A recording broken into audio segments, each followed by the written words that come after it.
Alright guys, we are here. It is Diamond 3, Bronze to GM. And we're in Diamond, the biggest league out there. Getting Diamond 3 to Diamond 2, massive endeavor. Diamond 2 to Diamond 1, massive. Diamond 1 to Masters, huge. This league is kind of like all of Gold and Platinum and even Silver. All of that journey is going to be repeated and summed up and extrapolated upon again, basically, here in Diamond League.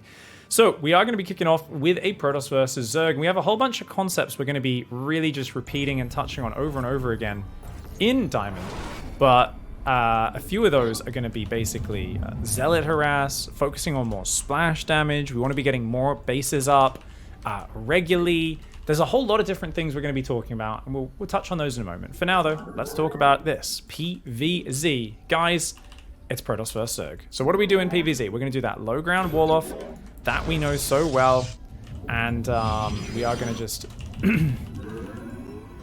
Now, we could return these minerals and then come back down here if we wanted to be super try-hard now that we're in Diamond League. We're like, quick, return the minerals. But you're going to notice that'll delay that gateway by about 2 seconds. So if you want to do it, that does delay gateway slightly. But I do like to do that because then my probe doesn't have minerals in its hand and it allows you to harass with the probe. So if you guys want to do that try-hard shit you see pro gamers do, where they try and occupy the opponent's mineral patches, then that's going to be awesome. Look at this, try-hard shit, we're in Diamond! I'm joking, guys. We still in Diamond 3, are nowhere near super-duper high level. We still want to take things kind of slow. But what we're going to make it doing is actually my favorite playstyle. Now, check it out. There is a drone here, so I kind of want to attack him, and I kind of don't at the same time. If he gas steals, it is what it is. Now, we are sending that probe down a little early to take the expansion. That's because I thought he might hatchery block me. But if we look at our scouting, we see a hatch first, we see what appears to be a normal build, so there's nothing crazy. And we are going to be doing my favorite build. It is a DT drop, into Archon drop, we can call it. Basically, if they have detection, they're ready for the DTs, you just turn them into Archons. Archons are 90% shields, which means they heal up like crazy. Now, notice our opponent does not have a gas or pool. That means my opponent has gone for 3 hatch before pool, which is very cool to know. So, very standard play for me, guys. We're just going to put a pylon out here. Once again, lots of production space. And we're just going to quickly check. Is he taking the gold? What's going on? Because where's the pool? Where's the gas? And we see, check it out, 3 hatch before pool. Now, this is Diamond, so we've got to start reacting to these things, guys. We can't just keep doing our build order. Shut up! Of course you can keep doing your build order. It's more important to play clean than it is to react to your opponent. Nothing changes here, guys. You chrono and adapt. You make warp gate. Next 100 gas goes towards Twilight Council because we need to get that DT tech open. We're rallied to our natural because our main's saturated. This probe's just coming back in just to check the gas and pool. And you can see, okay, the opponent's now started mining gas. The Adept always goes across the map. Now, if you want, you can chrono boost the Stalker. That helps deny Overlord scouting. Also, in case some Zerglings run in, it helps you there as well. But it's not the most important. Otherwise, we just chrono this. A lot of players would say you don't need to do that. And normally, your job here is to scout, check if they're droning. We see a 3rd hatch, though, so we know there's no threat of an all-in. So we're just going to go in, kill a drone or two. And then we see he's already building a spine, right? So we're just going to shade away. Just play this, like, super safe. So check it out. We're just gonna go. We're not gonna distract ourselves too much. So we kill a drone. We see a spine crawler and some Zerglings. The Adept will go home. The Stalker, we're just gonna go up in the main, do a little bit of a patrol. We've been probing this whole time. And check it out, guys. So it's Robo in the wall after Twilight. Then it's 150 gas into DT Shrine. And then you want to go 3 gateways. So notice I don't have 450 minerals, so I didn't care too much about starting it straight away. But there we go. And bam, bam, bam. Put that guy back on minerals. And after that, it's going to be Warp Prism. So notice, though, it's okay if we skip a little bit of probe production here. Notice we've only got 1 probe queued at a time. The Adept is on hold position. And look at that, 250 minerals right then. The moment that starts, you're in supply block town, right? We're very close to supply blocks. We build a pylon. Then we can go back to queuing up probes. So there was a slight gap in probe production there because it's important to start the prism, start the pylon, and then we can resume probes. Totally natural to hit a slight supply block. Our prism is going to rally across the map. We always like to go for the 3rds. We'll rally it up there. We drop double gas. Oh, look at that, guys. Here's a trick you can do, guys, is wall your base off. Now, we didn't actually get that out in time, but that's okay. 2 pylons is the next part of the build, as standard here.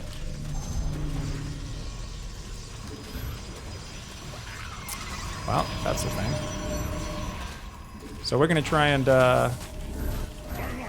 warp in some DTs here, guys. This is adorable. Alright, so we're just going to put guys on gas. And we'll try to clean up these Zerglings, but obviously. Now notice if your probes start all taking damage when you're fighting Zerglings like that, notice you just give them a move command or hold position, and the Zerglings will stop attacking them as long as you've got fighting units nearby. So that is the trick there. Now, we still want to go for our 4DT pressure, but because we had to use some units at home, obviously we haven't done it just yet, okay? So, but while you're getting ready, you always want to send an Adept over to your third, but, oh no! So guys, we're going to break that pylon down, okay? Oh shit, which gateway did I just use that one? Okay. And we'll warp in some DTs, and we're just going to click them in the base, because these guys aren't really requiring our micro. But he is actually distracting us. Now, whenever you come in with the DTs, you want to try and bring the Prism in, put your DTs on the same key, and you want to try and click on the Spore Crawler if you can. And if you can get rid of the Spore like that, then that's awesome. Don't want to chase the units too much though, guys. So we're just going to click the DT Shrine. So what we're doing is we're click, shift click, okay? So those guys are just going to run away. Now, behind this, let's go for the rest of the build. Build's been thrown off because we kind of purposefully reacted slowly to simulate what it's like where you fuck up your wall off. So what are we going to do, guys? And we also shouldn't have built a shield battery in the wall. If we built any other structure than a shield battery, we would have got out of there. So you always build a pylon, and you always want to leave that single space gap like that. So what do? Do we have any units at home? Yeah, we've got a Zealot there. And these bases are saturated. Okay, cool. So we build probes. So you want to try and get an Adept in the choke point. And let's try and get all these DTs up here, shall we? So what we're going to do is we're going to put those guys there.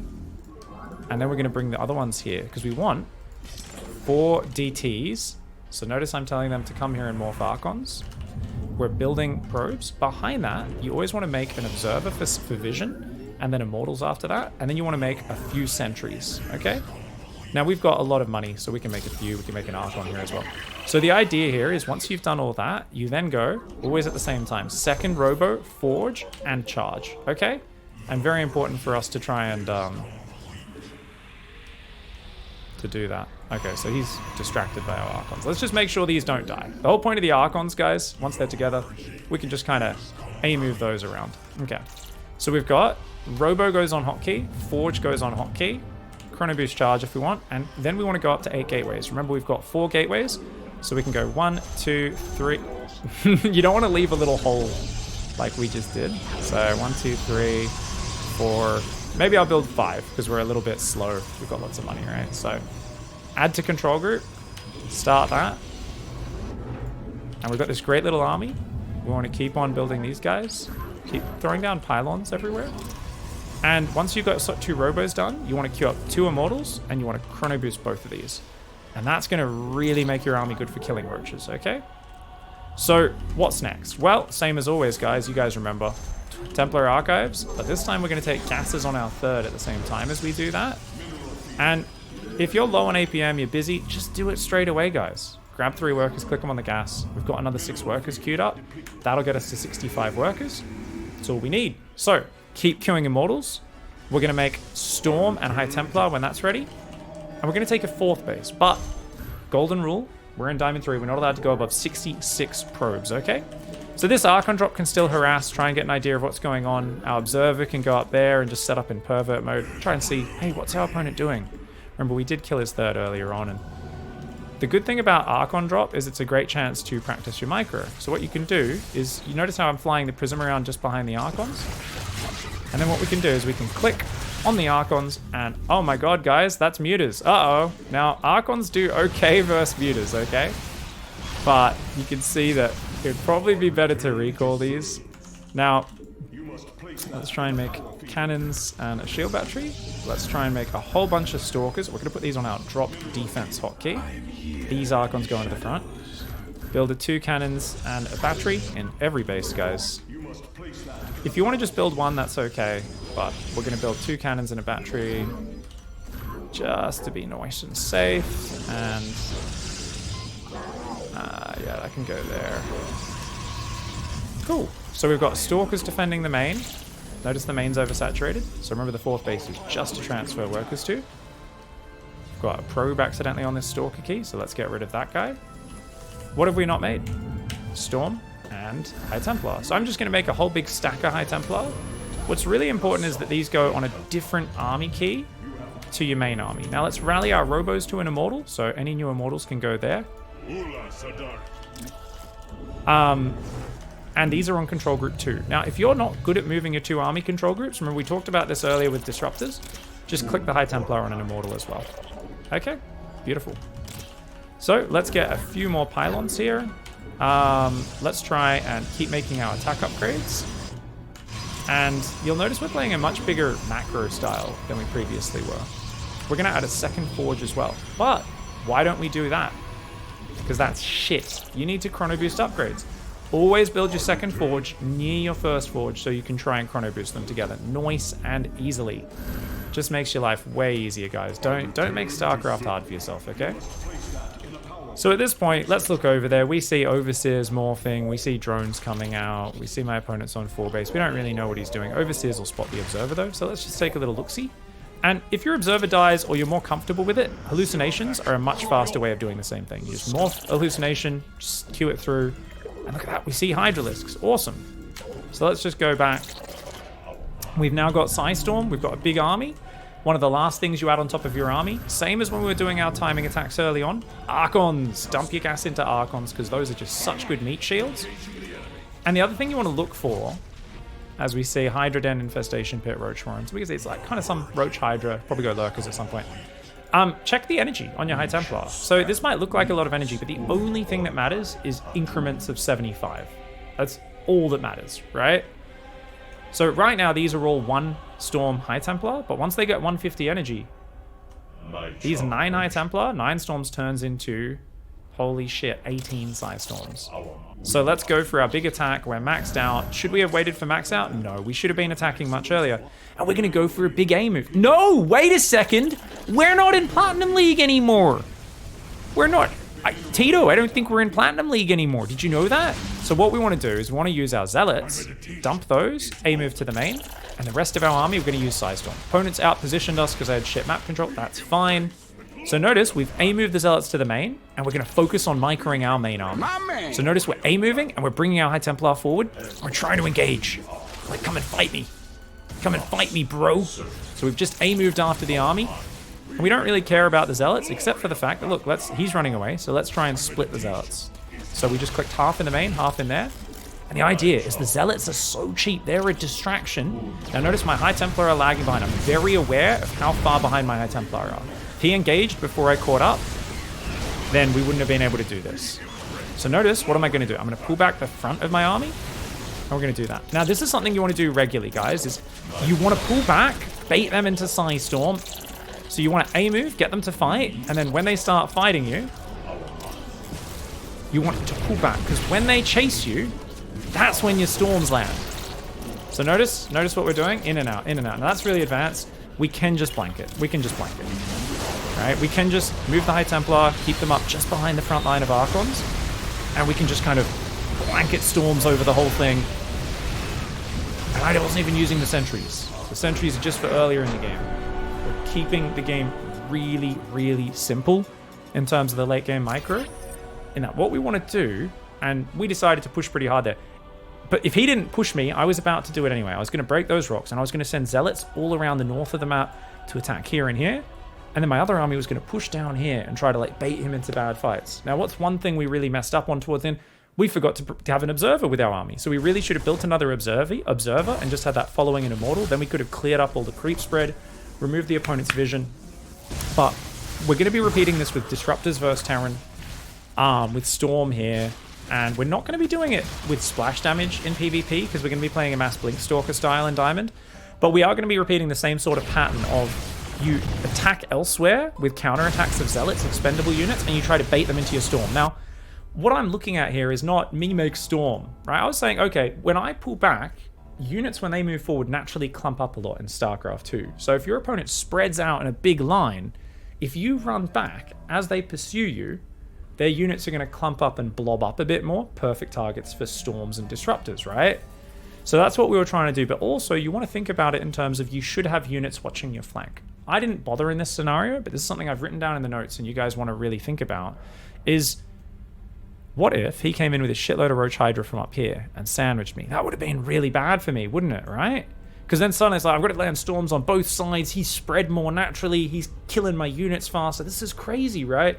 So normally you just make hallucinations and you just leave a hallucination up here to see if he's trying to flank around.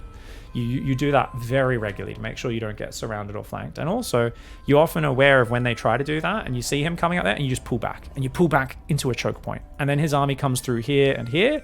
And you stand your ground here and you just blanket him in storms because you're back in a choke point. Here, he's got to attack through this choke point. 1, 2, 3 storms to cover that entire choke point. And look how much damage he takes because his army balls up every time he runs in and out, which is huge. It's massive. Do we worry about Baneling drops in top of High Templar in Diamond?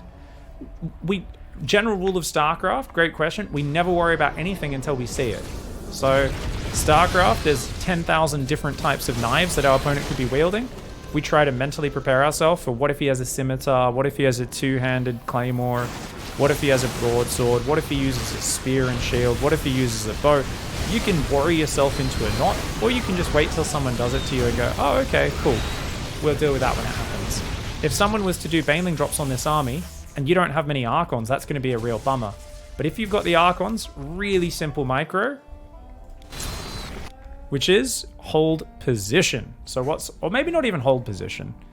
Depends. Like if right now Banelings came in from here, Baneling drops, I wouldn't hold position because my Immortals and Archons would kind of trap my High Templar. But what I'd be doing is I'd immediately run my High Templar in the opposite direction from where those Overlords are coming from. I'd drop Psystorms over here, and I'd either just shift-click my Control Group 1, my main army of Archons and Immortals and stuff, onto the Overlords, or I would just try to hold position once the High Templar are free of my formation and not getting trapped by them. What if Zerg has siege tanks? Well, then you're playing a team game and they've neuroparasited your Terran allies' units. So tell your Terran allies, stop building siege tanks because it's giving the Zerg tanks. Oh, duh.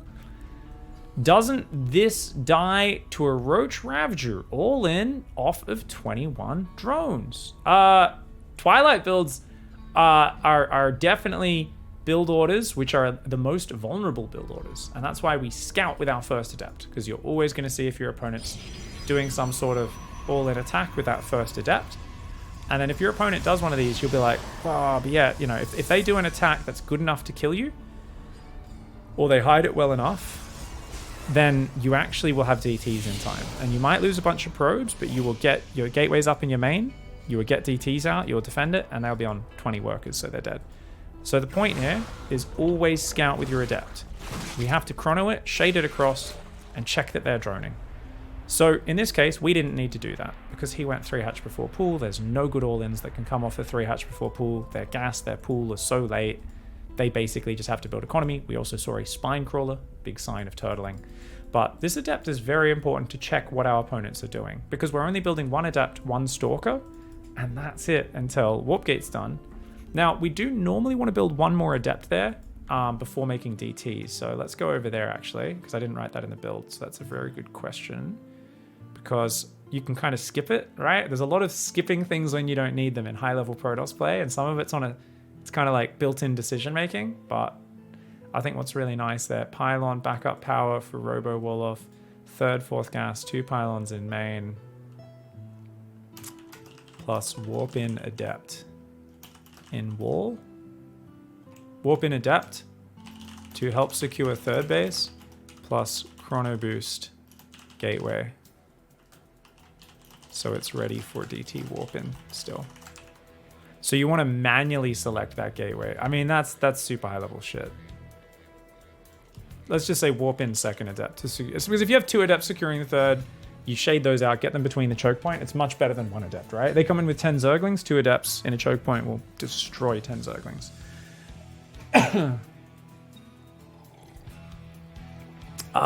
Great questions though, guys. Great questions. I think a good first game overall. So many things to explain when we've got a new build order. So many things. The previous sections will be up on YouTube very shortly, guys, if they're not already. But whenever you see Dot in chat, you can always inquire with her about that. Let her know you really enjoyed the first part. It'll all be up on YouTube, of course.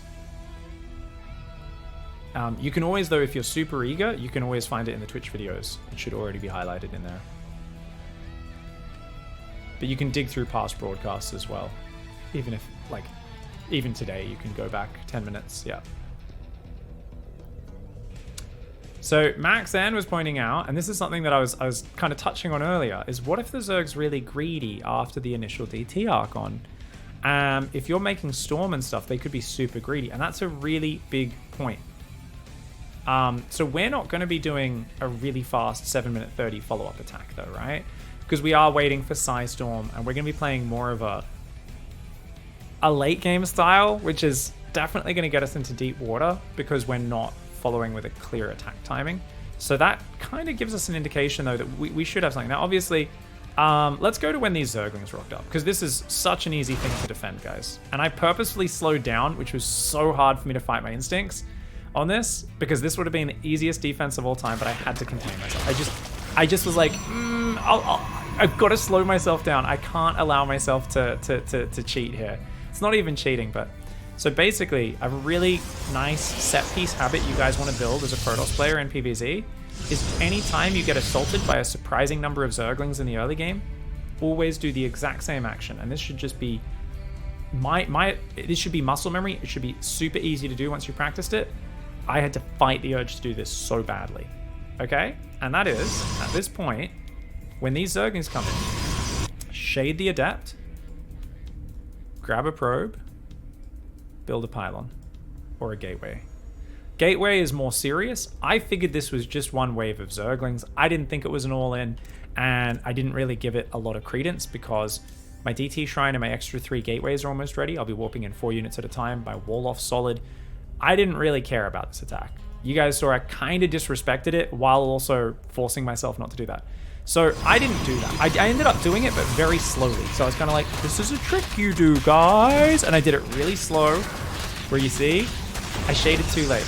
The idea is the Adept can hold the wall for long enough to get the building down, shade back before it dies, and then you've still got 2 Adepts and a Stalker attacking from behind your wall, killing their units. But Shield Battery only has 300 hit points, so we should have built a pylon there, which has 400 hit points, or a gateway or a cyber core, which is the super tanky structure, and it takes a really long time to build, so you can leave it there, and then you kill all the Zerglings, and then you just cancel it. Whereas if we let a shield battery or a pylon finish, obviously it can wall us in. So that's something to keep in mind, guys. But once you build that habit, it might seem really high level, it's not that hard, you will actually smash. And for me, I always have, remember, my warp in point, or my rally point as one of my camera locations. Camera location, the equivalent of number 6, right? For me, that's here. So as soon as I'm under attack, I just jump to my wall and I can just go like, grab a probe, pull it over, shade the Adept back, build the pylon, bam, bam, bam. Beautiful sequence. Once you get that down as a little piece of muscle memory, it really helps you out. Now, if this was a full all-in in this scenario, remember, if they hit any later than now, DT Shrine is finishing in 15 seconds. So about 4 minutes 30, don't warp in units from then, because you want to save it for Dark Templar. They're not going to have an Overseer this early, so you can always defend with Dark Templar. You can always run your probes into your main as well and build some things. Now, this is where the weakness of this pylon comes in. So notice this pylon is super exposed. If we got into that scenario, we would need to build a pylon down here. This is a noob pylon. Why are we doing the noob pylon? Because it gives us lots of production space. On the downside, it can get surrounded by Zerglings and killed, whereas if you build the pylon here, like most pros do, it's defended by the mineral line, the assimilator, and then it's got twilight and gateways all around it, and they've only got one little way in to attack it. So this is why you'll see pros go for the pylon that doesn't give as much production space, but it's much more protected. So just one of those cool details. It's up to you when you choose to do one or the other. I'm sticking with this one and just saying, let's just defend the wall. We don't need that backup plan, but it's really a personal call on what you like. Thank you, Stop Bullying, for the 4-month resub, as well as Maddev before the Prime Gaming sub. Appreciate that. So, because this kind of threw us off our build, we hit really late. Whereas normally, you would like to be warping in Dark Templar over here at the front for Dark Templar. And if you can hit them with 4 DTs by the 5-minute mark, you're doing great. If you can hit them at 4 minutes 45, 4 minutes 50, you're doing god tier. And behind it, so normally, warp in 4 DTs, unsiege the prism and go in with them. So if they get surrounded and there's detection, you can just pick them up, fly away, tell them to unload over here, turn them into Archons, and then you go around just cleaning up Overlords, picking away at the edges, maybe you drop in a mineral line. And the Archons are really good because they can take tons of damage and they'll naturally heal that up if you give them a bit of time out of combat. Behind that though, after those first 4 DTs are warped in, you want to already have sent those 2 Adepts. Like I said, we warped in the 2 Adepts preferably, or 1 Adept if we forget to warp in the 2nd Adept. Down here, build a 3rd, build a pylon, put the Adept on hold position. In between, in the meantime before that, you should have already just sent the Adept to hold position somewhere like here. A gap between the minerals. So I will either shade the Adept down, or I'll just tell it to move there and shift hold position. If you shade it, the good thing is it can't get intercepted on the way down by speedlings, so it can just shade straight from the safety of your wall off to the safety of here. And then you just click a probe down there, and if the Zerglings come in to kill it, maybe they pick off the probe, but you can always send another one down. And then, like I said, after the DTs, 3rd Nexus pylon, we then want to make an Observer, a couple sentries, and if there's Zerglings harassing us, we can just make some extra Zealots if we want more fighting units. And then at a certain point when we get the money, we'll go Robo, Forge, Charge, and then 4 more gateways in the main. And the reason we're building them in the main rather than at the 3rd, where you'll see me often build those gateways at the 3rd when I'm playing competitive ladder, because I'm trying to wall off that base against future attacks. We're skipping that so that if the game gets messy and we have to give up our 3rd base for some reason, that's fine. We've got all of our production in our main. Whereas if you lose a lot of pylons and gateways and your 3rd nexus, it becomes a much bigger cost, if that makes sense. Yeah.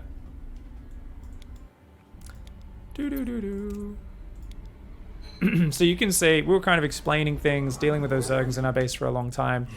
It was a bit of a shit show, but at the end of the day, our opponent was just as distracted, if not more, by the Zerglings, and you can see that they're just way down on workers. Does W select all gates without warp gates? No, it does not. I never use W. Yeah. Why do you add gateways to control group and not press W? Because you need to use your gateways before they turn into warp gates. There's a lot of scenarios where you don't make warp gate, in cheesy scenarios where you're either defending a cheese or cheesing yourself. Doing some sort of proxy rush, proxy void ray, but you still want to be able to build out of those gateways. So all high-level players, all pro gamers, all just manually control group them. And you can turn W into a custom control group, replace control group 0 with it super easily. But that's just one of those weird things where Protoss is the one race where they decided to give a built-in control group. But it's better to just manually control group them so it works consistently in the early game as well. It's not the most important habit for you guys to build, but it is one of the really powerful skills.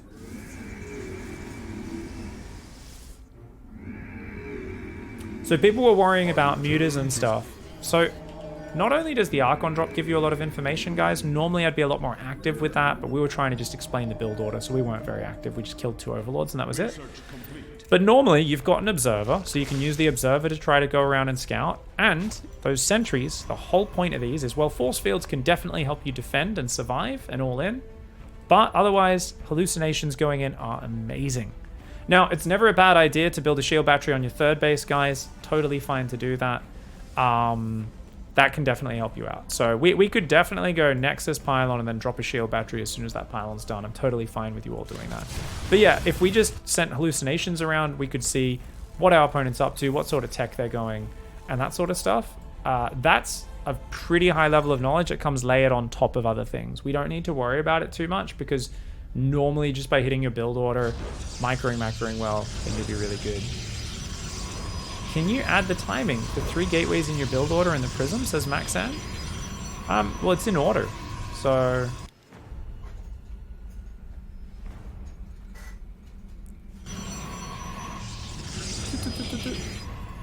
yeah, we're not going to pause probing for gateways. No, definitely not. So Maxan, that's way too tight for Diamond 3, 100%. And even I don't pause probing to get those gateways down. I should build another probe there. There we go. Yeah. So I don't actually pause probing. So I don't think we would want to pause probing at all. So I don't think we actually care about a timing. I think as long as you do it in order, you should be good. So even if this is all like a few seconds later, it should be fine. The only time we pause probing is to get the prism and the pylon down. So that's the one moment. So it's just the prism, not the gateways. So let's write that down. We talked about it live, but we didn't put it in the build.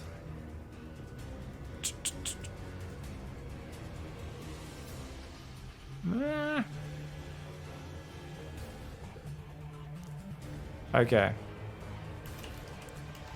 Pause. Yeah.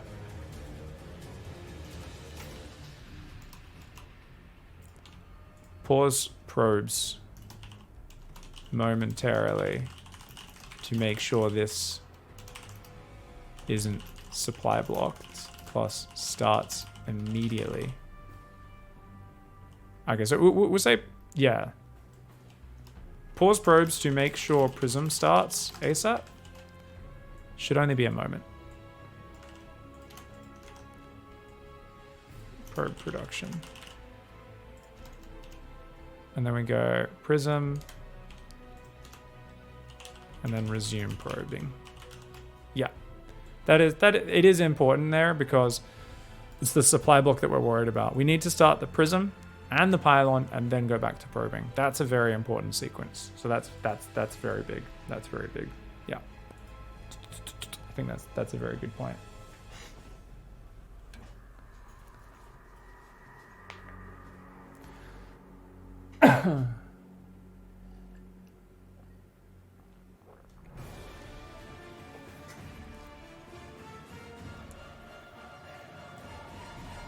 Yeah, Maxan's obsessed with the DT timing.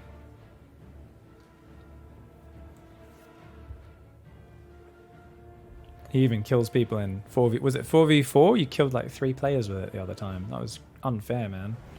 I regret how good you are at that timing. As Maxan says, the key thing is to rewind, check timing, see if you're off on things and understand why. Yeah. Actually, understand why you're doing things in the right order. Make sure you really understand the build order. Maxan's got a very high level understanding of that. Zombie Grub's in the chat. What's up, Zombie Grub? Man, I'm so far up in chat. There we go. Okay, no, I'm not. I'm not that far up in chat. Anyways, that's the first run of the build order. Yeah, so just to show you guys, Nexus, Pylon, then we should be going Robo, Forge, and Charge all at the same time. Obviously, we're distracted by Morphin DTs and stuff, but Robo, Forge, Charge all at once. 4 Gateways should be next. Then Templar Archives, plus Gases on the 3rd. Sunny Storm, High Templar immediately so they can start gathering energy. So Templar Archives plus Gases on the 3rd. See those go down at the same time. As soon as the Templar Archives is done, start Storm, Chrono it, and make High Templar. Once again, we were distracted. We're putting down cannons to defend the mutas, so this was very delayed. But there we go. Storm, plus warp in a lot of High Templar, start gathering that energy. Beautiful. Now, Storm, High Templar, Archons, Immortals, all these things we're building, great versus ground, none of them amazing versus air. If your opponent does go mass mutas, technically we should be changing our composition a little bit. We don't really want to go a lot of Stalkers. These were just a bit of an in-between. If our opponent kept on building mutas, guys, we would have had to do some sort of very big reaction. Now, whether that would have been just make Blink, max out on Archon, Storm, Blink Stalker, and go for a big push, that's totally possible. The other possibility we could have done is actually drop the Stargates and build the Phoenix, since Phoenix hard counter mutas. That's a very big transition, and whichever one of those two styles we prefer, definitely the Phoenix is the more complicated, yet more correct counter. That's always an interesting thing, because the more complicated, more correct thing, great for your learning, great for your understanding, will lose you infinitely more games when you first try it. And that's StarCraft in general. Learning the correct thing makes you lose a lot more games when you're learning it. So I personally, even now at GM level, am a big fan of not building the Phoenix and just getting some cannon battery and adding units and being like, let's just go fight you. And even if they try to like base trade a bit with Zerglings and stuff and mutas, all you need to do while you're base trading them is just get like 1 billion cannons and batteries up on one base. And especially if you add some like High Templar with Storm to defend it, that could be really good. Make sure, of course, if you are storming mutas, you aim for these little yellow lines and the circle underneath the mutas. Don't click on where the muta up here, because if you click up where my box is, guys, that's actually this piece of ground up here. You want to click down here. That's where the mutas are. So you got to click underneath the air units. Always look for those flyer helpers. You go in your in-game settings if you don't have those on. And my man. Awesome. So good first game there, guys. What do you do if a Zerg makes lurkers when you attack? Do you attack anyway? Well, yeah. Basically, lurkers suck until they have hive tech upgrades. And they're the most overrated unit in the game. So the best thing you can do as a Protoss player is don't listen to every Protoss player on Reddit, in Twitch chat, who's going, oh, lurkers beat everything, they're so powerful. Yes, if they've got 20 lurkers with all the upgrades, they're very, very powerful. But lurkers are kind of like siege tanks. So you want to spread your units out and engage them in a line. And you also want to copy a lot of what we've already been doing and what we're teaching, which is, what are we doing with our attack? Remember, our attack mode was trying to bait them into psi storms. So baiting your opponent into psi storms doesn't involve move commanding into lurkers. Build a few more observers, and if the lurkers are sieged up somewhere, your army moves elsewhere. You find a new angle, and when they unsiege and come to you, you drop storms on them, kill a few lurkers, pull back. Move to a new angle, they try to come there, drop storms, kill a few units, run back. And at the same time, you do those zealot backstabs. And this is how we're winning late game. And this is how you win late game as Protoss in general. You get 6 splash damage, you try to bait your opponent into splash damage, you move your army around looking for ways to pick off units, to bait them into big splash damage, and you keep running zealots in. And at some point, you're going to either catch those lurkers unsupported or unburrowed, or you're going to be able to spread a flank or get a big battle line, and Immortals slay lurkers like no tomorrow. Storm slay all the support. So as long as your army's a little bit spread out, you'll be fine. This is going to be a game. What's up, Activillain? So guys, we're going to get... mute the stream. Stop cheating, Activillain. He's in chat. We're about to play against one of the least competent StarCraft players you guys have ever seen.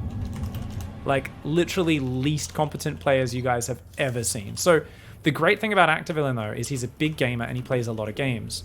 So he's a good friend of mine, and he just doesn't know how to play any game in terms of skill.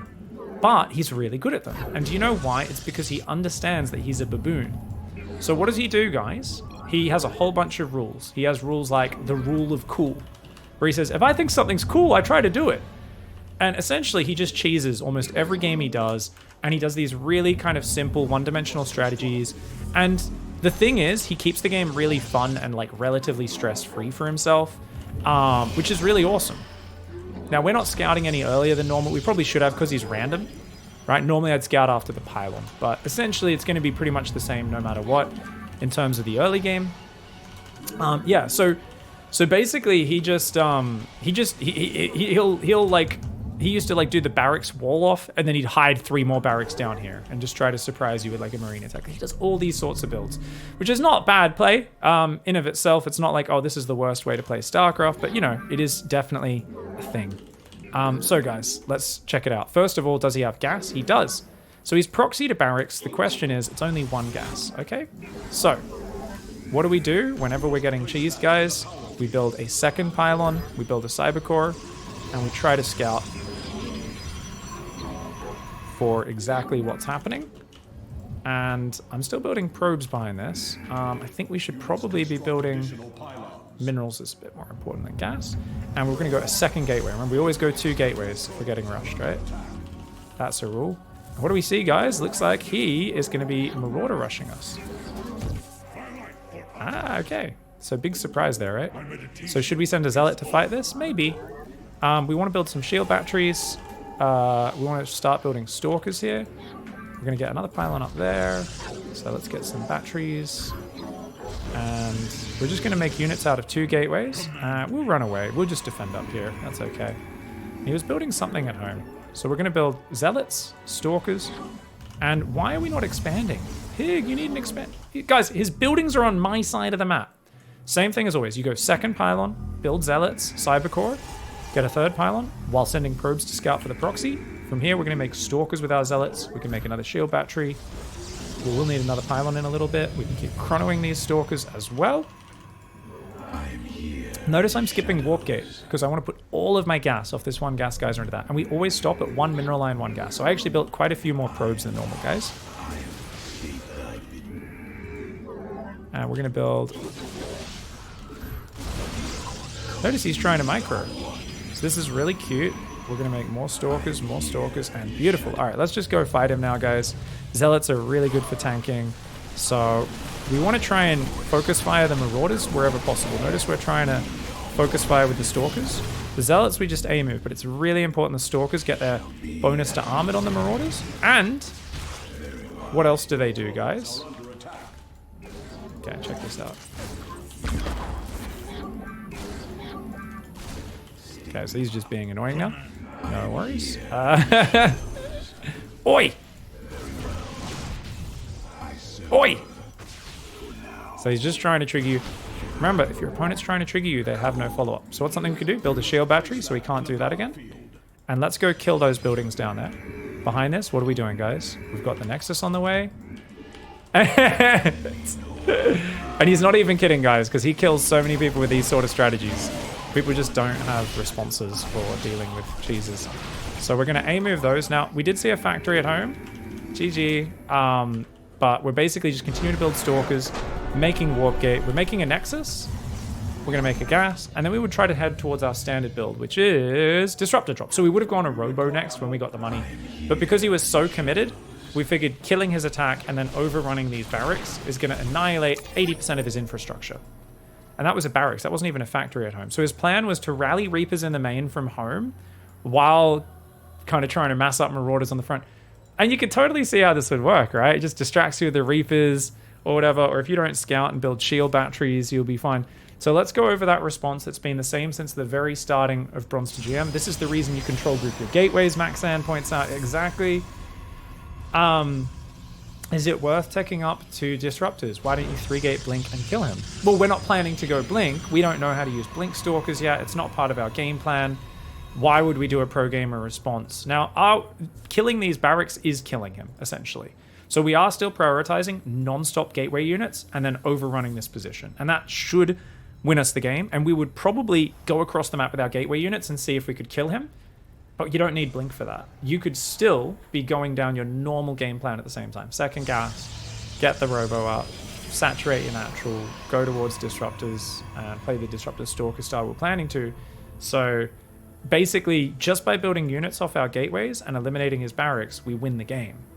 Because as long as we defend the push, which we do very efficiently, I think we lost 1 Stalker when the fight happened. So yeah, maybe a Stalker and a Zealot we lost. So we know that as long as you overrun their proxy, you're good. A lot of people make the mistake if they defend the first round of a proxy and then they're like, cool, now I'll build 2 Nexi and double Forge. And it's like, dude, his buildings are on your side of the map. Your opponent is so exposed. It's like someone who's just blindly swinging at you. You don't dodge one punch and then be like, cool, now I'll go fucking dig a trench. No, you punch him in the dick. And that's exactly what you do to someone who proxies you. You've got to go clean up their proxy once you defend it.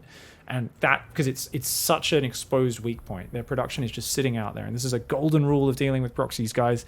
Defend it. Yes, you can start your transition, but grab your unit advantage and go kill the proxy so they can't keep building off it. Because he could build up to a pretty strong, follow-up 1 base all in. So we've got to at least force that to fly. All right, guys, we got a PvP here versus Stonks Go Up. Good luck, have fun. And let's see what we get. When you lose games, do you think you lost because of messing up the first 5 minutes of your build, or do you think other things could have been worked on? Isn't it always both? Oh, he's talking to Maxan, because Maxan's so focused on the details of the opening. Yeah. I think we all over-focus on some things and under-focus on others. Obviously, Antis, a very high-level Protoss player. Well, Zerg player mostly, but plays a bit of everything. Alright, we go Gateway, and we'll go Scout after that, same as always, guys. Now, obviously, what is the build order we're doing? PvP. We are doing the same Oracle Adept Expand. Now, this is a pretty ambitious build order. I realized that we did jump ahead of ourselves in Platinum, right? We made things way too hard for our Platinum opponents with all the harassment we did.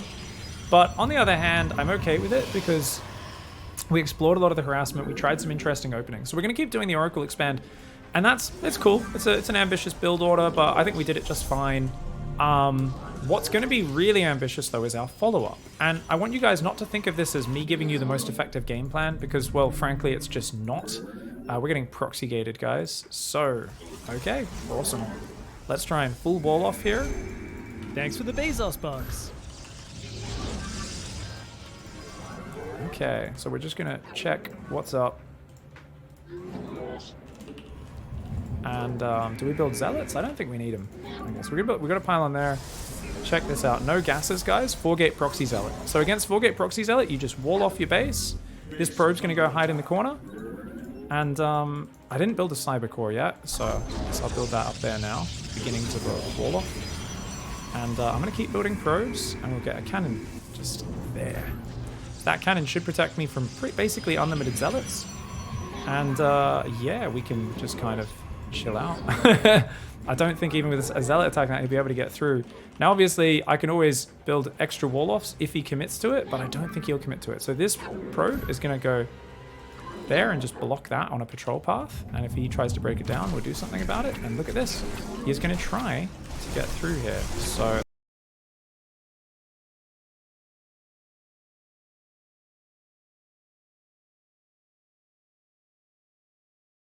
we're going to do is we're going to change our game plan because his production is all there. So we're going to try and go Robo, and we're just going to make Robo 3-gate and try to kill his shit, okay? Let's check. Has he gone for gases yet? Obviously, we're going to have to kill probably our Forge to get out of our base, is what we'll end up doing. And yeah, look, he's going for gases, guys. Now, if he goes for a Nexus, that's fine by me. We could block it if we want, but we don't really care. Okay, let's just let him do it. And this guy's going to get ready to proxy, okay? Oh, he's trying to break... Okay, he's trying to build shield batteries out here. Okay, very cute. So we're going to build a pylon there and then just keep seeing if he expands or not. We've got a Robo. We do need a 3rd gateway. Oops, forgot to do that. Okay, so we can make an Immortal now. And look at that, guys. So we've got a cannon to fall back on. We could also build a shield battery on the high ground.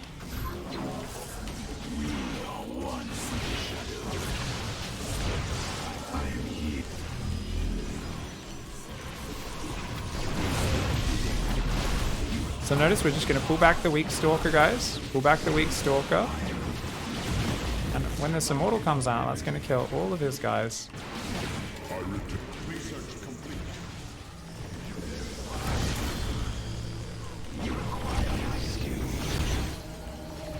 Notice we're on the high ground, so we're just going to keep making Stalkers here. And we just look at the way we move forward to try to get hits off, but then we pull back a little bit.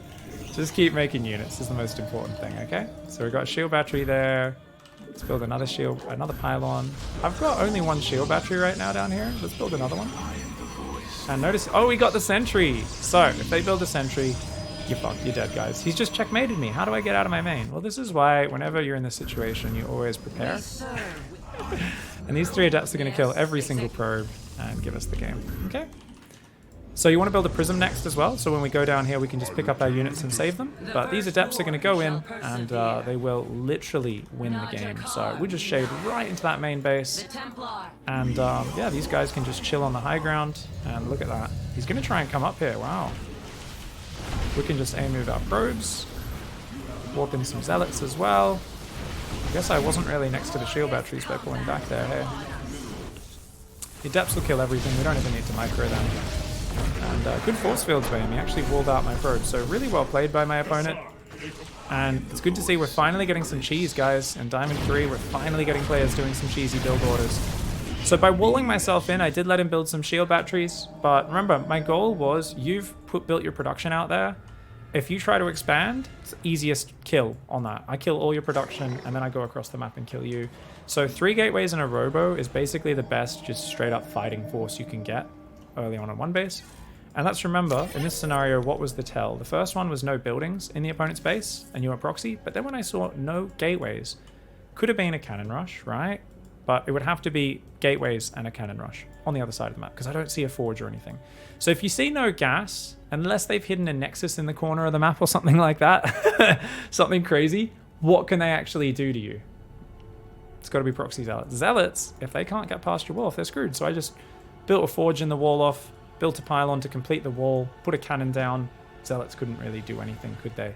And then we just went Stalkers, Immortals, which is just kind of your best early fighting force, and we held on. The opponent actually did a pretty brave and awesome attack up the ramp, but they didn't really have any other option, right?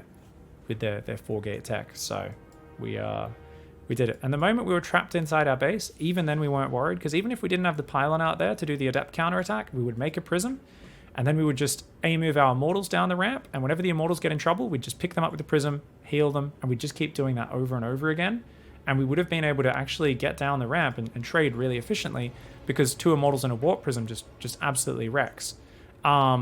If I built a shield battery a little earlier, this first Stalker push would have done nothing. It would have done absolutely nothing. It was actually kind of successful. He actually kills 3 of my Stalkers for like 2 of his or something like that, and 2 Zealots, which is not a terrible trade. So, pretty good play, guys. GG. Is there a benchmark APM for Platinum Protoss? Don't focus on your APM, just focus on organized urgency. So if you're doing things really slow, you can't get things done, try to move that mouse faster. Try to get used to selecting things and getting things done quicker. On the other hand, if you're a bit too frantic, focus on being more organized. And in general, if you know what you're supposed to do at each point of the game, you will get better and faster at doing it over time. Let's set up our camera locations, guys. Main, natural, 3rd, 4th out on the right, 5th out on the left. And this is a Protoss versus Zerg. So I really just would not care too much about, oh, do I need more APM, I need less APM, that sort of stuff just does not matter. Whoops, this guy should be building that gateway. Forgot to send him back to the front after returning those minerals. And guys, it's a PVZ. So what are we doing? We're doing that DT build. We got to do it game 1 of Diamond 3 on Blackburn. And yeah, it should be a lot of fun.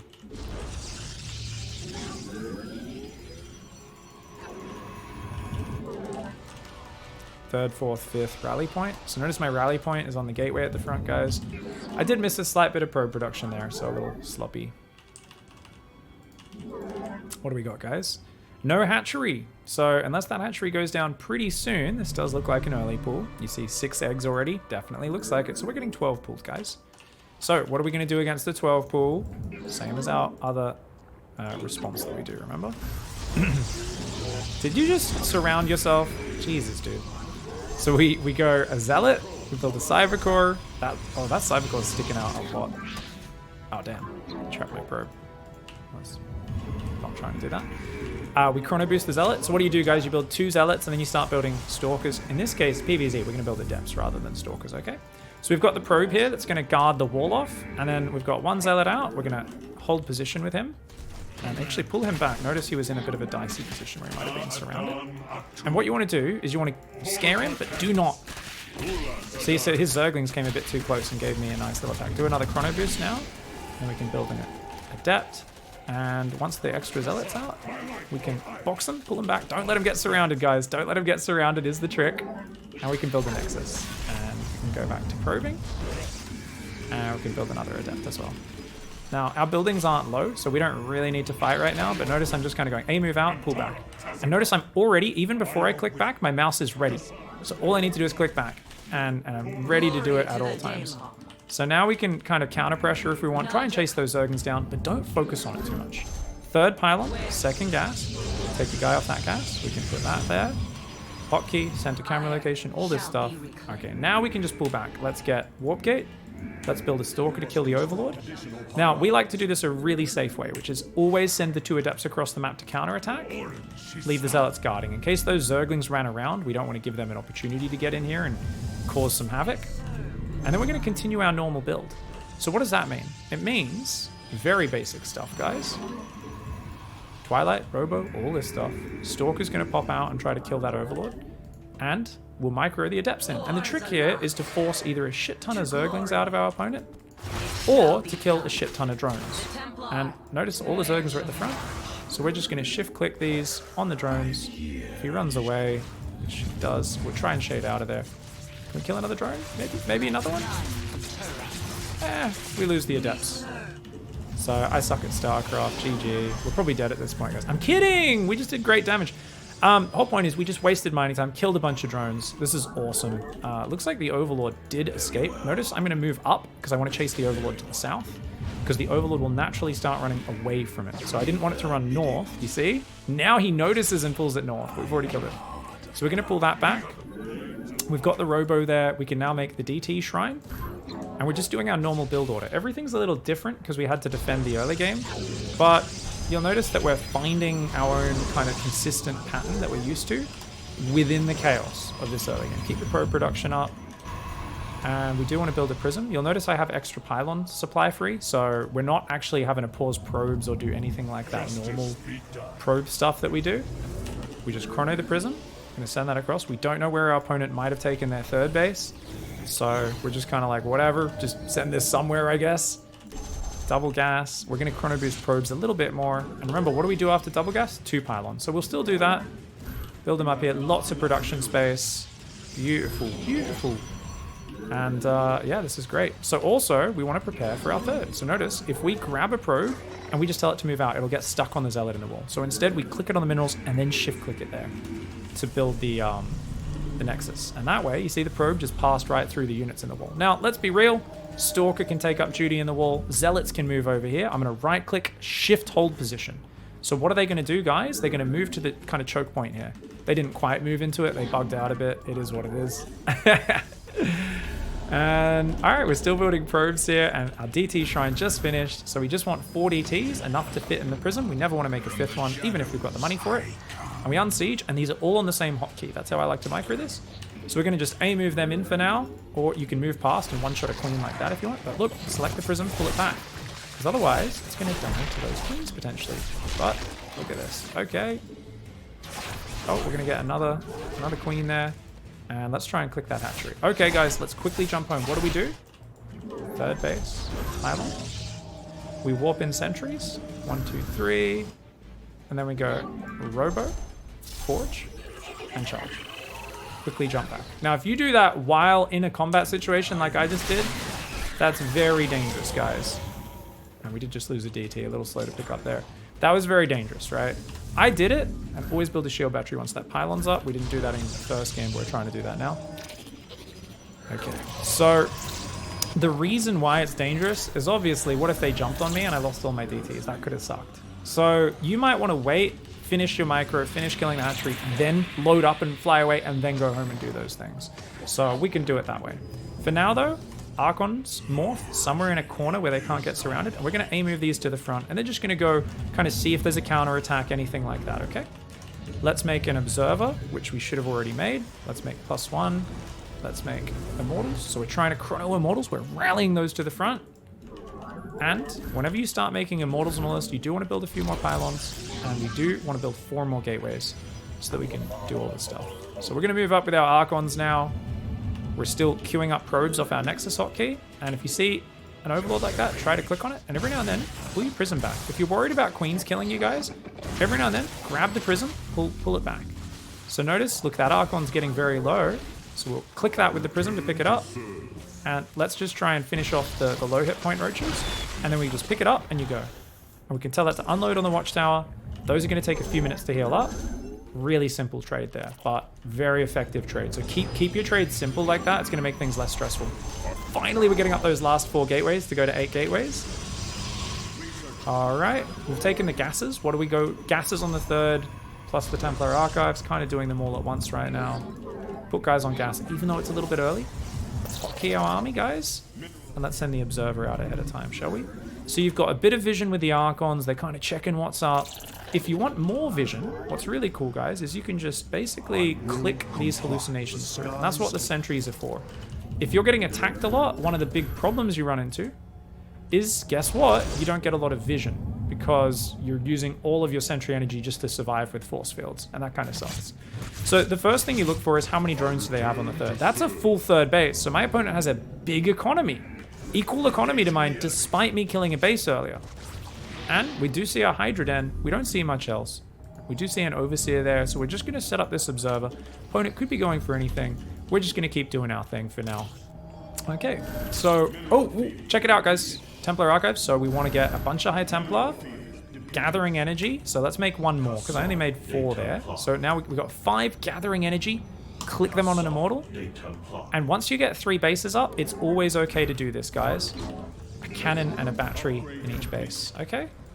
Now, a lot of people wonder why this is going to help us. If our Stalker's out of the wall, which tends to happen more as the game goes on, guess what? Cannon's going to defend. It's also the beginnings of defense against muters, so it just helps us in a lot of different ways. Now let's go take a 4th base. Always when you build a Nexus, build some pylons. And check this out, we can already transfer half of this mineral line over there. Okay? Now we're not going to build any more probes, because remember, that's the total count we ever want, guys, is 66. And what else are we going to build? Archons. So we're at almost 600 gas, remember? Divisions of 300. So we can build 2 Archons there. Some more Zealots. And this is the point we go, cool, guys. Isn't it time to attack? We've got Storm kicking in. We've got upgrades on the way. We've got a pack of Immortals. Kind of, but also not.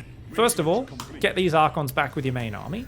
And let's think of our Prism as kind of a counter-attack. So we're going to put that in the top left side of the map. So our army is going to push to the right. And our Prism is going to be a dickhead and send Zealots elsewhere. And we're going to try and bait our opponent into big bits of splash damage, okay? So, now we're at 3 base going up to 4 base. Let's first of all get up to 12 gateways, guys, just so we can warp in unlimited Zealot Archon, because these units are very cheap. High Templar only really cost gas, Zealots only really cost minerals.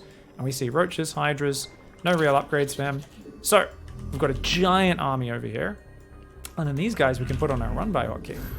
And the whole idea is we can just like run over here and try to basically get our opponent to come in. Let's send this observer over so we can clear up creep. And let's always make a hallucination. And we're going to put that off to the side to see if we get flanked. Okay, let's just wait for this observer. We are the light of the cosmos. Kind of showing our army a bit early, aren't we, guys? There we go. Clear up the creep. Okay. Alright, so what do we... We're going to try and bait him in. So don't try and bait him into the choke point. He's not taking the bait. Okay, let's put some pressure on him, guys. So we keep warping in Zealots up there. And you don't even need a Prism with this army. As soon as those guys are just going to A-move. And check it out, A-move. And, oh, he pulled back. So we pull back. And if he comes back into us, that's when we land the big storms, remember? Let's pop the Guardian Shield. Drop some storms. Drop some storms. Drop some storms. So what did we do, guys? We pushed on his base. He felt he needed to defend. Attacked into the storms. And the Zealots were freaking him out at the same time. Now, what do we realize? I'm still playing a bit too fast. Let's slow down a little bit in the next game. There's so many things I'm talking about, and I'm trying to do them correctly and show you how to do them correctly, that I'd like to slow it down a little bit and make a few more mistakes while I'm doing it. As long as I'm showing you the right order, it doesn't need to be so perfect. So we're going to try and slow it down because I'm massively out macroing these guys. I'm hitting my DT timing super crisp. We're playing way too high level for Diamond, where we're outplaying them on every front, and it's making the game a little bit too easy. We forgot the second observer, so that's why we had to bring the observer from the front to join the army there, guys. So you do want to build an extra observer always, and just have that before you attack. So that was, what, 11 minutes in or something when we attacked with like this massive storm army, Immortal Archon. This is still pretty late, and I'm kind of wary of this. What is our push timing, guys? It's once we have Psystorm ready, we want to go looking to bait our opponent into Psystorms while the other guys attack elsewhere.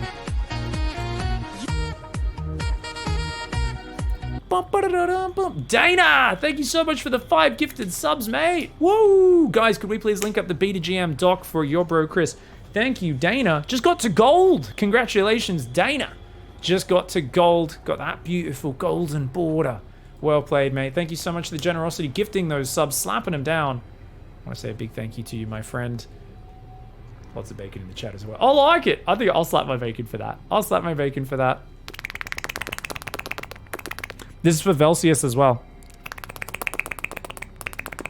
Velsius and Dana. Thank you so much, you two savages. Getting the hype trains going, eh? Thank you very much, everybody. That's awesome. So, someone was saying, oh, what build is this? So if you just check !B2GM doc, there's the document there in chat. And that's, I wrote that up. You can scroll down. When is third Bronze to GM live? I can see it's hidden in the playlist already, says Ronti Monty. I'm not sure if Dot's reading chat right now. I saw her in there. Maybe she can answer that one. But I think it should be out real soon. Chady Wadey with the Prime Gaming. Thank you so much for the love. Much love for the support, mate. All right, guys. Yeah, your High Templar are in a separate control group, and then you just right-click them on an Immortal or Archon so they follow. When you're actually micro... No. So that's just when you're moving around the map that you let them follow a unit. As soon as you're fighting, you are going 1 right-click, 2 right-click. 1 right-click, 2 right-click. And when the fight starts, if this is too much for you early on, all you do focus on, guys, remember, is A-move your ground army and then try to land big storms. And we kind of do that. Like here, I A-move my ground army, and then I'm right-clicking my High Templar up. And I always want to move my spellcasters up just behind my front line of units so that they're in range to Psystorm. Nothing worse than what do we see a lot of people do, guys? The High Templar are over here and they go, storm, storm, storm! And they're like, why isn't it working? It's because the High Templar aren't in range. They're off. You always want to keep your High Templar nice and close, right? So what we do is we go storm, storm, but then I don't chase through my storms. And it's not really about the storm damage. It's more that it's very easy. If I just headbutt here, my opponent can just spread Roach Hydra there, spread Roach Hydra here, create a giant arc of units, and my units are going to kind of funnel into it, and I'm not going to be able to land big storms. But if instead I go, hey, look, I'm attacking your hatchery. Also, look at this, big zealot attack. Opponent has to fight me. And look at what happens when they have to fight me. Suddenly, all I'd done was move command my units, by the way. Now, my army kind of derped out. You can see that they have a move command under that Archon. And because the units can't all get to it, they weren't all fighting here. And I kind of forgot I hadn't given them an A move. So I should have given them an A move so they turned to fight. Because look, a bunch of these Immortals are on move command. Thankfully, we get such good Psystorms that it's okay. And he kind of backs off for a moment. And then we get such amazing Psystorms. And the hatchery finally dies and my units have finished moving around. And the opponent just walked into it. But we see how drastically deadly storms are against those units. Can storms be effective versus siege tanks? I mean, it'll add damage to them. It's not how you counter them. It'd take two full Psystorms. 8 seconds sitting in Psystorm still would not kill a siege tank. But it definitely adds some damage. Should we hallucinate before we walk on creep? For sure, absolutely. Whenever you're running around, you should always, like, notice how when I was moving forward, I was looking at my observer and going, hey, what's my opponent got? And I was going, oh, it's Roach Hydra, cool. So if there was a lot of Banelings, I'd be a little bit more worried about getting flanked or, you know, making sure I'm set up for the fight, maybe pulling my zealots to the back or something like that. But, you know, we also sent a hallucination here. I always send a hallucination to my flank, right? Just to make sure if that Roach Hydra is surrounding me, I know about it. But I pushed in pretty quickly here, so I saw his army kind of pull back, so I wasn't too worried about him going around from behind. And you can see just this pattern of sending in zealots. And as we get better, we're going to also be flying the Prism into the main a lot more, because that's where a lot of the important tech is. Kill their lair, their hive, their lurker, then that's good. And you can always just warp in zealots at home and run them down the left side of the map to attack here. And the ground army attacks here. And a Prism goes in the main and warps in 12 zealots there. Versus lurkers, would you build disruptors? Not at all, guys. I would be using the exact same composition. I'd just use it in a slightly different manner, but it'd still be pretty similar. So if I attacked in here and there was lurkers sieged here, I'd rotate down, I'd come here, and the lurkers would quickly, I'd break these rocks, the lurkers would siege, and then I'd quickly run back here, and the lurkers, and I'd try to just be engaging where the lurkers are and try to catch them on the move between these bases. And at the same time, I'd keep sending zealot run-bys in and try to catch them. It's cool. We got to show some defensive responses so far today, guys. Defending a 12 pool, continuing to a normal game. You know, defending Proxy Marauder, shutting it down, defending Proxy 4-gate. It's really been a day of just lots of aggression, and this is great. And it makes sense. There's a lot of players in Diamond 3 who have got there through highly aggressive play. And found, you know, attacking their opponents, throwing them off. So really, yeah, it's a good way to play the game. I've always said attacking is a great way to play StarCraft, right? So we'll see what happens. Yes, guys, I will be traveling to Katowice. I'm very excited. Can't wait. Cannot wait. Yeah, what, 4 or 5 days till I leave. Hello. No, it's meant to be. It's meant to be flush. Slightly misplaced my gateway there, so I just cancelled it. No worries. Send the probe to scout.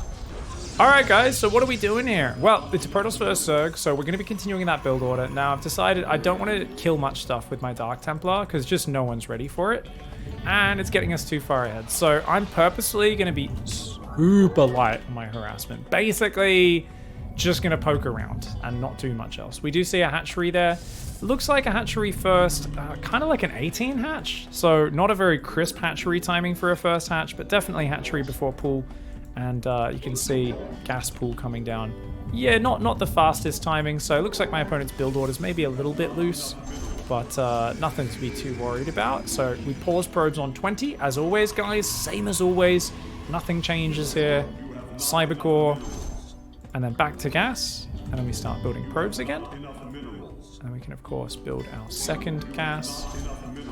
And we can get that pylon. Now, do we want to get... Question, guys. Do we want to get... How much production... I think that'll do. This production space still good, but not as exposed. We were talking earlier about how putting the pylon out in the middle and not having it protected by its gateways at all is kind of dangerous. Oh, look at that, guys. Lots of lava. Saving up next to the pool. Moment the pool finishes, opponent just built a bunch of Zerglings. So, very important that we hit our... Oh, we're chronoing Warp Gate. That's a mistake, guys. Sorry. Didn't mean to do that. So we're going to send our Adept across and probably see a flood of Zerglings. Now, we could already react to this as if I'm being all in, if I wanted to be really safe, honestly. I'm not going to react at all, and that's fine. Probe's going to go home. Shade the Adept across. Let's go see if his droning is natural or not. Stalker will come out behind it. Always chrono the Stalker, and then normally I'd chrono this as well. I don't have chrono energy, though, because I wasted it on Warp Gate, and that was a mistake, guys. Now, I'm going to keep scouting, because even though these Zerglings are fighting me, guys, I want to find out if there's more Zerglings coming. Twilight Sound, Robo next, Stalker, hold position in the wall. And guess what? We're not playing scared at all. We're going to shade into the main base. And we're going to run in here. And what are we doing? Look at that. Lots of drones, guys. Looks like a completely standard build.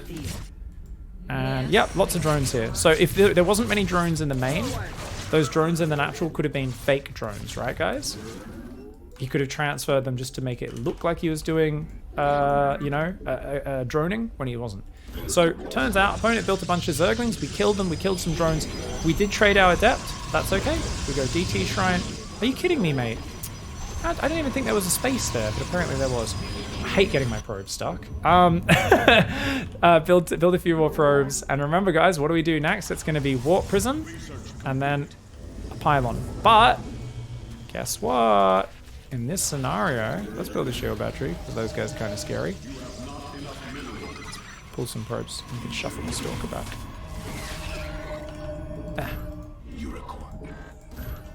Alright, let's get that pylon. Keep building probes. Alright, so the Adept's in the wall off. Stalker, just going to go up here. Shift A move to see if it can find any baddies. Any Overlords having a bit of a cheeky perv. And the Warp, I think he's probably taking this third, so Warp Prism will go up there. And look at that, guys. Oh, big brain. Big brain, we knew it. We knew it. Cheeky Protoss player. So we're going to build these two pylons now, because that's just the next part of the build. Starting to put guys on gas as well. And what's next? Well, we always want to get ready to take the third, don't we? Even before. So this guy's going to move down there. Got the third ready. Because remember, we want to do that the moment. So you see mine minerals and then stand there. And the Adept, it's in there on hold position. So it can't get surrounded, okay? Now we're going to make 4 DTs, but we're not going to do damage with them this time, okay, guys? We probably would win the game if we did stuff. But we're gonna basically kill a drone and then we're gonna run away, okay? We're gonna run away, so we will morph them into Archons in this corner, where hopefully they can't get killed by Zerglings. When you jump home, what do, guys? Pylon Nexus, right-click, shift, hold position, so the Adept takes up stance. Beautiful. We can rally there now, keep building probes. We can build an Observer, chrono it. And what else do we do, guys? We can make... I like to make 3 sentries normally. We're going to make 3 sentries. You can see I'm supply blocks, so let's build a pylon. And what else do we do? Robo, Forge, Charge. Always. Add to the hotkey. Add to the hotkey. Back to business. Now let's go do Archon Harass. Now I said I don't want to do a lot of harass. We're going to kill 1 unit and then we're going to fly away. Okay, guys? So we go Archon, see if we can find an Overlord. Look, there's an Overlord. Okay, we're going to go kill that. So we're going to go kill that Overlord. Let's keep building probes here. Next step is 4 gateways. Okay, 1, 2, 3, 4. And we're going to need more pylons soon as well. So we're basically just cleaning up Zerglings and Overlords that are like, there might be an Overlord on this pillar, right? So take a look, maybe an Overlord on this pillar. So we're just not doing too much damage this time around. Okay, so let's go pylon, pylon, pylon, pylon. And awesome. Keep building probes. So notice I've taken the Stalker off hold position so it can kind of get pushed out of the wall a little bit. Does mean it's not as solid versus Zerglings, but it allows my units to move in and out. So we've got an Observer that we can now kind of just set up out front, see if any attacks are coming. We've got Immortals building 2 at a time. We're continuing to probe here. If you want, you can add the Archons back to your hotkey, and remember the Prism can just go hide in the top corner. Wait a second! Man, these cheeky Protoss players, Zerg players I mean, they're always trying to perv, aren't they? So we can do stuff like that. So Archons back to the main army, Prism to the top right. What do we do next, guys? Double gas plus Templar Archive, so we can start going for Storm. And we could have done that a bit earlier. You can see that the earlier you do that, the earlier you get Storm. But if our opponent was kind of interacting with us a bit more, it could be a problem. Now, what do we do, guys? We saturate the gases ahead of time just to get it done. Queue up our last 5 probes to finish this. And that means we're at 3 bases. What are we allowed to do at 3 bases? We're allowed to get a cannon in each mineral line, aren't we? And that's going to help us against mutas. It's going to give us safety against Ling Run buys. And we could even add a battery at each base. We're not going to bother with that this game. There's a Zergling there, so we'll warp in a single Zealot. Keep building Immortals. Now, the great thing about Robos is they're really cheap. If your opponent's massing Roaches, you'd never want to stop pumping Immortals. They're making mostly Lings and Banes, Mutas. You don't want many Immortals. Maybe a few Observers, maybe a Warp Prism or 2, not much else. If they're making lots of Hydras, Immortals are okay, not the best, right? So they're really there to help deal with Roaches. Speaking of Mutalisks, oh my god, look at that. Cheeky bugger. Alright. So guys, we are not going to show a transition. We're going to stick with our build. I was like thinking about it for a second. I was like, oh, should I? We're going to put like a cannon and a battery over there as well. And we'll put a battery there and a second cannon in our natural. So notice building Immortals not important right now, yeah? So what we can do, we'll make Blink. We'll make +2. I'll make a few Stalkers up here. We'll have those on a separate hotkey. So we've got our main army here. And then we've got Stalkers in the main plus cannon battery that can move around up there, okay? We'll add this Stalker to that key as well. So mutas are definitely a problem. We want to send these guys out to the 4th. We want to try and take the gold. Ooh.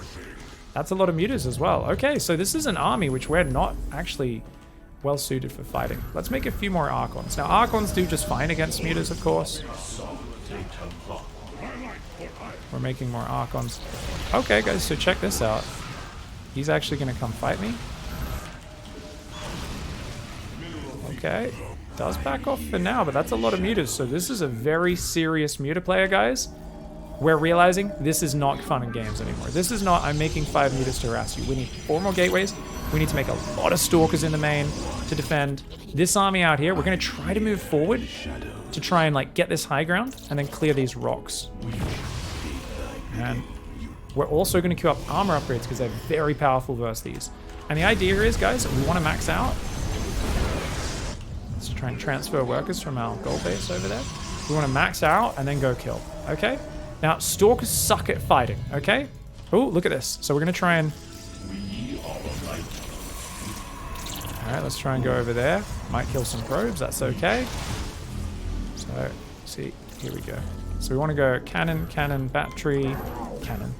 Okay. And we want to keep adding Archons because they're good versus Ling Bane, which usually comes with this. Some Zealots. We've already got the 5 High Templar, which we're just gathering energy on. We're going to try and use these Archons to defend while we get these cannons up. We could storm them as well, but remember, aim for those circles underneath them, okay? So, we want to grab 2 more workers from there, a worker from there. We're using shift click. Put these guys on gas. Cannons and batteries are up. I think it's time to push, guys. So let's try and grab these Stalkers together. I'm going to do nothing but Stalkers from here, just because that's a nice, easy unit to complement all this other good stuff with. They shoot up, they shoot down. We've got mass Blink Stalkers coming. We don't have a Warp Prism, so we're just going to wait for 1 more Warp In. Actually, why would we wait for another Warp In? We've got +2. Let's just move forward. We can rally this extra Warp In. I mean, we're almost ready, so we might as well warp it in before we commit. But let's get ready to commit. Let's break these rocks. And we've just maxed out on a giant army. Oh, look at that, guys. Big army. So we're going to try and go home. We're not gonna base trade, okay? Let's try and go home and defend. So we're doing some force fields. Trying to come back and defend this just by moving my whole army home. We can just box some units and move them towards the mutas, hopefully. It's kind of hard to see what's happening, but having the cannons and batteries spread across my bases seems to have defended me. We can blink on the mutas potentially up here, so we control click the stalkers and blink them. You don't want to really be thinking about any fancy micro, and now we can go back across the map. So this was actually a really smart move of using the army that is kind of worse than mine, front on, but very good in run-by situations. We did lose some probes, so we'll rebuild some probes for this. And what are we doing? We're building nothing but stalkers. Not the best unit for fighting Ling Bane. Whoa, he's got ultras, we might lose! Let's see. Okay, that's okay. So we pulled back there, gathered our army together, stormed the Zergs. How did he get ultras out? We've still got 4 immortals, actually, and the stalkers are not terrible versus ultras, so we should be fine. This player is sick. This player is sick. More immortals is the most important thing. Oh, also, oh, our Archons got trapped there. Also, guys, how do we counter immortals, ultras? What you do is you go for the 5 robo play. So the 5 robo play is pretty sick. I'm not even kidding. It's such a hard counter. Just make sure you can build more immortals and you'll be good. We're gonna make some more probes. We're actually supply blocked now, so we'll get ready to take a 5th base as well. And let's look up, set up for one more fight. Whoa! Whoa! So we're just gonna A-move. We're just gonna blanket storms to get rid of the Ling Bane at least. He's got some pretty good upgrades, guys. This is not a good fight angle for me by any means. So what we can do with Stalkers is we can blink them back. We're not going to, because we're gonna go, ultras, I'm panicking. I'm a diamond player. I'm a real diamond player. We're gonna reinforce with zealots just because they're cheap for now. Because he stopped building flying units, I don't think it's worth investing in stalkers. We're gonna try and rebuild out immortals here. If we can get up another remax of immortals and then archons, we'll be good. So we're just gonna try to get in between the rally is the idea with this fight, as well as quick reinforce with the zealots. But let's try and take a 5th base up there, guys. And we'll build a cannon. So these guys, the whole point is just hopefully we kill units as they pop out. Opponent had really good macro, really well done. I'm very impressed, guys. Now, obviously, we could do things like that and blink back weak stalkers. That's what we could have been doing earlier as well. But figure what the hell. Opponent played a great game. Shout out to Star. That was a sick game. Even after killing a base, was at 77 drones. Had a massive upgrade tab. Amazing play. I'm really impressed. Even had a great Aspire. If they got Broodlords out, well, I had Stalkers with 2-1 upgrades, which would have been okay. But this was cool. Now, one thing we like to add if the game goes long enough is a second Forge. So that we could have also started Plasma Shields, along with like +3 attack, +2 armor, this sort of stuff. But yeah, essentially, if you've got Archons and Storm to clear the Ling Bane, they'll disappear so quickly in a fight, and even without Focus Fire, your Immortals will just kill the Ultras really well. As long as you have, say, 1 Immortal for each Ultralisk, plus other supporting units, you'll do well, especially if you have Archons in front. So, Archons are so good at tanking. So if you got Archons, they're good at killing Ling Bane. Some Storm annihilates Ling Bane. Does damage to Ultras as well, not a lot, but a little bit. And then Immortals, of course, do massive, massive anti-armor damage. But yeah, what was kind of cool there is we're not doing the Phoenix response, because the Phoenix response to mutas is very complicated. It's expensive. It's micro-intense.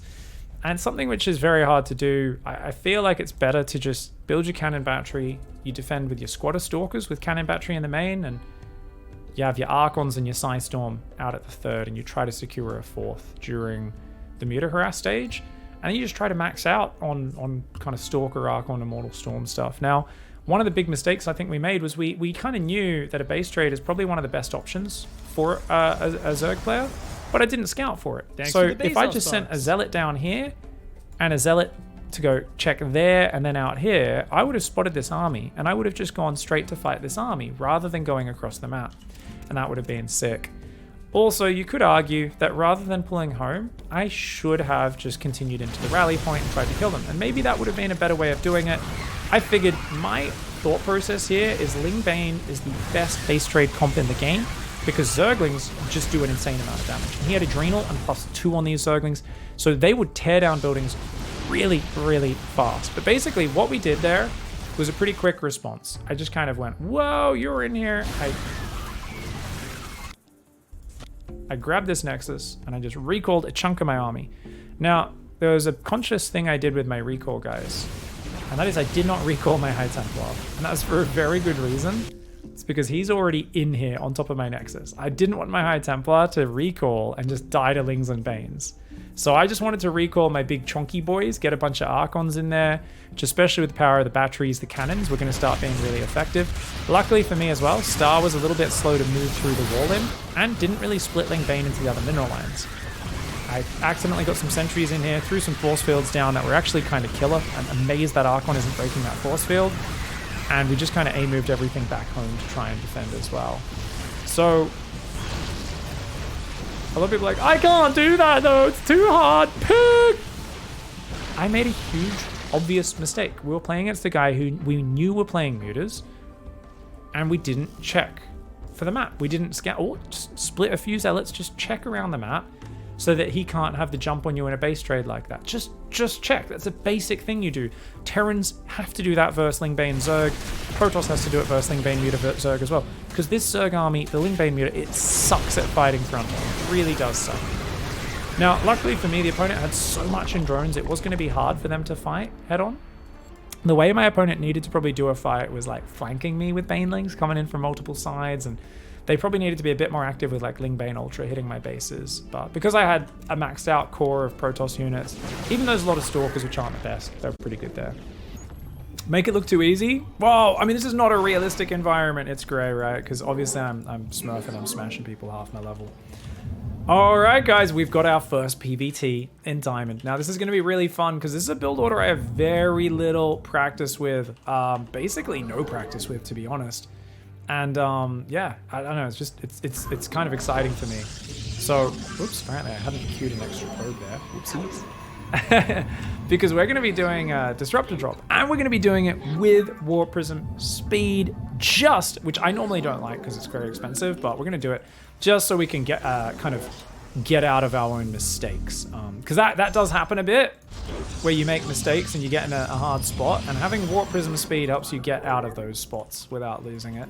Behind this, we're just going to be playing nothing but Stalkers and Disruptors, so it's kind of a continuation from what we did in Platinum 1, but we're opening with a Disruptor Drop, and we will be adding Blink and taking a third and taking a fourth and that sort of stuff. So a big theme is we are trying to macro to a bigger stage of the game, and I don't think you need to do that as early as Diamond 3, but as always, we want to give you guys like a smorgasbord of different things you can learn in StarCraft. So SCV is just attacking my probe.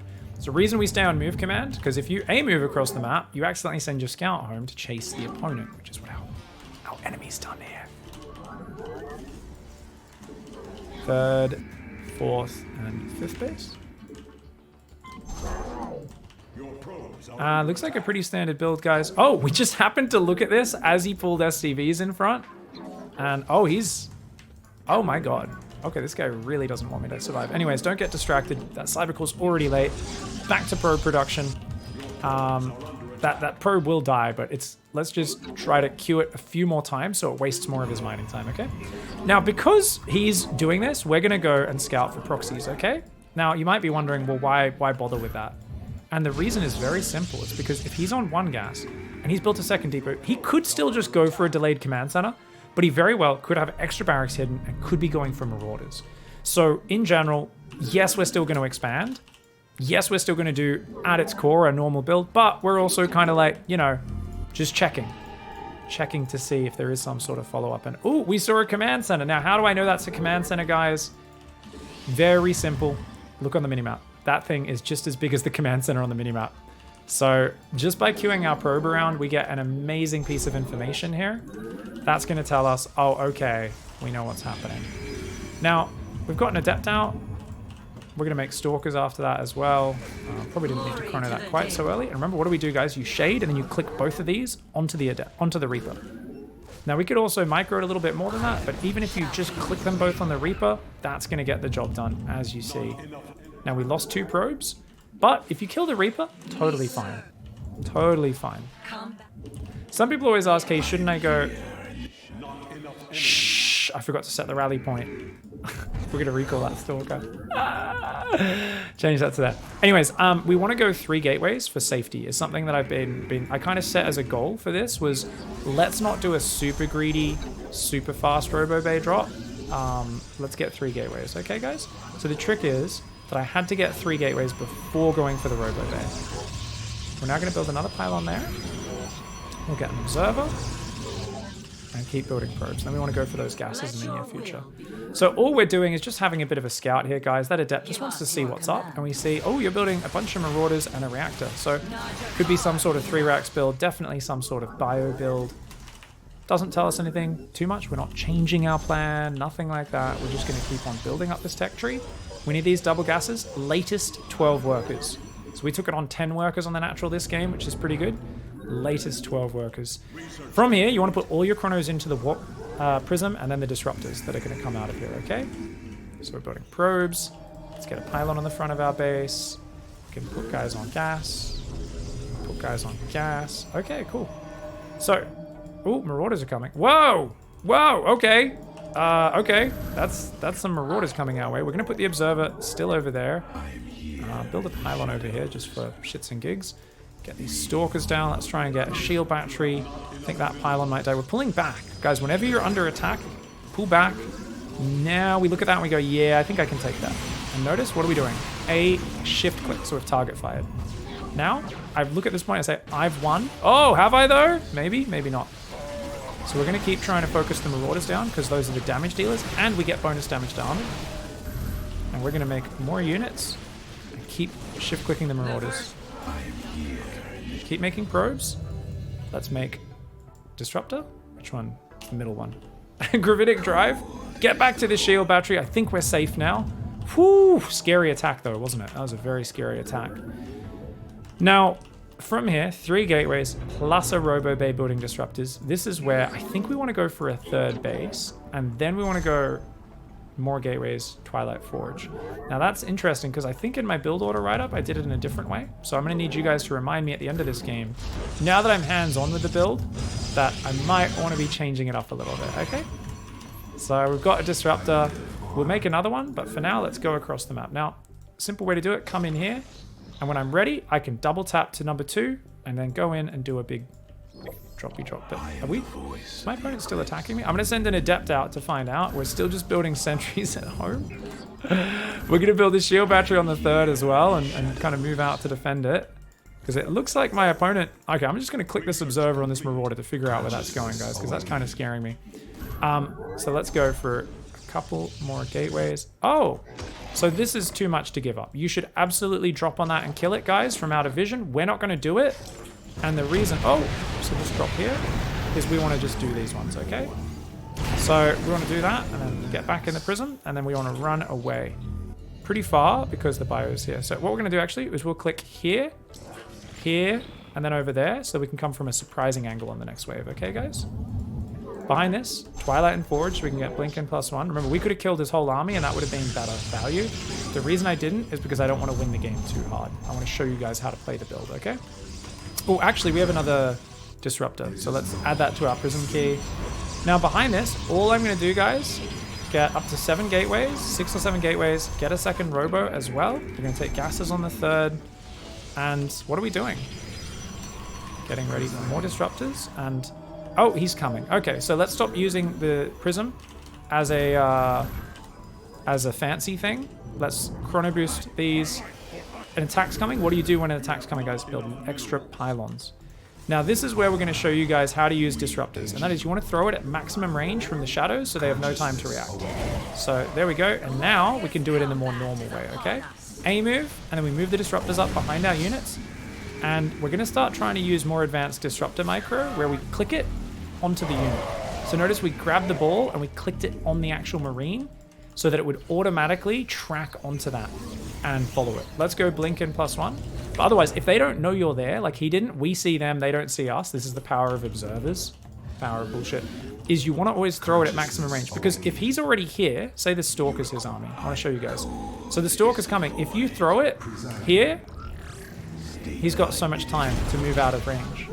Whereas on the other hand, if you throw it before he's in vision, it's already going off basically the moment he sees it. The moment it connects with him, it sets off. So that gives them less time to react, if that makes sense. Whoa! What the fuck? What is that? That's crazy. Okay, guys. So obviously we did take some probe losses there, so we're trying to chrono. We're also going to just build a 4th base, build some more pylons. chrono these two. We do want to queue up charge because we want to start doing zealot run-bys later on. And notice we've got more observers. So what I'm doing, guys, I grab an observer, right-click on the minimap, shift surveillance mode. Right-click on the minimap, shift surveillance mode. Get the disruptors, put them on my army key, and what am I doing? We're going to make a sentry just for Guardian Shield, more stalkers. We're going to keep making disruptors, and we're going to go push the front. And this is what you always want to do with splash damage, and this is what Diamond's all about for us. This is that skill that I really said, this is what I want to teach you guys in Diamond League, is we want to get over there and start poking. But guess what? What if we get dropped? I've got nothing. So this is why, in this matchup especially, but you can do this in every matchup, go build pylons on the edges, okay? And these are going to spot drops, but you can also use them to warp harassment in as well. What's something else? Well, we're on 3 base. So you guys know, what are we starting to do once we're on 3 base economy? Not be afraid to build a cannon in each mineral line, okay? That's just going to give us just the beginnings of some defense to go with our battery. Now, here we don't really see an army, but his static is keeping us back. So we notice we're getting used to this, guys. Shoot the ball, click the ball, micro the ball. Tell the ball where to go, okay? So, okay, opponent's doing some very tricky stuff trying to get some map vision. Now that the turret's gone, we can shift siege up with that. We're going to keep making stalkers, keep making disruptors, and let's also get our warp prism to just come through in the middle so we can warp in from a safe area, okay? So what are we going to do here, guys? Well, as charge kicks in, and we can just alternate attack. Attack upgrades, armor upgrades. It's not a super upgrade heavy style, but probably a good idea just to do it anyway. Basically what we want to do is we want to start doing zealot run-bys on opposite sides. For now, though, move the observer forward. Just move the observer forwards, guys, and let's try and just move the ground army, and then what are we doing? We're going to use zoning, just shoot the disruptors out, try and land them. We can blink on that tank potentially. Oh, that's a lot of tanks. So notice he's trying to click on us now. So notice we're trying to click those balls onto him.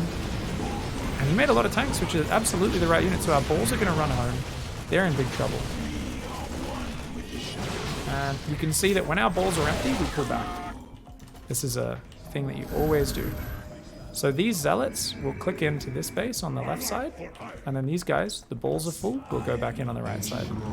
And we'll just finish the game now. This should be game over. Add those gateways. We can also... Oh, we let him make a planetary there. I kind of let that survive for a little bit. I didn't realize he was already... So we click the tank, because the tank is the scariest thing for the disruptor, guys. And remember, click the disruptor onto the units. That's what you really want to learn to practice here. So we're trying to get the SCVs here. So notice micro, click it onto them. Or if you want, move it beyond them is the more advanced micro. So you move it in the direction you want it to go. So remember there's two types of micro, guys. Number one, just right click it on the unit, let it automatically follow it. But you can see it kind of waits till the unit's out of range, and then it starts following it. You see that? So it doesn't quite stay in the middle of it. So if you're trying to get a big pack of units and you want to hit right in the center of those units, then you can see it's better to actually just move it in a direction.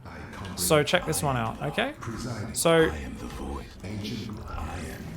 notice I'm clicking it beyond the units. I wasn't clicking it on the units. I was clicking it in the direction so that I'm steering it into the middle of their army there. Does that make sense? Is it left click or right click for the ball to chase a unit? Just right click. So you're giving it move commands the same way. If I click this zealot on the disruptor, it follows the disruptor. Exact same thing. It's just a move command. That's all it is. That's all it is. Okay? Do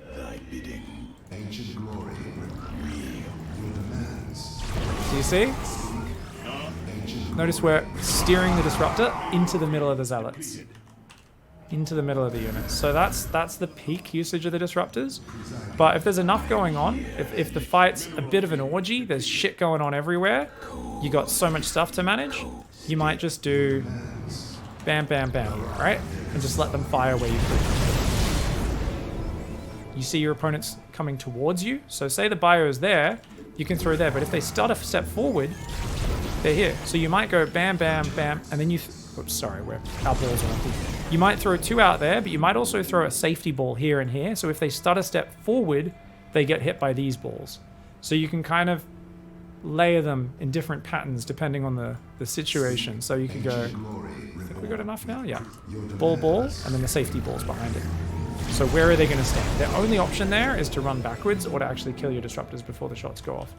Keep in mind as well, guys, you do have to be wary if you get your disruptors too far forward, unsupported, because then this can happen, right? Oops. That was a really bad example.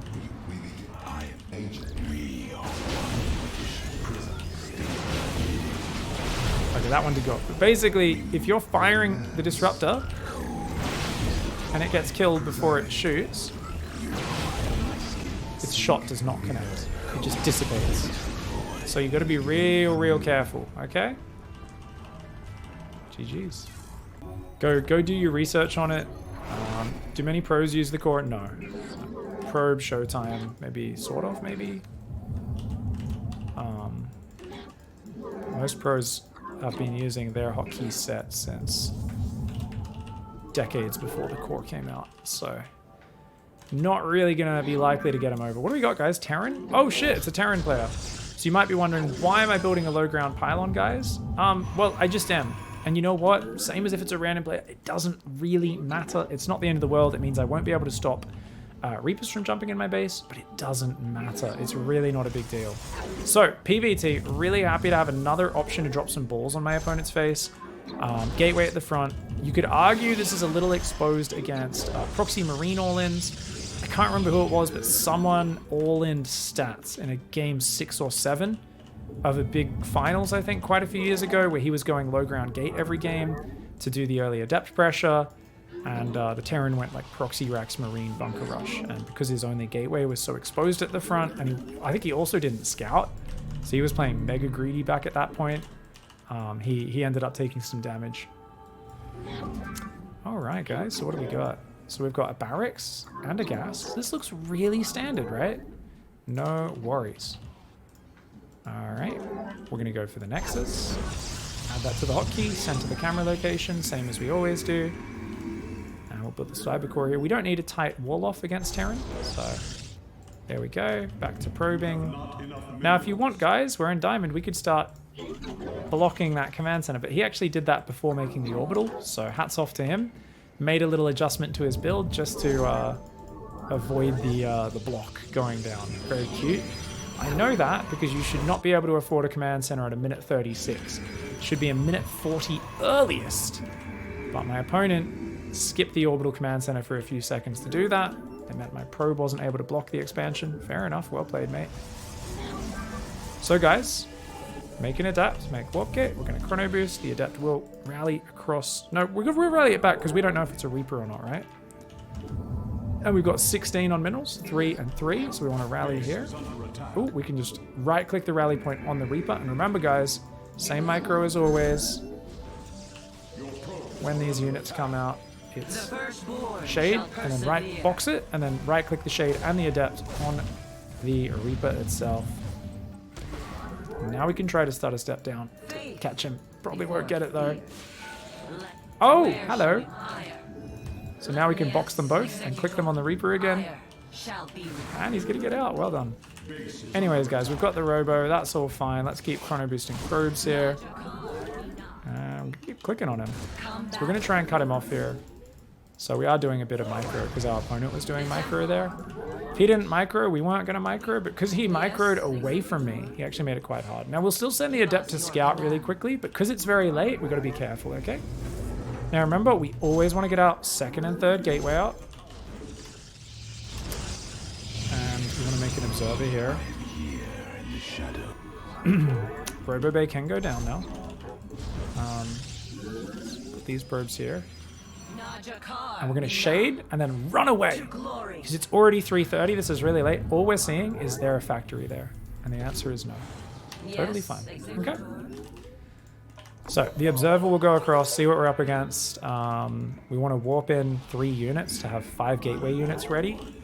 We're past 12 workers, so we're a little late on these 2 gas guys, which is not great. Make a warp prism, chrono boost it, start heading towards those disruptors. Let's put another pylon there just to help those be powered a little bit more. Because we're supply blocked, it's Spawn's a little low. We are a little worried. Now, why do we warp in 3 gateway units? Remember, about 4 minutes 30 is when our opponent could do a big drippy drop. So we're going to put a pylon out there as well, hopefully spot it before it comes in. So we're going to make a few stalkers, and we're just going to sit in a middle position. Now, some people like to split their units up and just leave them in the mineral line, leave them all in the main, all in the natural, or half-half. But for us, we're not going to do that. We're just going to stay in the middle so we can quickly respond if we get attacked on either side, okay? Now, building more probes, and we go, oh, he doesn't even have a factory. He's gone a 3-racks build. Uh-oh. And he's coming for us. Oh, my God. This is a very bad situation, guys. So we're just making units right now.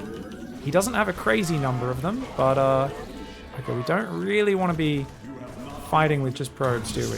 Oh, my God. So we're going to keep building disruptors in the midst of this. Looks like his stim and his upgrades and stuff aren't ready. But I did not notice that army coming across the map. So, good thing. What did we do, guys? Run your probes away, warp in your units. And then we tried to fight with our army. And we see he's going pretty macro heavy here. We don't have the prism speed. So we're going to rally another disruptor to the middle that we'll come pick up. But for now, we're going to go across the map and do that same thing that we normally do. Oh, we got our observer as well. So we're going to come in and kill some workers, okay? Behind this, 3rd Nexus. Remind me to write this in the build, guys. I forgot to do it after the last game. Whoops. And let's get a sentry just for Guardian Shield, as we've said. And we're going to keep building observers after that, okay? All right, so let's go. We're just going to tell this to unload. Now, let's do the drop left click to unload while moving, a bit smoother. And we can just click it there. Oh, fly the prism away. And we pick it up and we leave. So that's very scary. He reacted very quickly. We'll just hide in the dead space for now. Actually, no. We'll run around the side and we'll meet up on this tower. Okay? So we've got a 3rd base on the way. Let's get a shield battery there. A shield battery here. And we'll even get a shield battery in the main. Let's build another pylon. We're going to try and go 1, 2, 3. So 6 gateways, guys. Just so we have a bit more production. Keep building probes here. We can rally to the 3rd. We can get more disruptors. So remember, we just want lots of disruptors is how we're playing. A 2nd robo, and then we want that Twilight and that Forge. Now, often we go Twilight Forge first. We're just feeling a little bit worried because he did damage us early on. So let's get the Observer forward. We're going, once again, right-click, shift, surveillance mode. Behind this, gas. Extra pylon. Keep building probes. And we're making more guys. I'm a little worried because he scanned my natural that his army might be coming in. So we're going to drop. So we're just clicking that.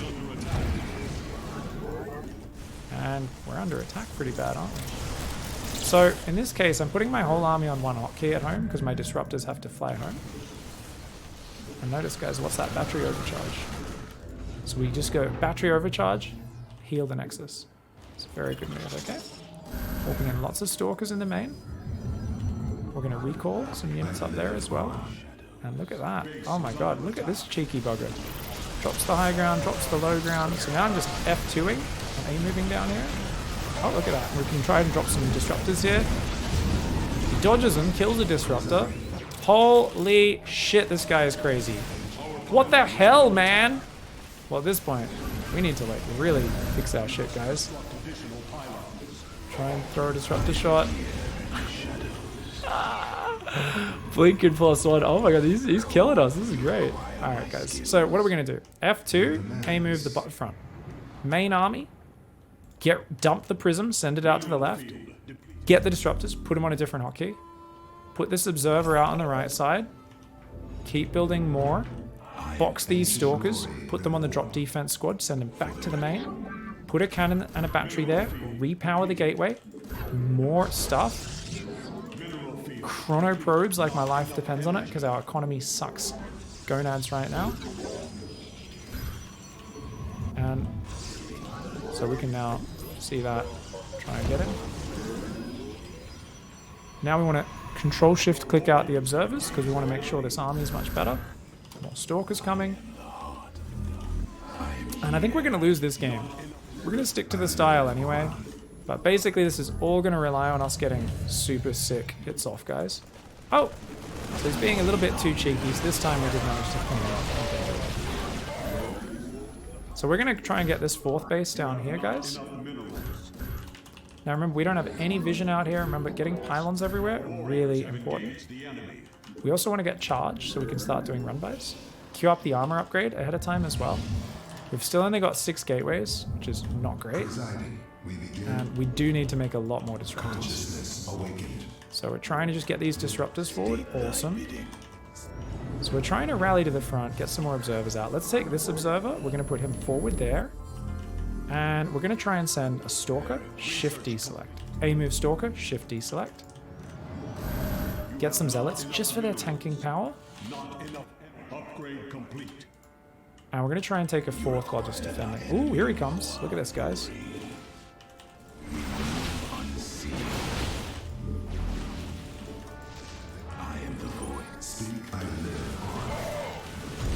So we're just panic throwing out disruptors to try and keep us alive.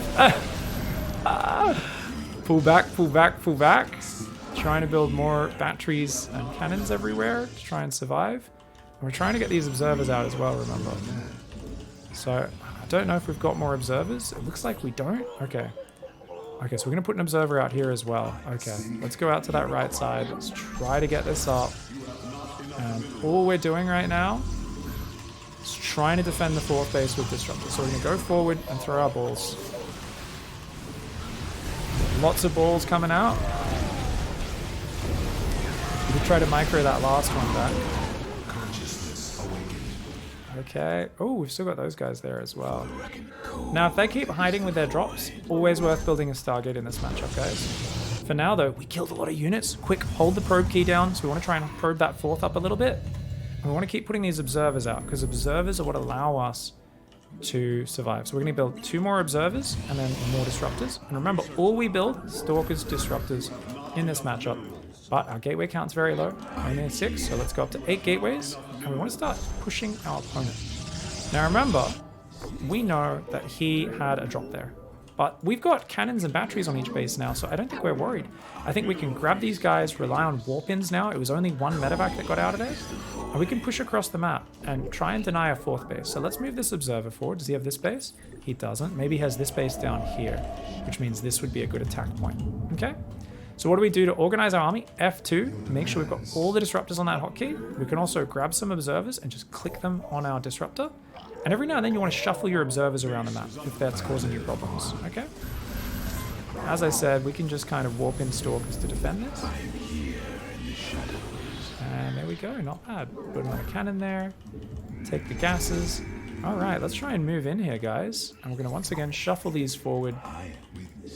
And that's a planetary, so this is a very dangerous move, guys.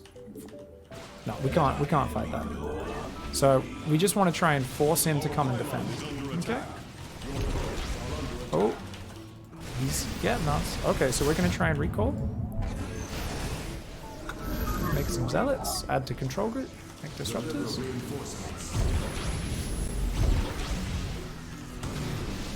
Gonna do battery overcharge. And now what do we do, guys? Control click, and now we want to click on the medevacs. So that's what you want to do with your Stalkers. Whenever you realize their army is really small, you go into hunting mode. All you want to do in that scenario is focus their units down. Now I'm going to try and control this right side of the map. I can't defend the left side, but if I take this right side, that's good. So we're going to take these 2 bases. We're not probing anymore.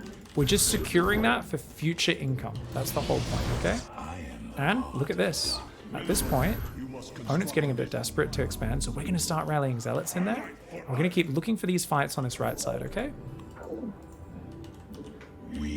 So our army's here. Keep making these. Keep making disruptors. And we'll leave 1 zealot down there. We're going to put more zealots in over here as well.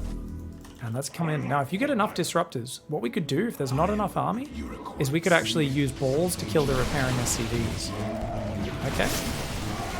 Right now, we're just going to throw 1 ball out because we've got overwhelming numbers. So notice 1, 2 to kill the repairing SCVs, and the other one's going to go after the marine water over there. Now, this is still a really dangerous move, right? We're trying to kill that planetary before we get out of there. We're trying to run away. And we're kind of getting out of there, but we're taking a lot of damage. This is a really questionable decision for me. But I figure because my zealots were denying the base over there, it might be okay, guys. I'm not sure, it might be. So it looks like he's counterattacking me right now. So this is a point where DTs become amazing in PvT in general. So what are we going to do? We're going to... Why can't we warp in Zealots? I guess that's depowered. Okay. Let's go. How many gateways can we squeeze? 1, 2, 3, 4, 5. Should help us out. Alright, yeah. We saw that army coming. Oh shit! I just killed my own guys.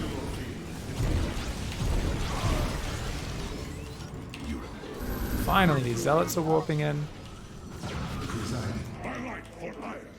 Control click the gateways, add to the control group, make more probes. He obviously has so much money, guys. So that's a big problem for me.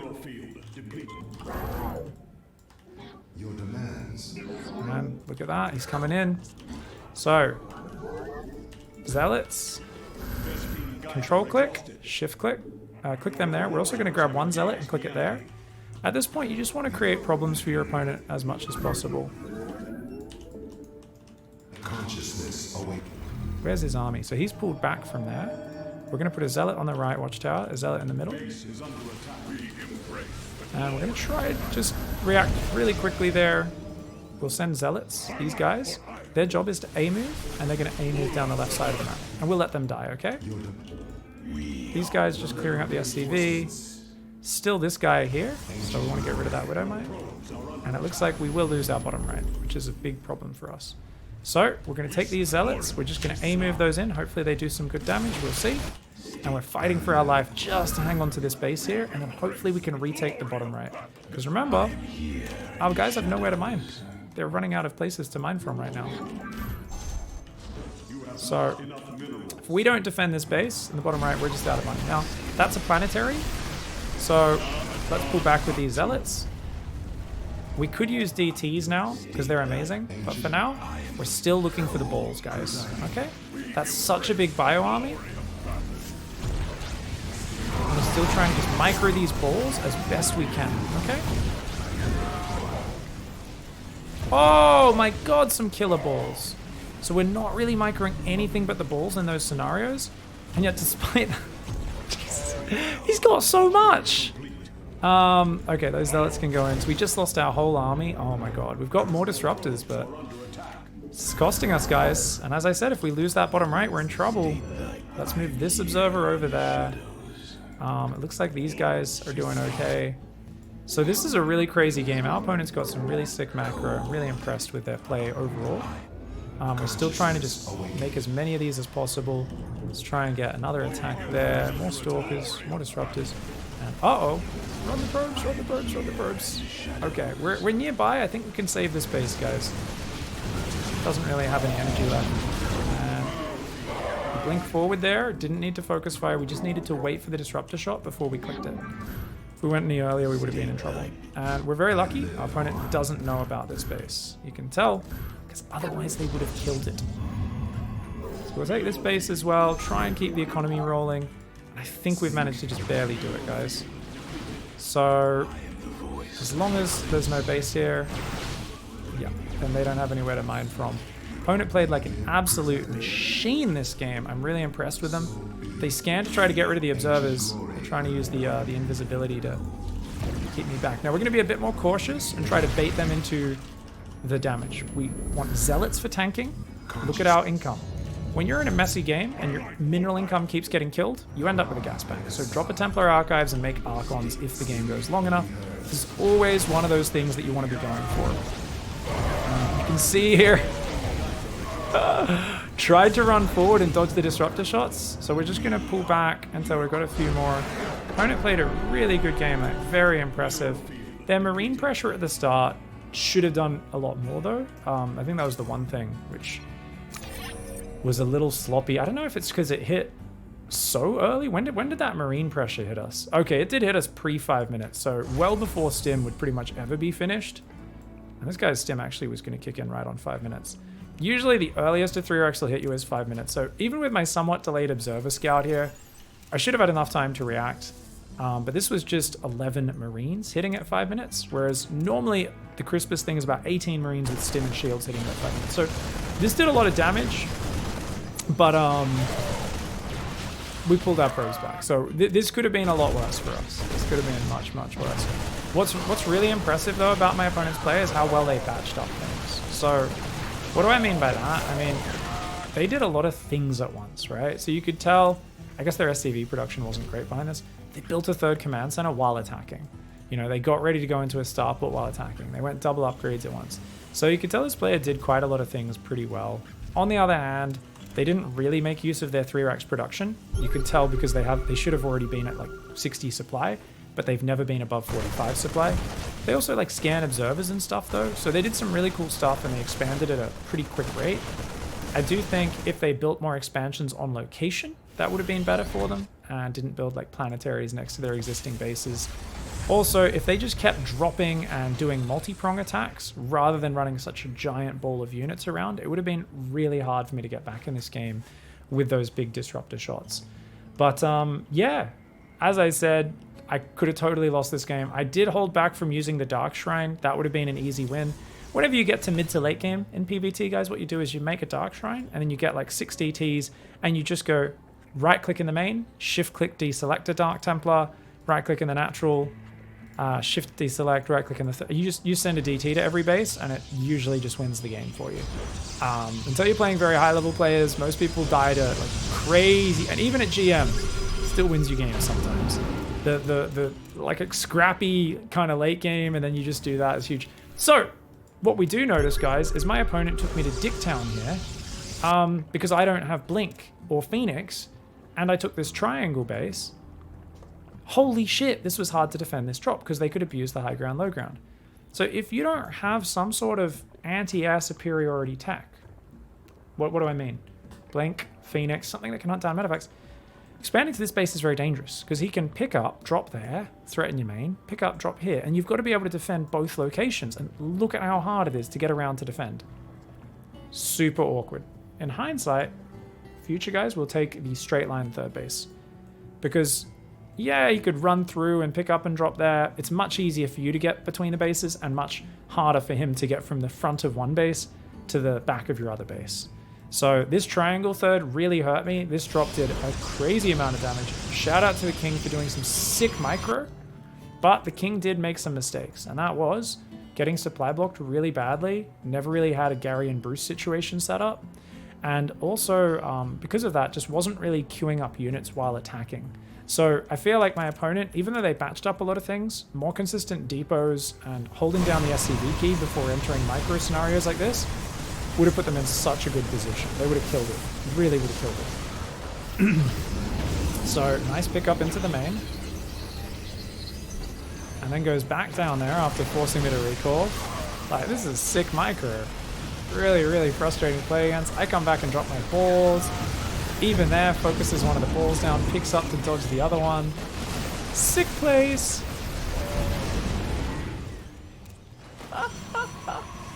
And I could have microed better, but I should have just split my units better from the start. 50-50, and then just warped in to reinforce whichever side needed it. The trick in that scenario is to be really clean with your control groups if you've got to defend. Main army at the front, drop defense in the main, and just rotate that. Yeah. Cool. What a game, man. So I wanted to show you guys the power of just building stalkers and disruptors, because what are we doing? We're creating training environments. This is the bowling ball training environment.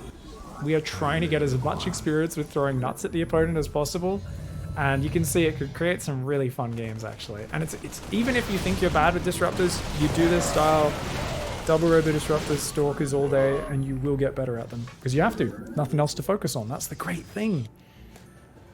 Old Foe, thank you for the Prime Gaming resub. Thank you very much for the love, mate.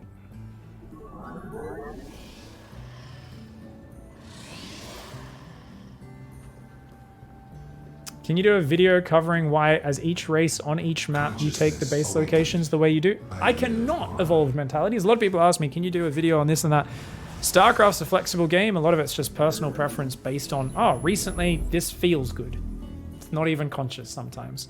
In general, taking the front base is really nice because then you can take the fourth, and by controlling the ground attack paths in front of them, you're also blocking any drop that goes into your main.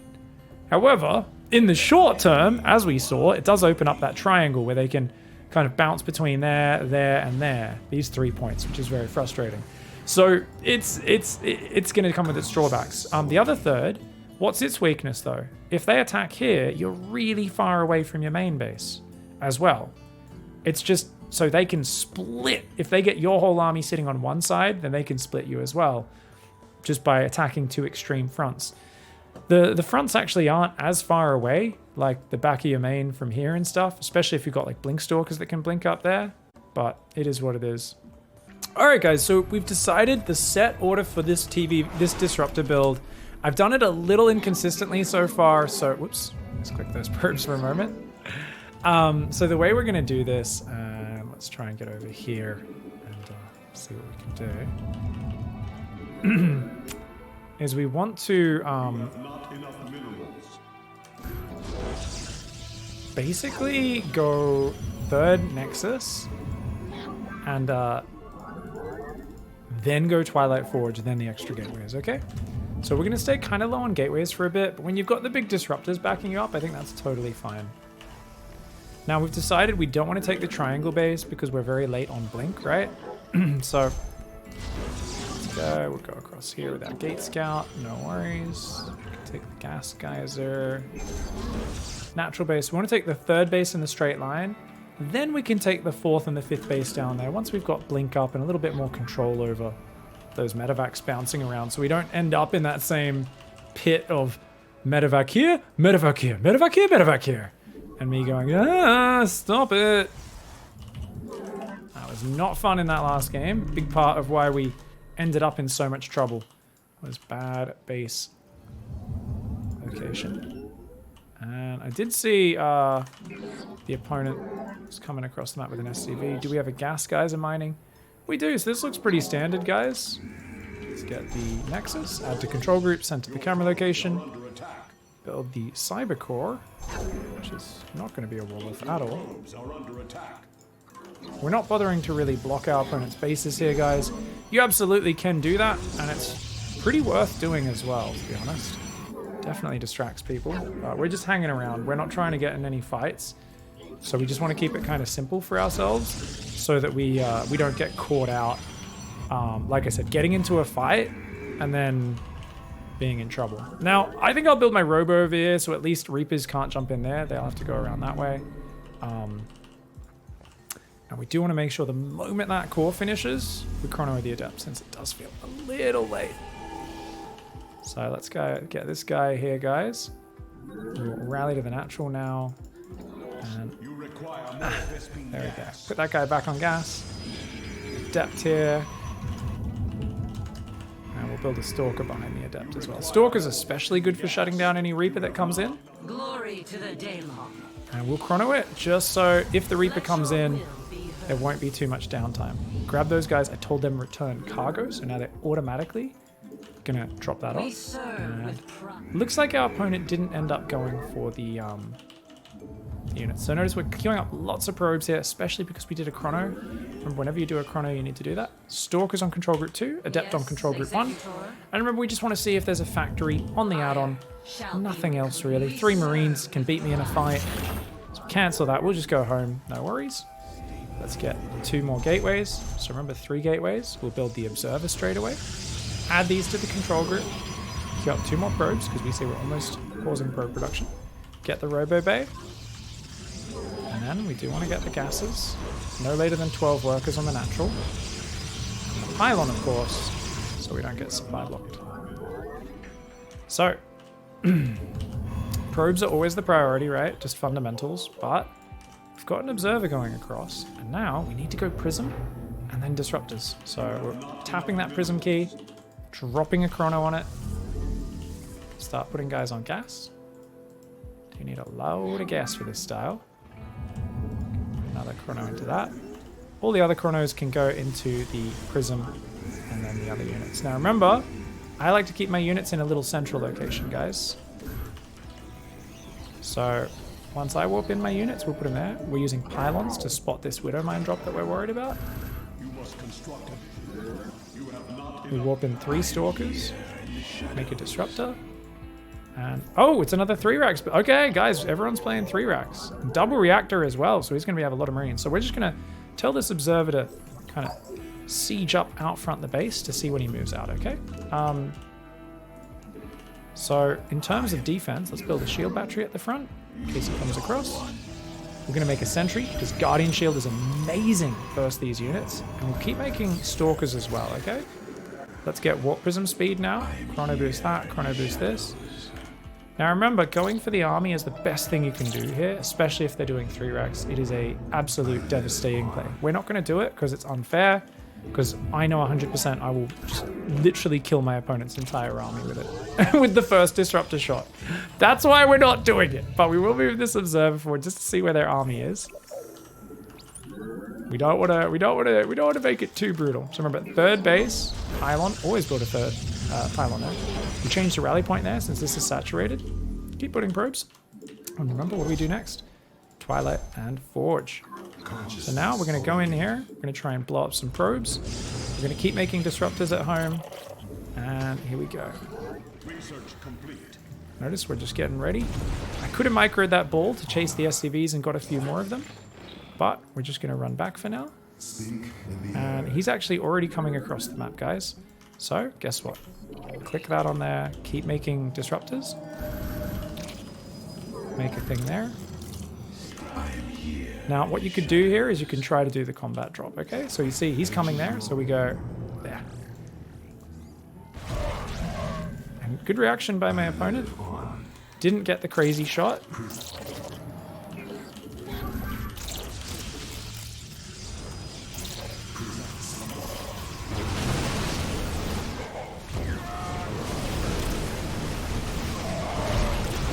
So we're using the Guardian Shield really well. And we've noticed we just shot out the disruptors one at a time. Now the disruptors are going to run away now.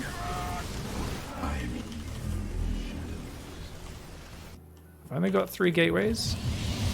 Deliver reinforcements. I live on. You require my skills. Whoo! Blinken +1 came down. Enough energy. So we see Stalker's not the greatest unit in small numbers on their own like that, but it's all about the disruptors keeping us alive. So we're going to put this observer out here. Going to try and rebuild my probes. Going to send that prism with just 1 disruptor. So we're going to go see if we can go hit his mineral line again. Okay, guys? So that's going to go on a 3rd hotkey. We've got Stalkers and disruptors here. What's our probe count like?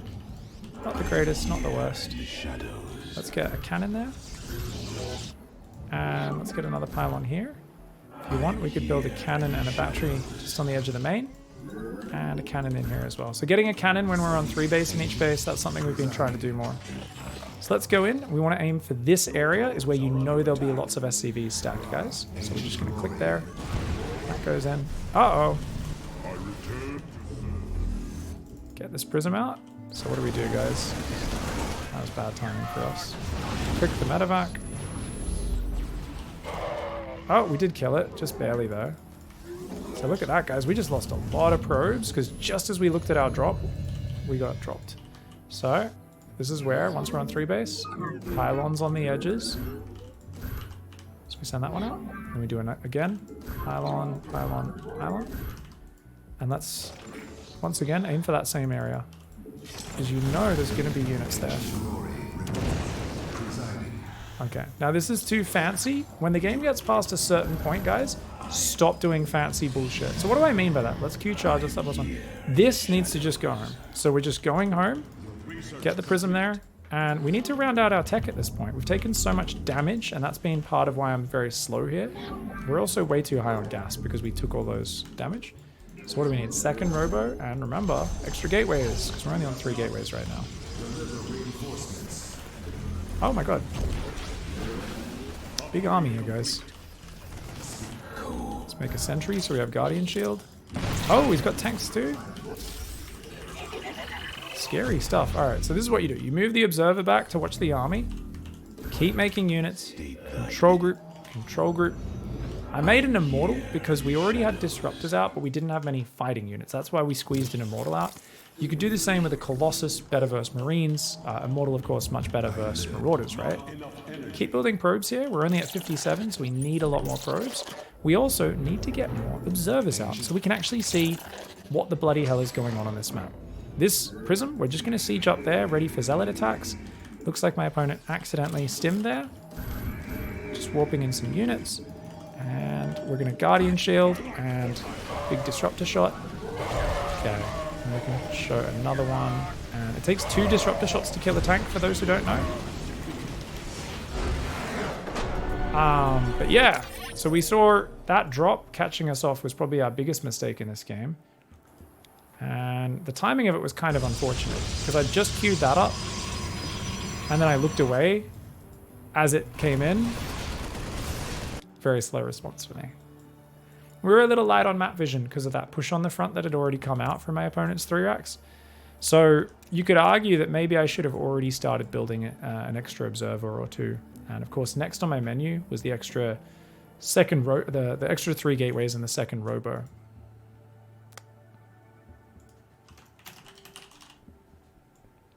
Second robo actually wasn't written in the build order at all.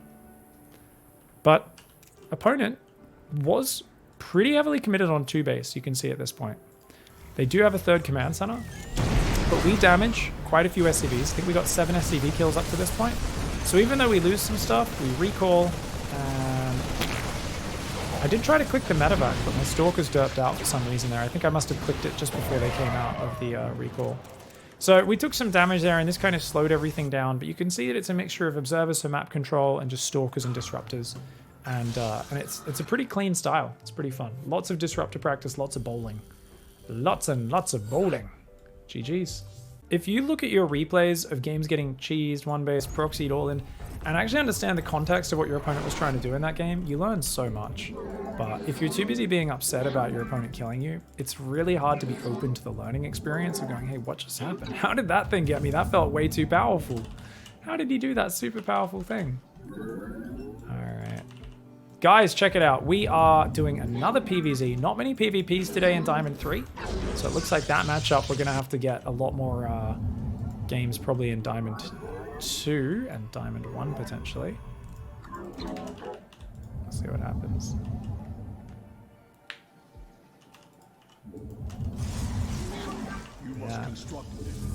Yeah. You'll get really angry if you don't look at your replays, guys, because you don't understand why you're losing.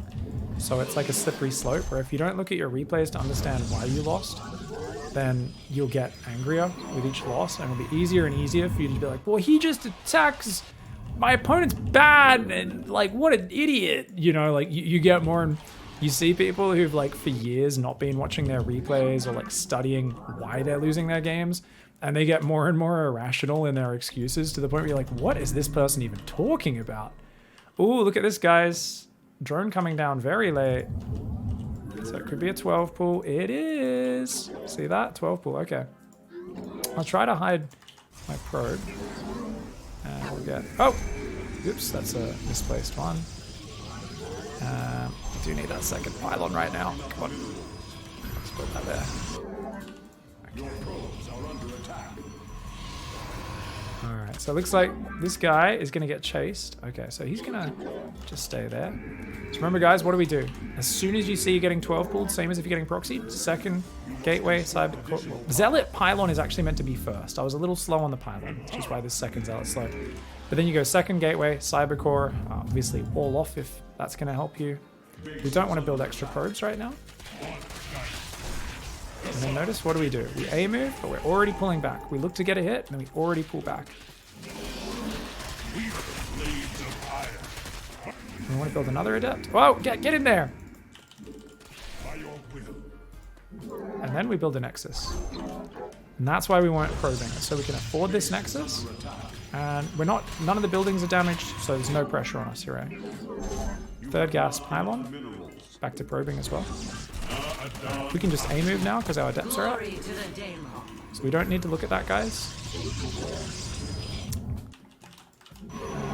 can go there. The firstborn shall persevere. So it's really nice if you can do counter pressure, guys. But what do we always say? Send the zealots home. In case those zerglings hide, there's some sort of follow-up all in, we'll just send them home. And we'll just get the adepts Forward. and send those ones in. Behind, normal build order. So let's get the Twilight, rally to our natural. We've got Warp Gate on the way. Let's build a Stalker so our opponent can't just see everything we're doing. War's Allah. Let's kill that lava. We are of one mind. Eggs you can't kill, lava you can, We guys. serve with Those who are pride. wondering how that works. It shall There's be 2 queens there, so I want to run away from the queens, and that's actually quite a lot of Zerglings. to So glory. that's the trick, guys. If they've got a lot of Zerglings, you don't need to get in there. They've already built plenty of defense. Now you could be like, oh, isn't that the Zerglings from earlier? Yeah, but if he keeps them all alive, doesn't commit that much, you know, then maybe he defends. Now we're going to run past the queens. We'll try and commit because we don't want to... Oh, and the Zerglings are still there, so let's just leave, guys. All right, let's just try and get out now. Run. So we forced some mining time, but a really good drone pool, lots of Where shall Zerglings. we march? Overall, really good play. Just run the adepts home. And yeah, let's get the DT shrine. 1, 2. Not enough minerals. Obviously, probes are more important than all this. But so, so don't mess up that. And I'm going to tell the Stalker, A move there, and then shift patrol path is what we just did. Lots of shift. You'll see, high-level players in StarCraft, we are just shift abusers. We don't want to actually have to go back and give orders. We love to queue things up. We love to queue shit up. And think about it, guys. Always attack from the front of the third base. So we're going to attack from here, okay? And then we do want to get another pylon.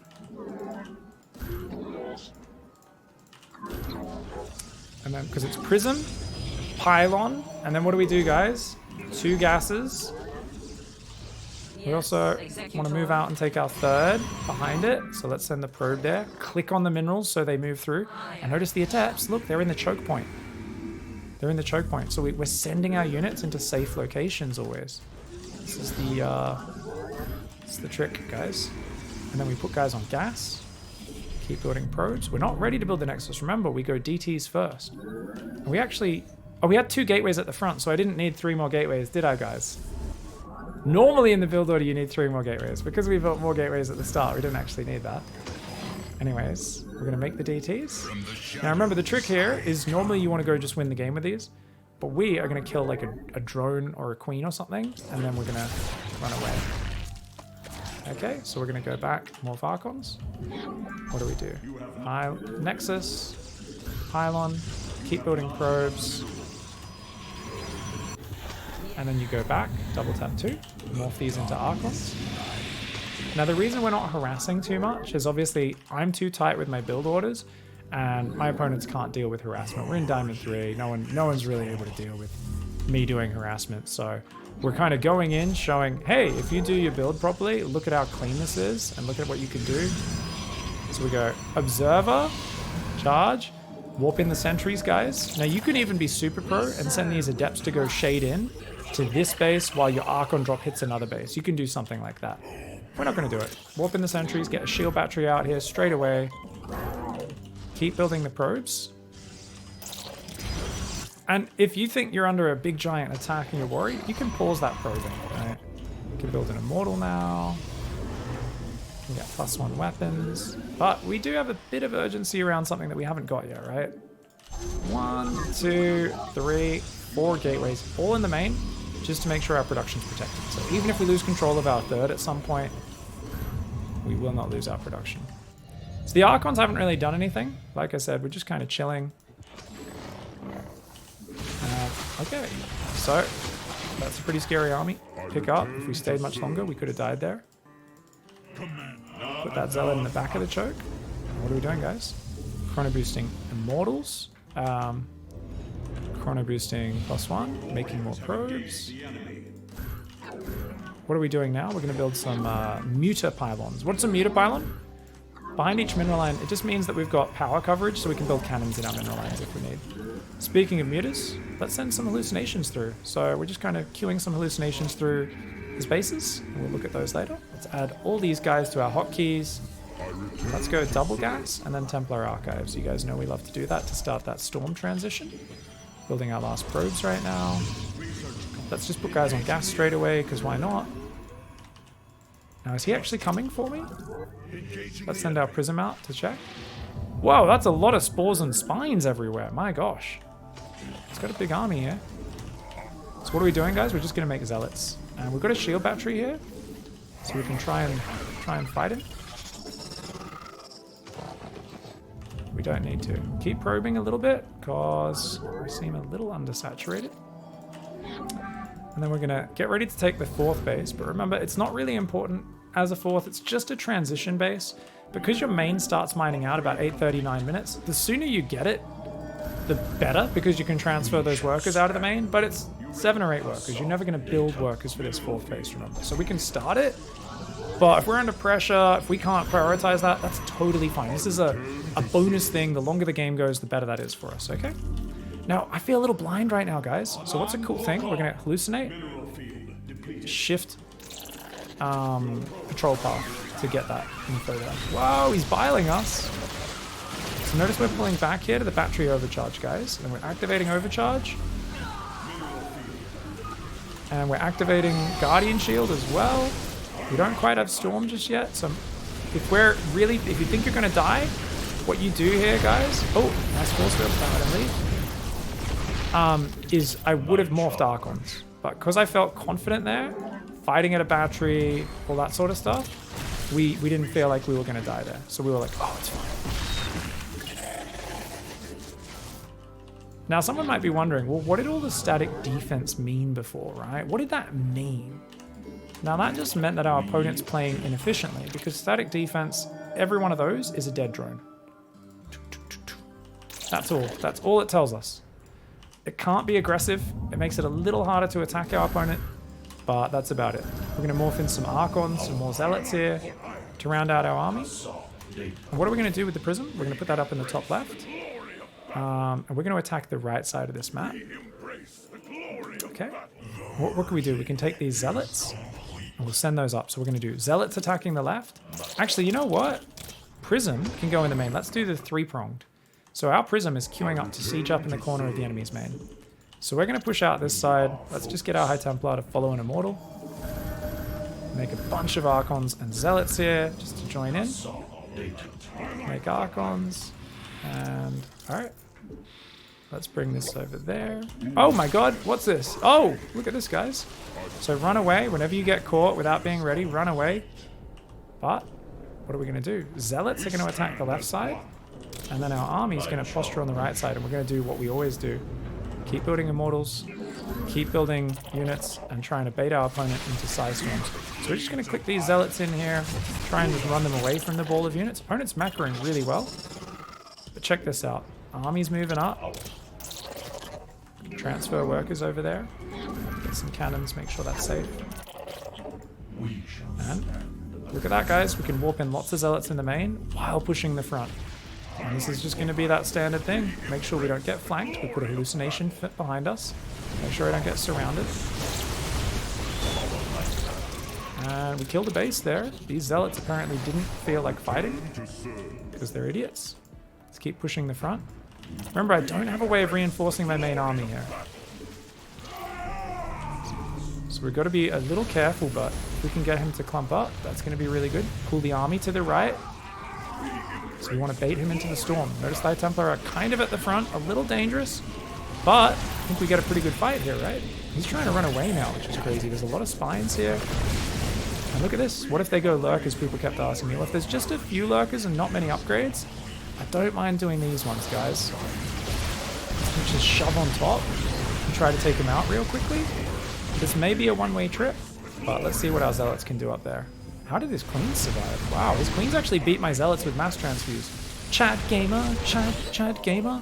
So those Zealots, I thought I'd click them in, but apparently I misclicked them because they didn't go in there. So these Zealots just going to try and fight. And behind now we go, oh shit, he held on. So what are we going to do? +3 attack, second forge, because we're forced to play late game. Not really late game, but definitely a later stage of the game. 1, 2, 3, 4. Really? I don't think we killed that much. I guess because the opponent's only on 3 base. So we're going to add more gateways, get up to 12, 13 gateways. And what we're going to do, guys, first thing you do, rebuild the High Templar. So they start gathering energy. We already got a pretty good little Immortal count back out behind this because we were building Immortals. We could transfer onto the gas. We can take half of our natural. And And then basically, we would just rebuild that exact same army. Add the Archons, add the Zealots, all those things. So, what's the thing that we were messing up really bad there, guys?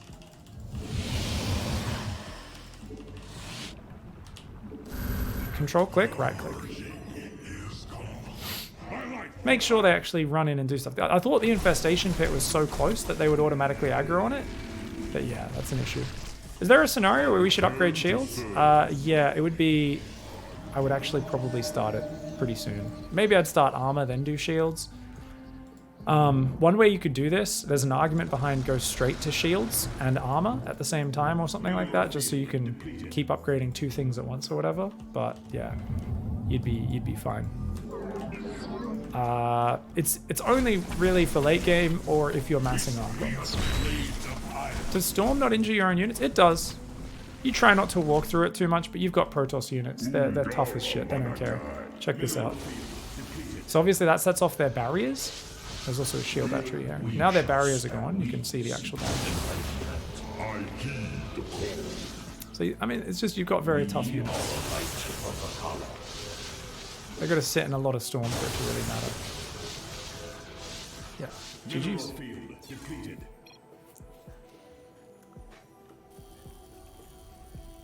So pretty good 12 pool opening. We're noticing a lot of people in Diamond are doing 12 pools. It's a really good way to mess up the Protoss build order and put pressure on. But notice that's a very specific kind of situation you will encounter a lot. And with the 12 pool, notice we didn't see a gas. When we scouted in there, we saw a pool, we saw a hatchery going down, we saw everything that looked like this is going to be 10, 12 Zerglings. He's going to try and break our wall, see if he can mess us up. But he's going to be droning behind that and going for 3 bases and all that sort of stuff. So it's, you know, we stopped at our full mineral line, our 3 guys on gas, got out of 2 Zealots, 2 Adepts, and then we just went straight into the other side of things. Nexus, restart probes, 3rd pylon, 2nd gas, and get the standard transition going behind it.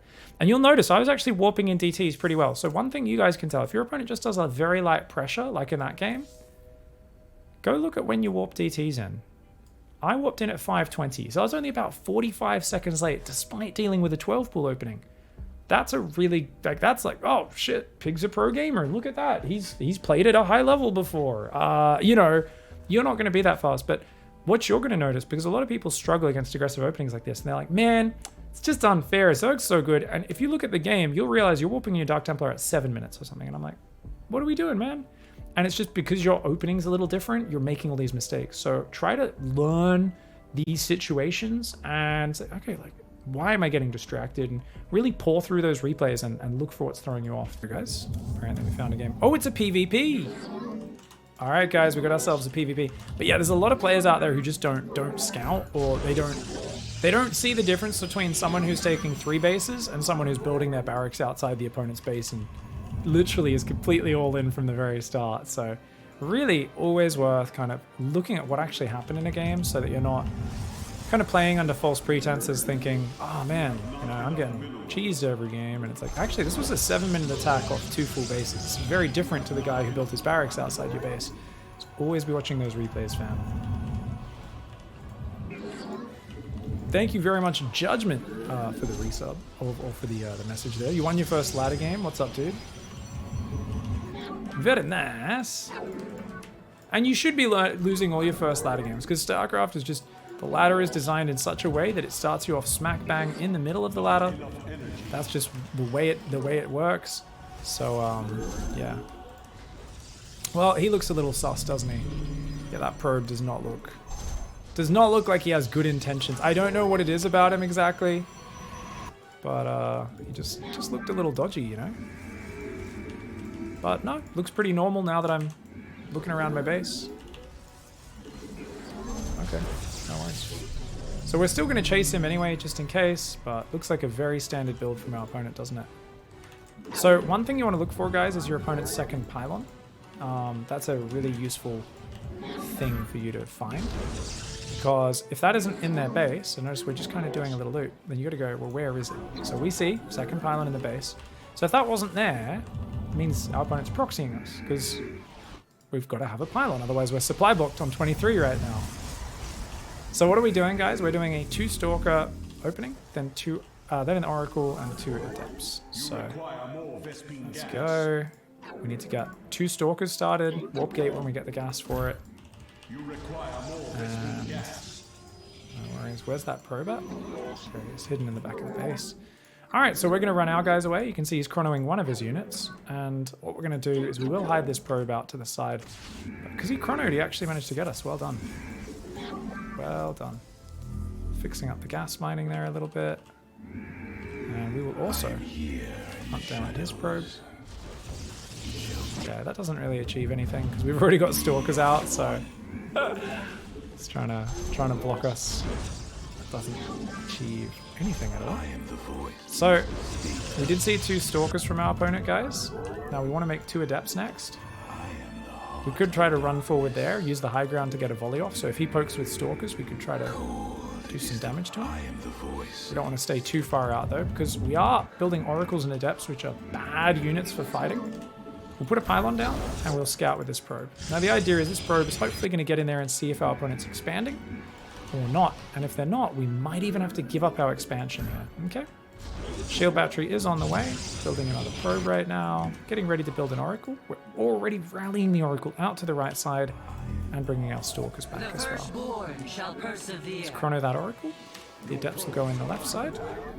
Our probe comes in and sees the opponent's got an expansion about the same time as us. Nothing crazy going on there. We'll build a sentry. Actually, let's just build 2 more Stalkers on the defense, okay? Cool thing about PvP, which we haven't had a chance to actually do yet.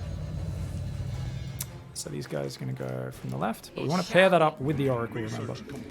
Is we're going to be playing Mass Stalkers. And that's super sick. Because, I mean, there's a lot of stuff in going on. We'll build a shield battery in the main just in case there is an Oracle, by the way. So we've got Adepts, Oracle. So we'll try and send these both in, see what they can do. Building more Stalkers right now. And we're not going to build anything else. We'll just build lots of probes, and let's go for it. Okay. So we're just going to dive into this mineral line, and the Oracle will go in. So we're going to do the Adepts first. My man! I have met Okay, well, that's not going to do much. And there's a battery as well. There's already a robo up. So at least we can get that. Now what I'm going to do here, guys, is I will try to revelate to see where those Stalkers are. Oh, he might be attacking me. Okay. Because I got to ask myself, well, you know, what's going on here? Now what do we do next? We go Robo, Forge, and Twilight. We're going to chrono these gateways. Because I didn't see any probes on my opponent's expansion, remember, guys? So we're going to move our Stalkers forward just a little bit, and yeah. So we're just making as many Stalkers as we can, and we're ready to overcharge and pull probes as needed, okay? Oh, notice he's doing the one-shotting. Really well done.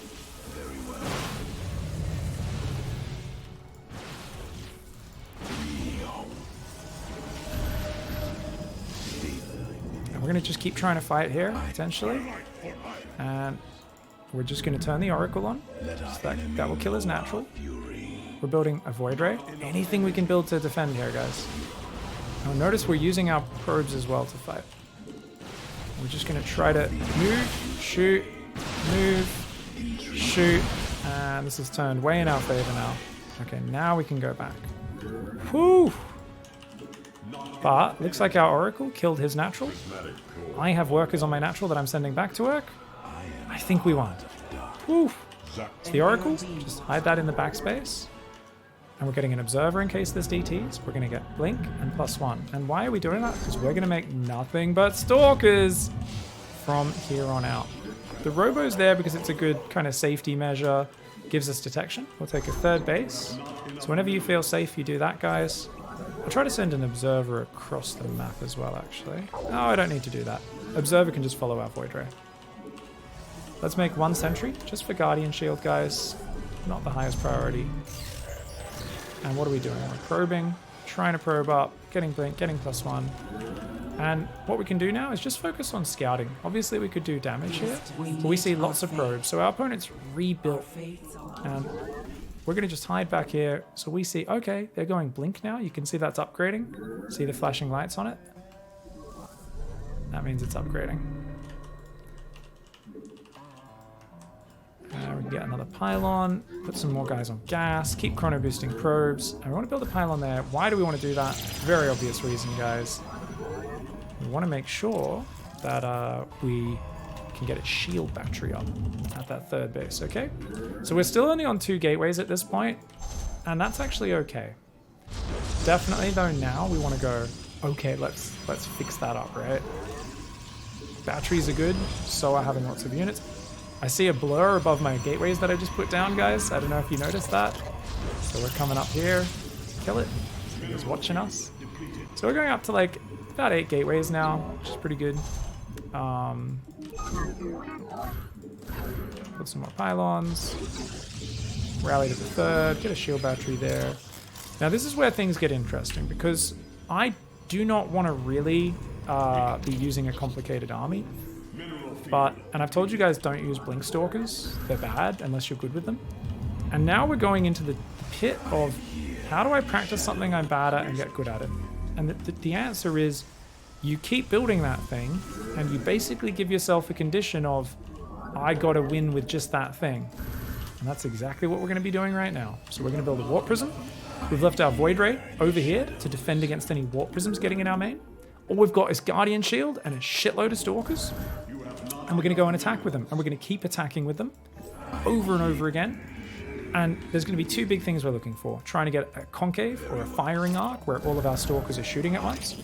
And blinking back the weak Stalkers using Blink Micro. Which is like a kind of rhythmic muscle memory. Now he's added a Stargate just to get rid of that Oracle. That's how annoyed my opponent was by that Oracle being there. That's great. I would have done the same. It's technically a bad move what my opponent did, but I do the same thing. Because I also get annoyed by people hanging out in the dead space behind my main. So I feel very connected to my opponent right now. I feel like this is a man after my own heart.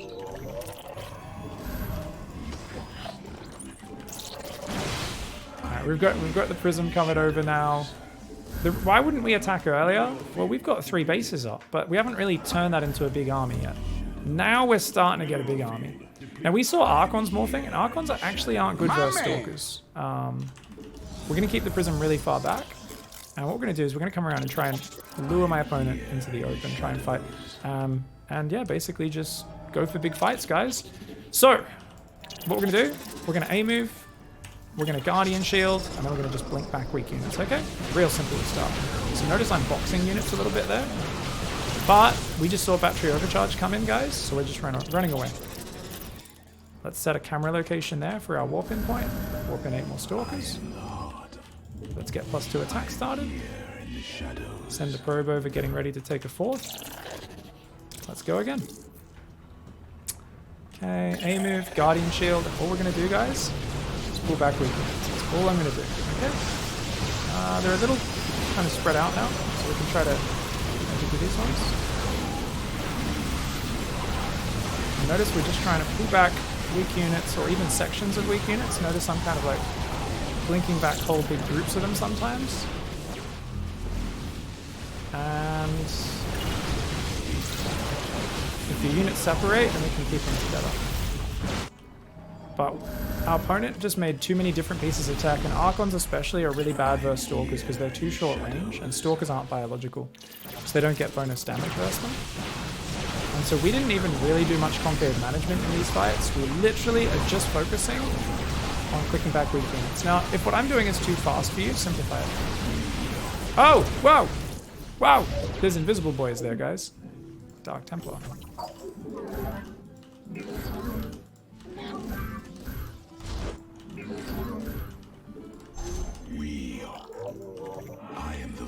Simplify it. So, box back a section. Box back a section. So you can shave off sections of your Stalkers like that, where you just kind of feel like his units are there, these guys are going to take damage, and you're kind of preparing to do it before you see it. So the mistake most players make in these scenarios is they're like, which Stalker's taking damage? And don't get me wrong, you can train your eyes to see it, but what you're really looking forward, if you're looking for that, what you're looking for is not which Stalker's taking damage, you're looking which area of your army is the projectile going, and you blink those guys back.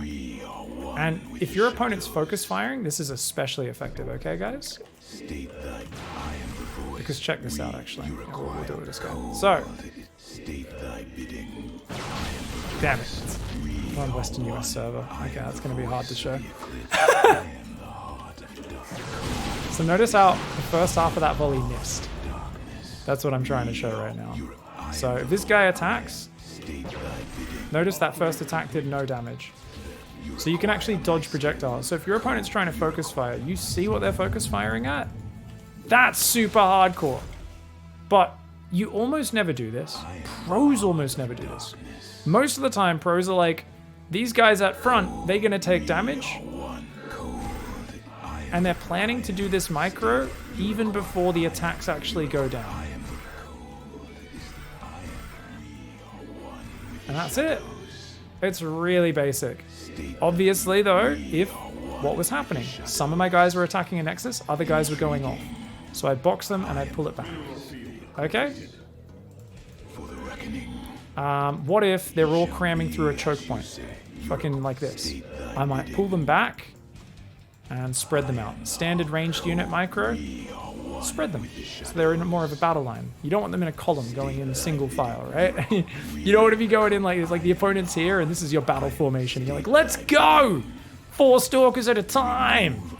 But yeah, essentially it just takes practice and you get better and better at this. And I very rarely focus on focus firing with my stalkers. I almost always, I'm like, I move blink back. I keep it really, really basic. And what we're going to do is we're just going to make basically 3 base rally stalkers. And this is going to give us so much blink micro practice. Now, if we want to point out what our opponent did wrong, I think they just went for like DTs and 2 Stargate Fleet Beacon. And they just went every single tech tree, guys. They went Archons, DTs, Void Rays. They were trying to build carriers or something. The opponent was in a pretty good spot, I think. Oh, maybe not pretty. They were already behind, actually. They were already behind, right? Because we defended their all in. And then it went from there. But this is a really good PvP game because the opponent tried to kill us with 3-gate, right? It's 3-gate. Wasn't just an 8 Stalker rally, surely.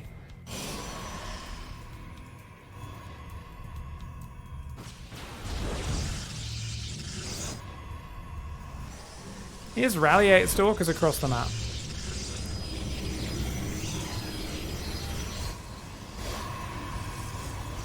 I guess it was like 10 Stalkers rallied across the map, wasn't it? Oh, yeah, because it was after me Adept Oracle went in, wasn't it?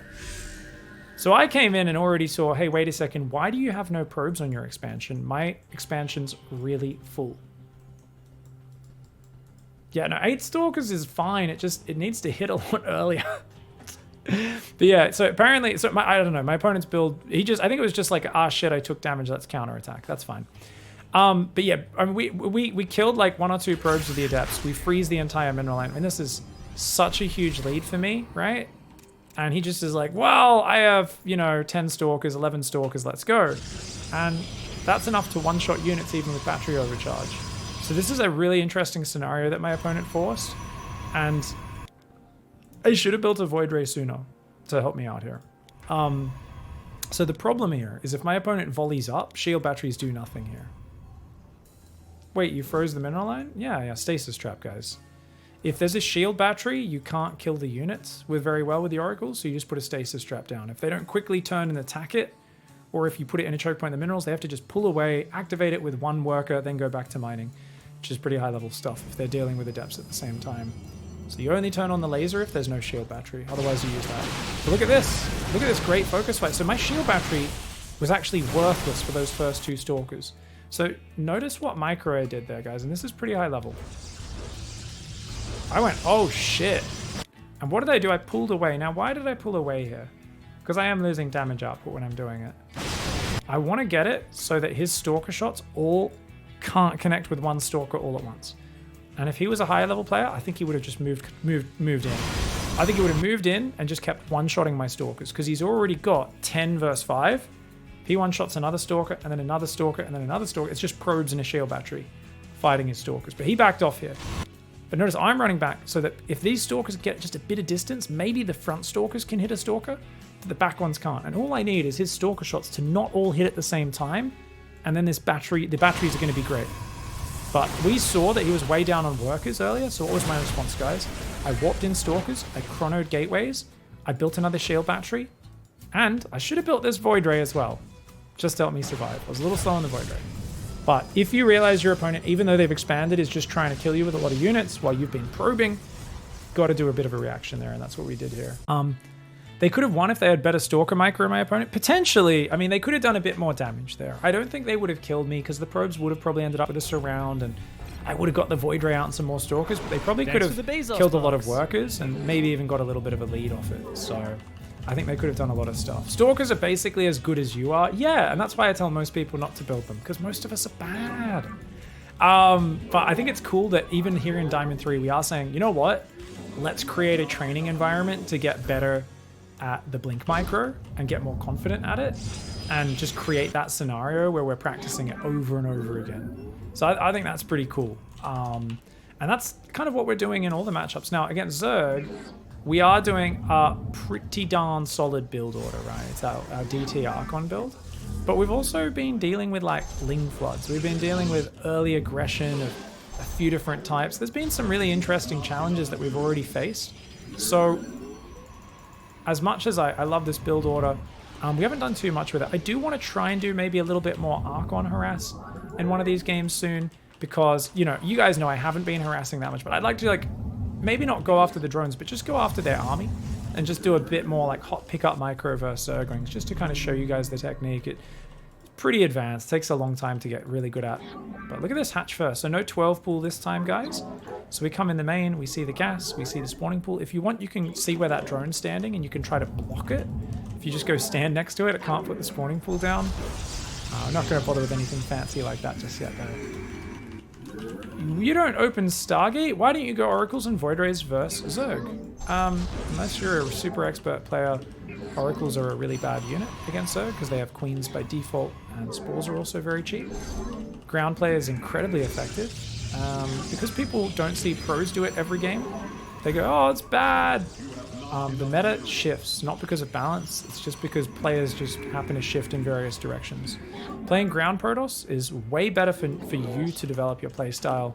And yeah, we show every different style. This is a smorgasbord. For anyone who hasn't been watching a lot of the show, you might be like, why are you showing this? Isn't this the best? There is no best. Get out of that mindset. So StarCraft's a strategy game, and the real trick to being good is using your own head and doing things that you think are cool and therefore are motivated to do well. It's all about execution. So technically you can talk about, you know, this is slightly more efficient at top level, that's slightly more efficient, but even those expectations change all the time. Now we saw a very quick third base there, so very unlikely we're getting all in. Doesn't matter, doesn't change anything. We always get the Stalker Chrono Boost, and we can click that on that Overlord, no worries, or we can click it on the high ground, then on the Overlord, shift click, so it doesn't lose vision. And our Adept can go in. And guys, what do we do with the Adept? Let's put that Robo down. Well, you guys know, we're gonna just, well, we'll kill a Creep Tumor since it's there. We see 1, 2, 3, 4, 5, 6, 7, about 7 or 8 drones. Looks like our opponent's macroing pretty hard. Looks like all standard stuff. So if there was only 2 or 3 drones on there, we'd be a bit more worried. Our Adept might try to force its way into the main, check if there's Zerglings that are all banking up, something like that. But yeah. The real trick is always using styles that fit you. So most people out there playing Void Rays, not only are they not improving at the game very much because they're focusing too much on using a very static style, but a lot of players just play the Oracle and Void Ray harass really poorly. So I think there's a real thing against Zerg is that you should always be timing attack oriented, and you should be always hitting them with really strong, hard pressures. And guys, pause probes here. Notice we don't have probes building. Build a prism, build a pylon, and then restart your probe production. Why do we do that? We're going to rally that prism out here because it's very important to not get supply blocked. Our units are in our wall. If we want, we could chase them down, but we're busy. Build a second gas. After the 2 gases, keep putting probes. Oops, I missed a second of probe production there. We then build 2 pylons, and we're good. Now, you can do a really tricky move here, guys. What we're going to do is we're going to shade that Adept.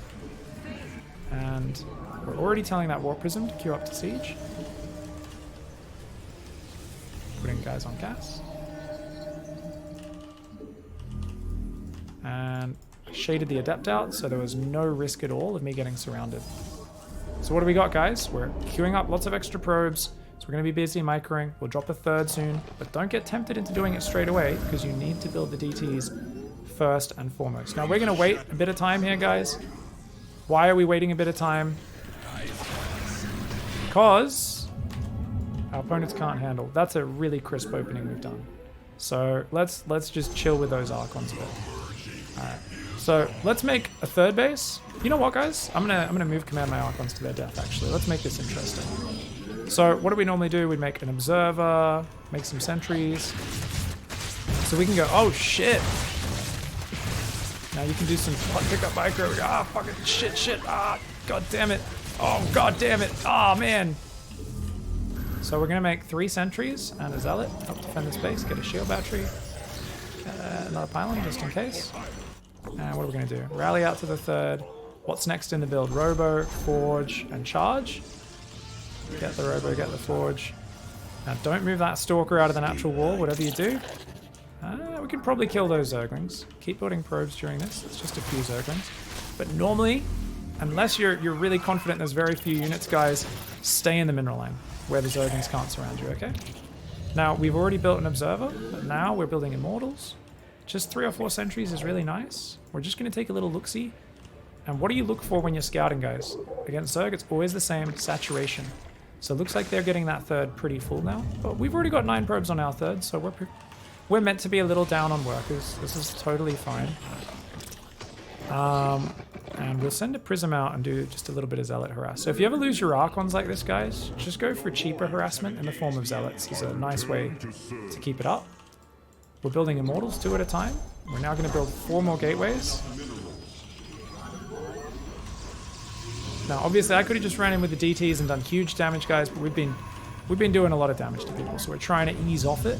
Once you've got the 4 gateways up, what do we got, guys? We've got more Immortals on the way. Keep putting probes. We'll take gas. And what goes down along with the gas, as you know it, is the Templar Archives. Just put that down there. Now, like I said, if you lose your Thingo, you can do some Zealot harass. So what we're going to do here, we'll come in here, just check. If there's a 4th base, we can try to cancel it. Otherwise, we'll just do a drop in the main. And it's really good to try and be active with this Prism and kind of get good at this. So we're just going to A-move that for now. Take a 4th down there, we get to it.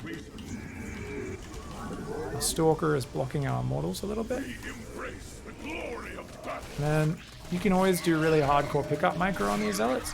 Or you could just A-move those Zealots and just do that. Now, I'm just going to go back, take the Watchtower, tell it to siege up there. Super simple, okay? Let's keep this basic. Storm on the way.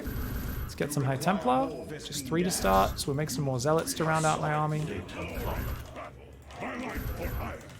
Let's make some more pylons out here as well. We want to take a 4th base. Remember, we always want to try and just see if we can get the 4th. You've got to give it up. It's no worries. We've got 3 mineral lines. So what does that tell us, guys? 3 mineral lines equals you can make a cannon. 1 cannon in each base. It just means if units get in your base, it's not a big deal. It just makes it a little bit less stressful. And look at this, the Immortal count's growing. I'm worried. What if there's muters? What if there's this? What if there's that? So what we can do is we can just click these hallucinations through. Maybe try and siege this Observer up forward a little bit, get some more vision. We'll make 3 more Stormers. Otherwise, just keep making Zealots. And just try to look at these hallucinations. Looks like they're making a ton of workers, right? I'm a little worried. But it looks like Hydras, Roaches, off big 4-base economy. Awesome, guys. This is going to be really interesting. So we've got the 4th there. Now, 8:40 to 9 minutes is when we take 8 workers out of our main, transfer those. Let's get +2. We've got 6 High Templar. Let's make 1 Archon here for tanking. Let's make another Observer. And let's move down this right side. So what are we going to do, guys? Same thing we always do. Zealots on one side. Main army pushes the other side. I'm just going to put 1 Zealot on that Watchtower to start. Alright. So, oh no, there we go. So what you could do here is get a cannon and a battery, get the gases just for later, check your bases. You've got Psystorm, you've got your Immortals, we've got an Observer just came out, we could build another one of those. Let's make a few more Archons, a few more Zealots to round out our main army. This main army is sick, super sick. And let's keep looking for some good fights there. Alright, we'll try and kill this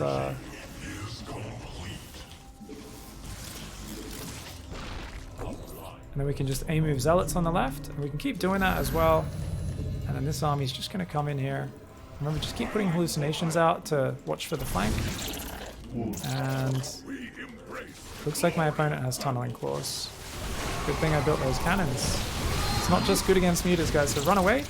And if he chases, that's when you turn A-move and then storm. Pull back, turn, A-move, storm. And he's mega clumped because he chased us down. Beautiful, beautiful, beautiful moves there. Very nice. Obviously, we're just going to keep making Zealots. Clicking those into the base so they automatically fight. This army is looking a little bit smaller. What you can do is you can grab the low energy High Templar manually if you want and kind of morph those into Archons and stuff. Opponent had a pretty sick economy, but we just follow that format of Zealots elsewhere and try to bait them into the Side Storms. Remember, if there was Lurkers there, what would we have done? Well, we could have made another Warp Prism to reinforce our army, but I'm always kind of happy to just warp in units back there if I want. Get a few more Archons there. We would have just rotated around, cleared up the creep, and kept looking for different attack angles. Then if the Lurkers kind of pursue us to defend here, guess what? We'd warp in 10 Zealots and run them in on the right side. Our Prism can go down the very far left flank and siege up in the back of the main. Would that have worked? Let's find out. How much spore coverage was there? Because you can see he's got spores guarding the standard areas. But usually you can go along the very edge. Very rarely do people guard against that. Very, very rarely. So let's take a look. 1, 2, yeah, there's nothing on the edge. Prism could fly right past, untouched. Yeah, GG's. And we got in there before the Lurkers and everything, so just trying to trade with the opponent, fight with them. And even if they get Lurkers out, remember that Immortals beat Lurkers unless you're clumped up in a ball. So if there's 8 Lurkers there and you run into it like this, your units get wrecked.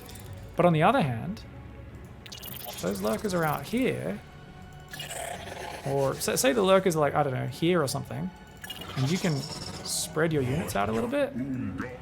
Oh my god, if you catch a bunch of Lurkers there, you come in with a spread like that, you will kill them so fast. Especially if you've got Storm to blanket on any supporting units. So just keep in mind those are really effective things. Technically, we might get a Stargate, we might get a second Forge. Stargate is to get Oracles, it's not to get Carriers. Carriers are for noobs. They're good units, but yeah. Second Forge is to get more upgrades. Transfer workers at about 11-12 minutes. You take half of your main, your natural mineral line, and you move those to your fourth as well. So it's 8.5 to 9 minutes, transfer half the main, 8.5 to 9 minutes, transfer half your natural. God knows when your third later. You'll get a warning. You'll get a warning of it. Oh, awesome PvP, guys. Oh, this will be really fun. So once again, we're going to do this Oracle Adept into Mass Blink opening. Now, what's really tough about this opening is how light we are on units at the start. So our scouting is really important. We've got to remember, with the Probe Scout in PvP, when we leave their base, go hide that off on the side, chuck down a pylon, potentially to use Adept Harass later for the 39 supply block, and send it in to see if they've expanded. And if they haven't, we need to probably pull back to our high ground and just abandon our expansion. Yeah.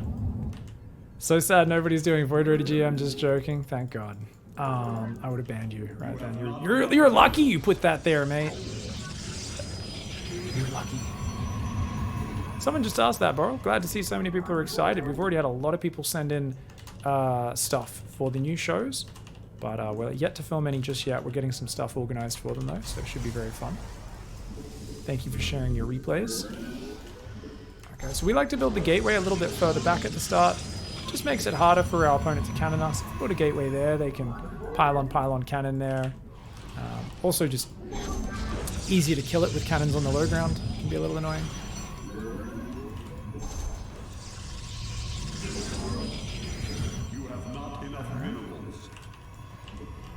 So guys, remember in PvP, you do always want to do a second chrono on your probes here. And this guy goes down, just checks you're not being cannon rushed, and then you can come right back. And his job, he's on Control Group 2, Control Group 1, Scout. Looks like a standard build. And number 2 comes back and just builds a Cyber Core there. And then, after that, we want to go second pylon. And make sure you put 2 workers on each gas before putting 3, because that's more efficient. Okay. Alright, So I'm just going to tell my probe to patrol back and forth. We're building more guys here. Looks like his probe backed off, I guess. Fair enough. Still building probes, rallying onto those gases, and... Probes are under attack. Okay. Where's your second pylon at, buddy?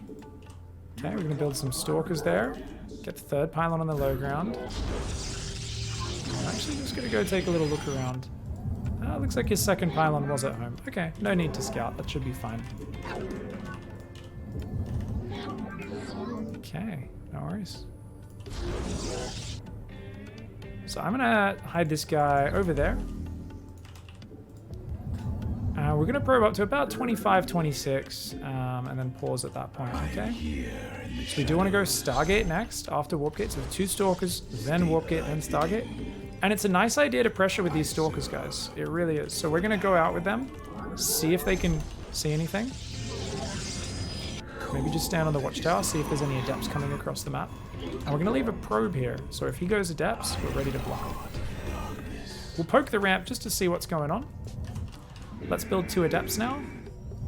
And get a pylon here. This guy. And we see a nexus. So look at that. We see 2 stalkers. We see a nexus. We can just go home. Because we go, oh, I'm expanding. You're expanding. We're all expanding. We feel very, very confident. So the Oracle goes up there, and the Adepts will just rally across on the bottom. So the Adepts are going to shade in the natural, shift click some probes, and then the Oracle will fly in and we'll micro it after that.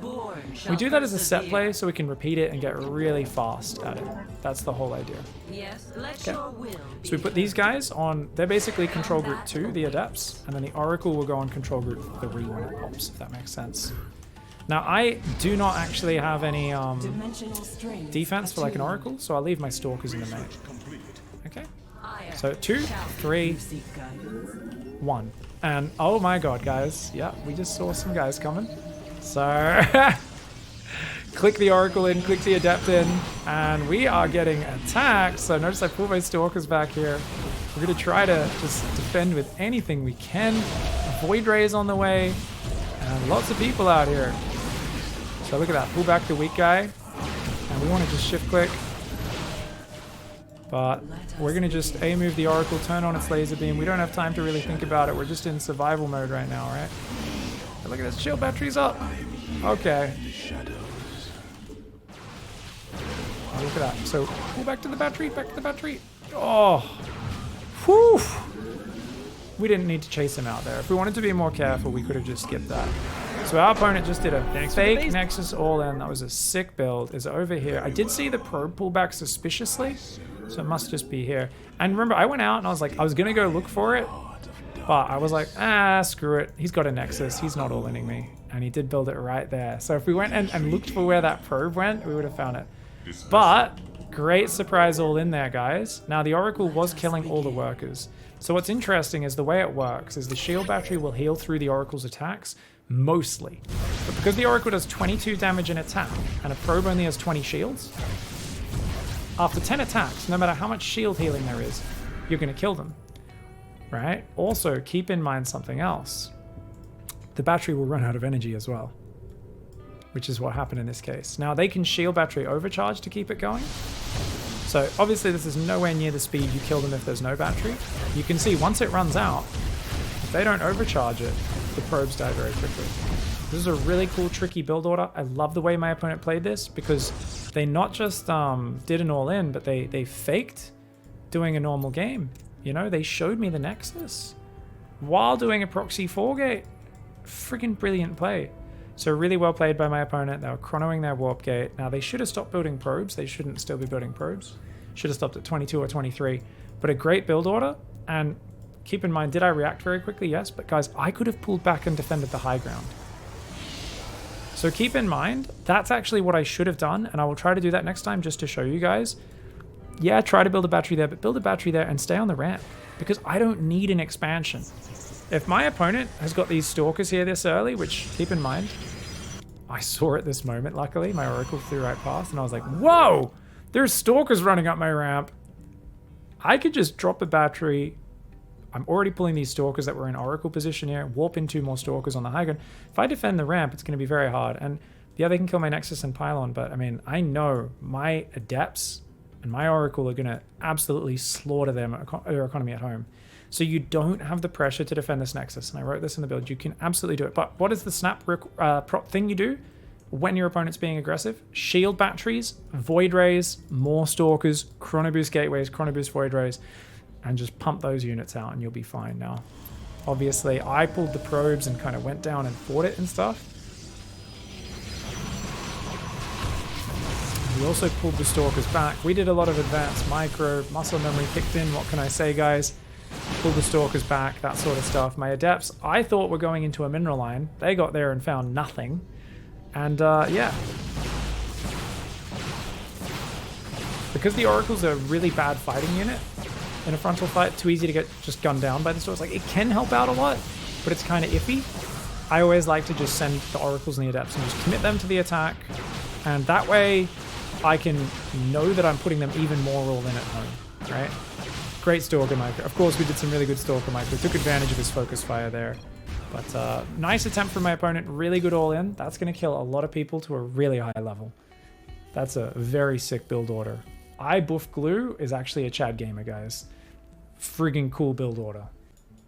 Keep doing Zealot run bys as well. Just keep doing those Zealot backstabs and keep moving your army around. And if you do find just a few lurkers on their own or unsupported, or you catch them out of the ground, it can be really effective. Guys, we are up against another Zerg player.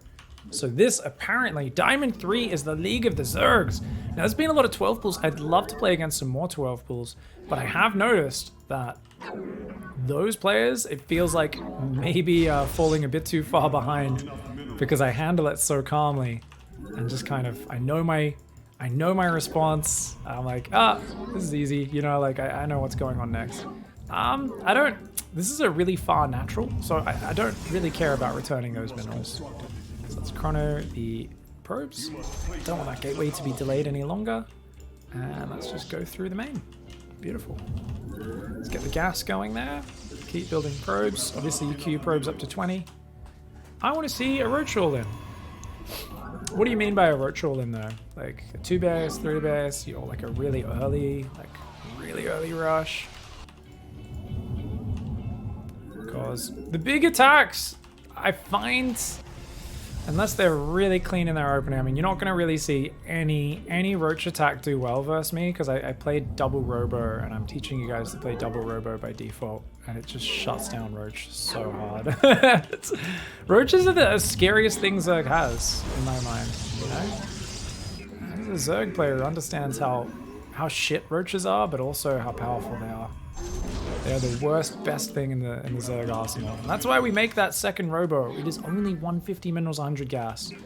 And we don't have to keep using it. They're playing Mutiling, Hydraling Bane. We don't have to use it all the time if we don't want to, but it's just so beautiful. So beautiful. Alright, so we'll build that pylon there. Just going for more normie positioning. Now, guys, what do we look for? When the pool's finished, are there lots of lava sitting there? And the answer is no, because this player is actually building drones and overlords the whole time. That means they can't hit me with a crazy fast Zergling all in. So we're going to send the probe, check for the third base option, see if there's a quick third, and then just head home. Behind this, we get an Adept. We'll rally it across the map. Keep building probes, buddy. What are you doing? Took a break on me probe production, sleeping. At the helm. Lazy. Twilight Council goes down with the next 100 gas. Stalker with our next 50 gas. Looks like they don't have a quick third. And we always chrono boost the Stalker, which I can just rally up into the main potentially. And we can start chronoing probes there. I have met the enemy. Forward. And then if we do run into them, guys, still continue across the map. So you got to see, is this just a handful of Zerglings or are they all in? And do some stutter step. And that's all in. Oh my god.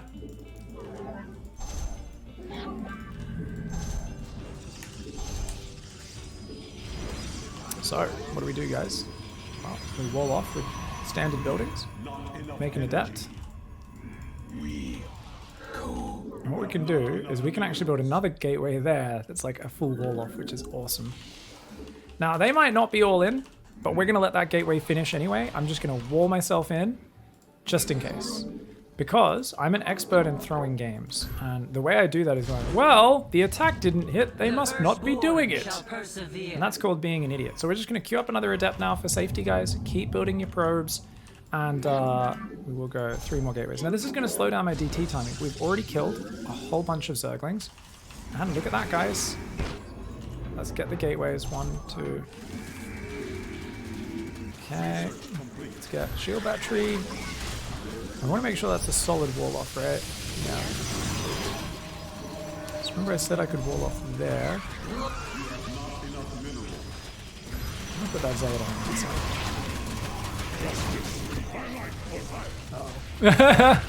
Oh.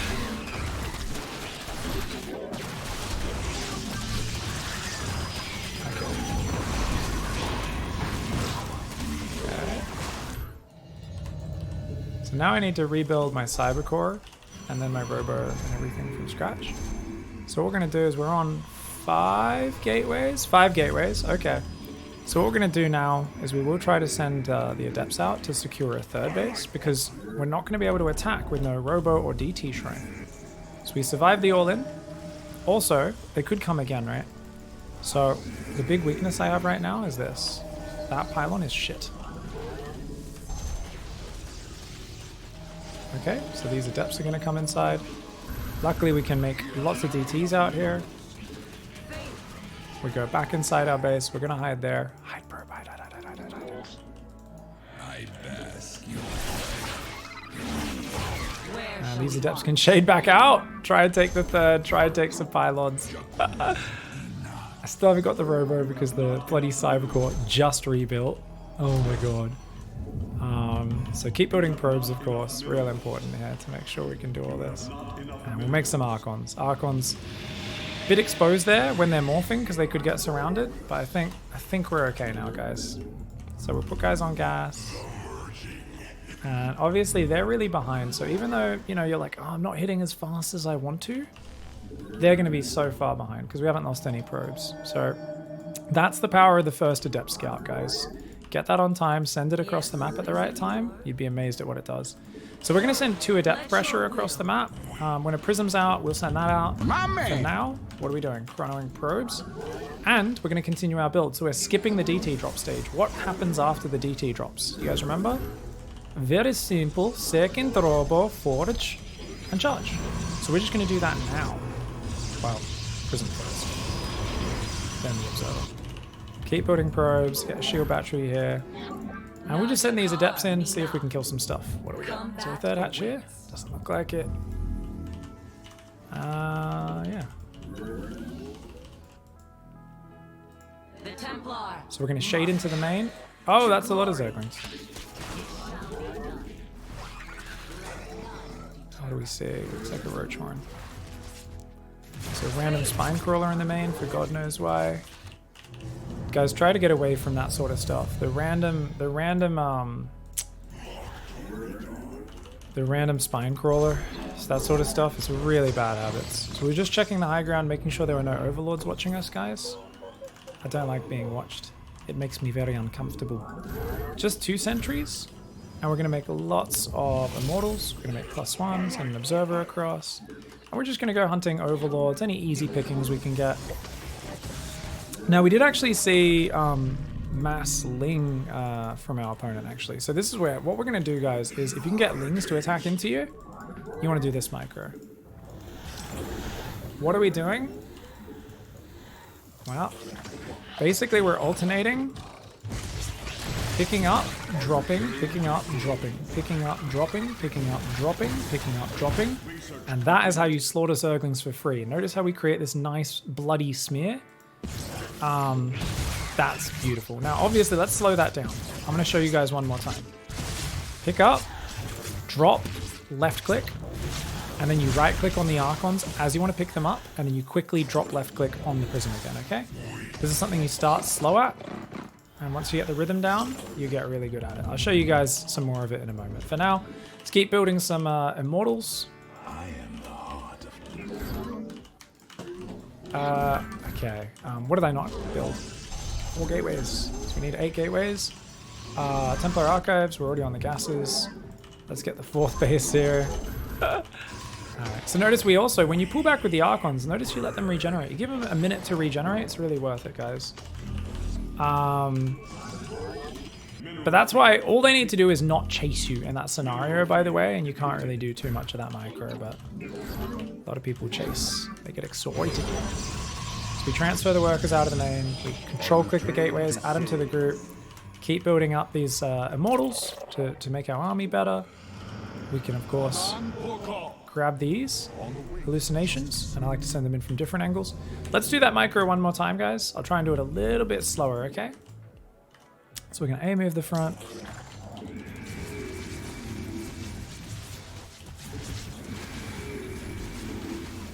Now, we don't actually want to do it here, because that's a lot of roach ravages. Really not ideal. Let's just fly back. Looks like just lots of roach ravager. Alright, so we're going to make a bunch of High Templar there. At this point, we just want the Archons to go home. Do you need to do that micro I just did? No, not at all. But the Warp Prism, you can start to see, is the most broken thing in the entire game if you use it like an absolute god tier player. Holy shit, this guy's crazy, dog. Alright. Got shield battery overcharge. Opponent tried to morph Ravages on me. You can dodge those biles if you really want. But looks like we did. Obviously we won when we defended the Bane Bust. So this is why, guys, we always send that first Adept across the map. So it's Probe Scout to see if there's a super fast Zergling all in. Remember I saw there wasn't. Doesn't mean there's not one soon after.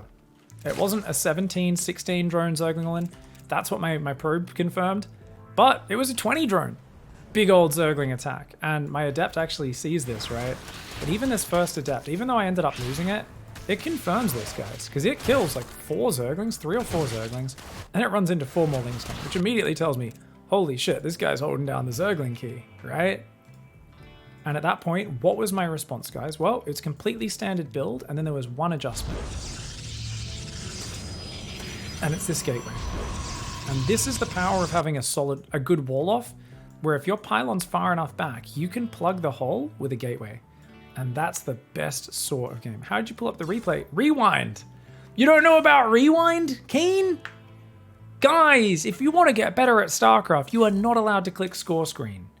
There's 2 buttons that pop up, rewind and score screen on that victory. You always click rewind. If you don't build that habit, you're never getting better. You all got to press that button every time. Every student, when I'm watching them play live, and then they fucking press the score screen button, I'm like, I know you've been naughty, because if you were doing what I told you, you would automatically, instinctively click rewind and start looking for answers in that game. But I see them just be like, nah, the guy fucking attacked me. And what do? They hit the fucking score screen button every time. And I'm like, how dare? I'm like, bad. No. And I shout at them and I tell them to open the replay. And they're like, oh, I swear I click it sometimes. And I'm like, no, you don't. You only click it when you win. So you can look at yourself winning. You've got to watch your losses. I know. I catch my students being naughty all the time. Big thank you, Top Dog and Rock, by the way. Thank you for the support there, guys. I know. So if you put a gateway, it's obviously just a big tanky structure. Even if it's a Ravager all-in, it's going to take them a while to break this wall down. And that's all you need, guys. Against all the early all-ins, that's all you need. Now, I could have put a battery down as well, but for me, my priority is going to be getting out more Adepts, because I've already lost 1 Adept. I've only got 1 Stalker. Very important to get any units out I can. Because if this is actually a Ling Flood, they're going to kill this gateway and this Cybercore for sure. But what I also noticed here is I could build another gateway there with an opening. So this is already like pretty damn sick in terms of setup. And then I still go DT Shrine, right? I'm pretty sure, because I don't know if they're committing or not. Maybe they just built 10 Zerglings randomly. We don't know, but we build the gateway. We say, look, if you built 10 Zerglings early, I have to assume I'm being all in. We let that gateway finish no matter what. Never second guess yourself and cancel it, because you don't know when they're going to hit you. So we try to build more Adepts and Stalkers, get them behind the wall. DT Shrine and extra gateways go down. And you can see the Banelings do hit all 4 structures, so they actually do a fair bit of damage. But as long as you started Warp Gate straight away, it's very rare for you to lose your Warp Gate. Getting Warp Gate out is very important. And then we start re-walling. Extra buildings here. As you can see, extra gateway. And we're already killing so many of these units. This Zealot warp-in was kind of random. I should have just walked it in there. I guess I could have put it in that corner. You can see here just how efficient these fights are. And when he does click on that robo, I'm like, damn it, I really wish I got this battery up earlier, because then it could heal the robo, and I could even battery overcharge, and then it would like out heal any number of Zerglings attacking it. Losing the robo did slow my build down a lot. Because once you have a robo out, you can morph Archons with no danger of them getting surrounded, and you can counterattack, you can kill Overlords, you can do whatever you want. As the dust settles though, 36 probes versus 21, so we're at almost double the economy of our opponent. It's basically game over at this point. Now I did make some very high level adjustments where I said, look, I've lost my core, I've got to rebuild my core and my robo from scratch. So let's speed up the third base, because just keep probing, get the third, try to just get all the pieces going macro-wise. There's no need to counterattack a player who's probably only on 20 workers right now. And he even comes with another wave, and you'll see just how little that does. And we see how once the DT tech's in, being able to warp in DTs completely shuts down what your opponent can do. So really good blocking of all of that. And game over. GG. What if you only click rewind when you lose, but not when you win? Is that okay? Yeah, sure. I mean, it's better if you watch wins as well as losses, because then you can. I mean, you always should play the rewind game. So the habit I always tell people on the most basic one is always click rewind and just play the rewind game. So you give yourself a little bit of trivia, right? So at the end of, say, the last game, I could have said to myself, okay, rewind, and before I look at anything in that replay, I'll like close my eyes and I'll be like, okay, I think that initial Lingbane all in came off 24 workers. I'm pretty sure, I think 24 workers. And then I'll go to the game and I'll look and I'm like, oh, it was only 20 workers. Oh, that's even less economy than I thought. And what that does is it helps me close my perception live in the heat of the action of what happened with what's actually happened. And that allows me to develop my game sense so I can actually understand what's going on better. Because if you don't do that, I mean, there's so much in the fog of war you don't know.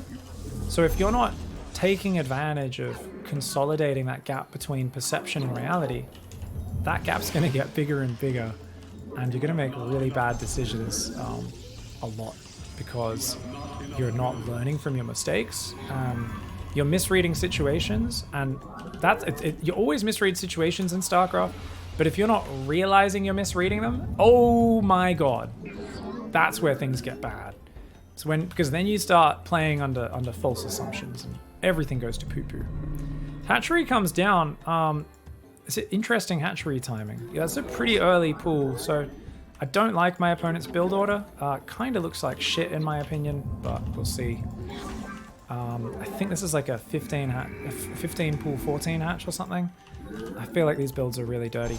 I'm going to see if I can get away with not changing my build order at all, because it's not an early pool. It's definitely earlier than normal, but it's not like early. So I'm like, I wonder if I can get away. So that probe's going to see just how much time I have. And we're going to see, can I get away with this? So a real simple change up here. If you see someone with a pool before hatchery and it kind of seems fast, but you're not sure how fast, and you're umming and you're ahhing, a really simple thing you can do, guys, is let's just chrono that zealot now, shall we?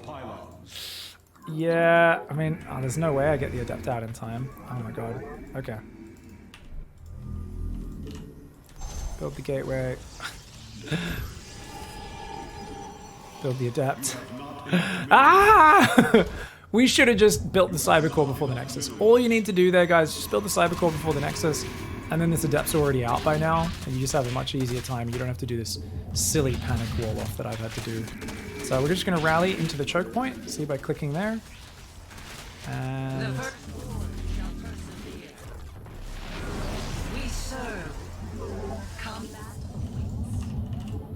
so we're going to build the Twilight here. Oh, wow. So we go back to mining there. I'll get that one, and then I'd like to get the robo up as well. Oh my god, just leave, dude. Yes. So I'm trying to get the Twilight and the robo to continue my build as normal. Alright guys, so that adept needs to check what the hell is going on, because obviously I'm kind of playing with my pants down. We'll see if we can get the Stalker out. We'll build another adept, and I think we just killed a random Zergling. Yeah, we'll keep the Stalker in the wall at the front. Then we have a backup wall there. Okay, so this is not what you should have done. I was like, hey guys, let's experiment. Let's see how greedy we can be. Bad idea. So what we're gonna do is, oh, so we see 2 queens, sign of greed. Let's check the saturation.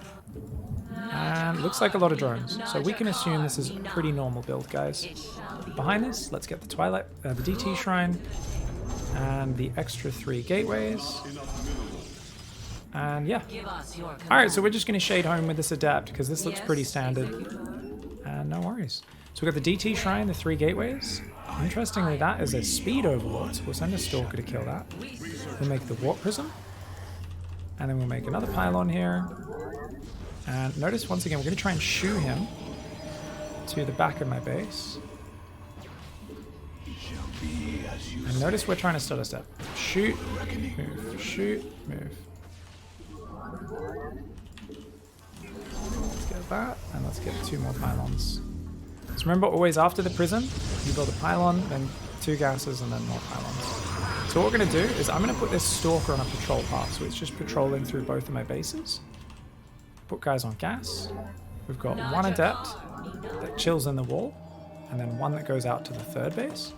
We've got 1 probe that goes out to the 3rd. We've got the prism, which remember we want to warp in the DTs. DT Shrine's not quite ready yet, so that's fine. We're checking our bases. Are they saturated? Yes, they are. So we can build a Nexus here.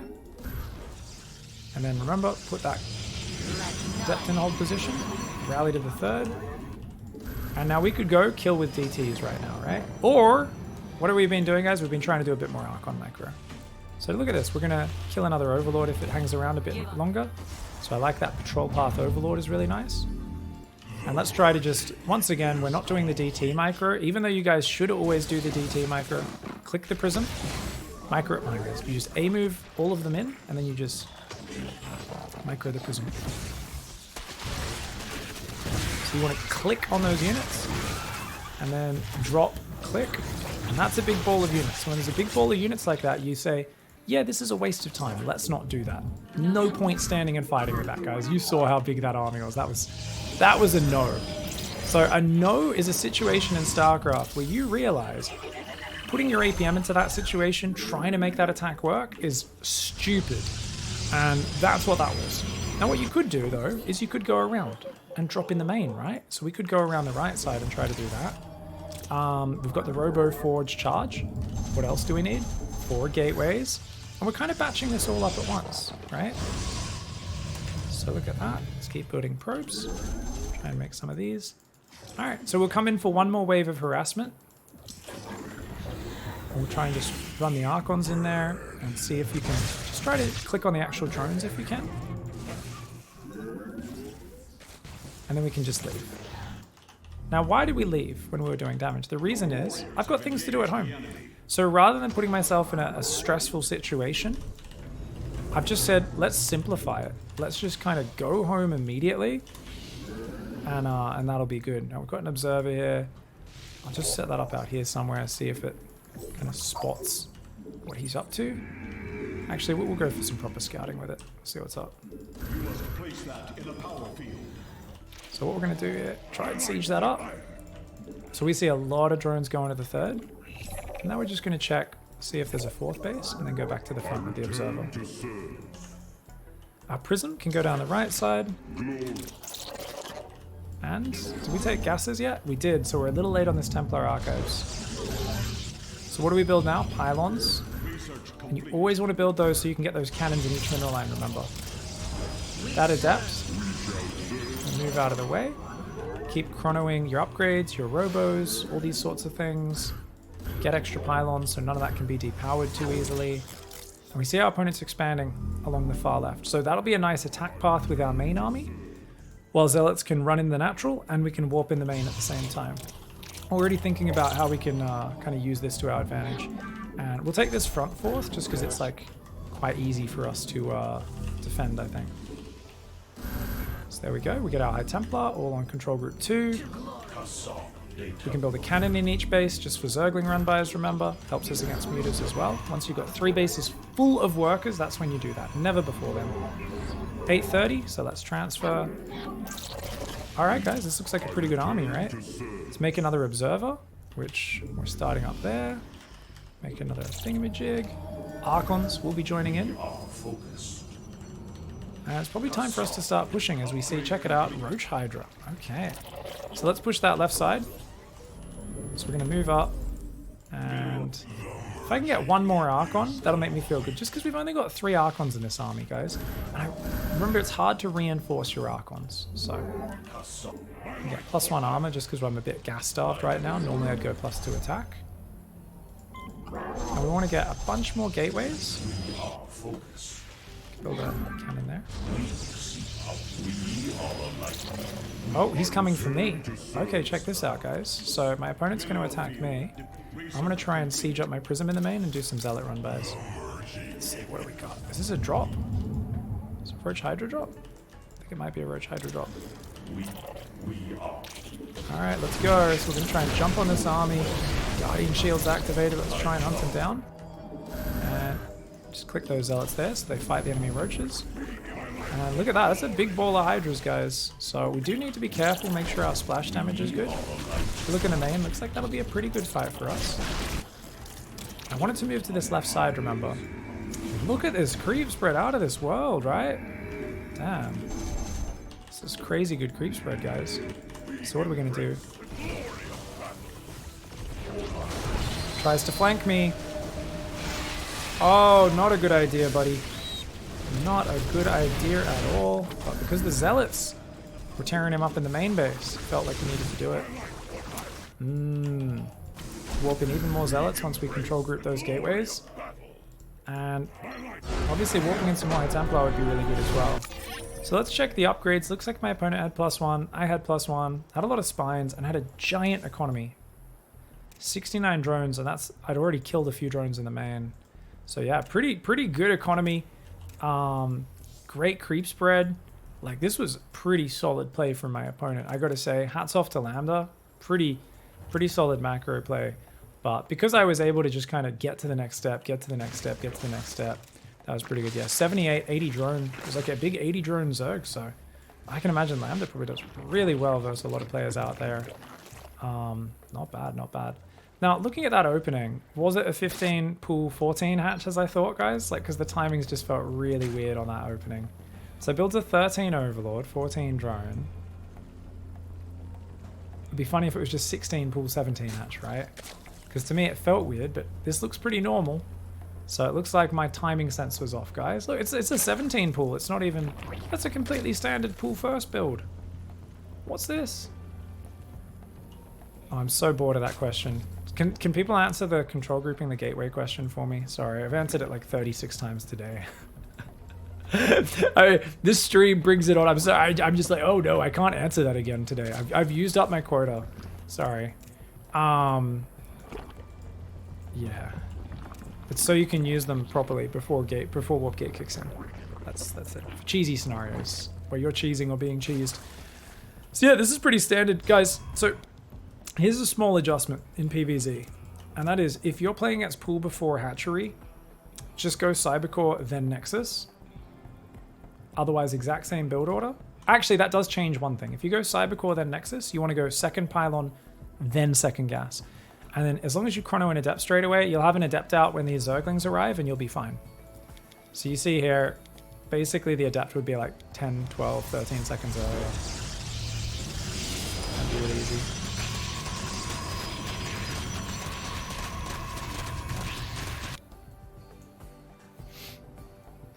Yeah, the dedicated warp in button, it just doesn't do anything in the early game. And you got to use your gateways in the early game. Yeah. Yeah, it's just every pro does it this way. I mean, we all come from a time when your buildings weren't hotkeyed for you, and for us, the gateways and the warp gates are the exact same thing. So we just put them on a manual key. It's not the biggest, most important thing. It's a small optimization. So guys, this just made my early game way messier than it needed to be for no reason, right? Just because I ended up with a sloppy ass build. This was a really shit opening. So let's write out that response real quick, shall we? Alright, now we're in Diamond, we can start doing more advanced responses. So, response to pool before first in ZVP. Okay. Actually, you know what? I should put this below the PVZ info, shouldn't I?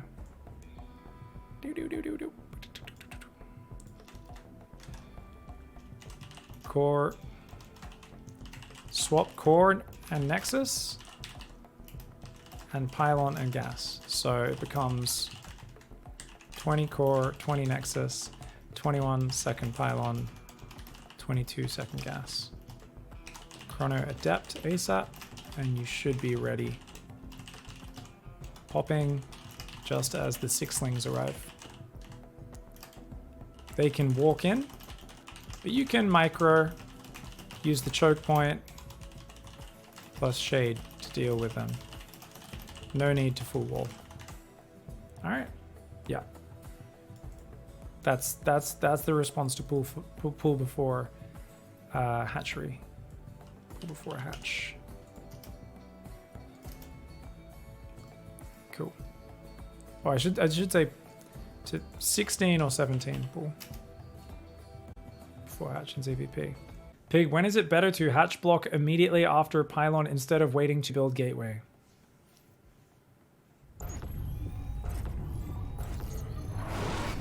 Oh, that's a disaster. Never. No, you're never delaying anything. If you want to pylon block someone's expansion, you don't build a... No. You just block it with your probe. You don't need to build a pylon to block their expansion. Your probe, you can just put it on a patrol path or something and it'll block it. Never delay stuff for it. That would be really bad. No. The whole point of a pylon block is you know, delaying their expansion is just... Once the worker gets through you, I mean, your gateway should start 10 seconds before they can put a hatchery down anyway. And then by the time they actually do damage to your probe, you should have tons of money. Tons of money. Yep. Now, you should definitely not be delaying your gateway.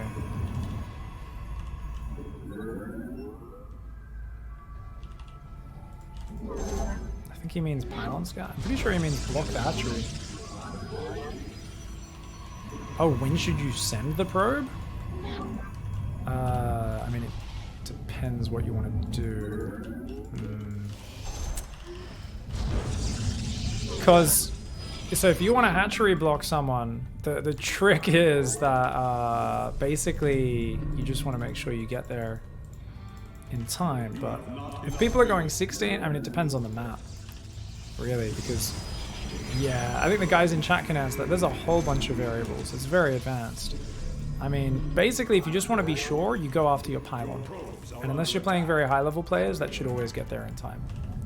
But if you're playing high-level players, people start going for really tight 15 or 16 hatcheries. It's a bigger map. They go for a nice tight 16 hatch. Things can change. That's not a full wall. All right, so what are we doing? We're just going to set that up to patrol now. We've got the pylon there.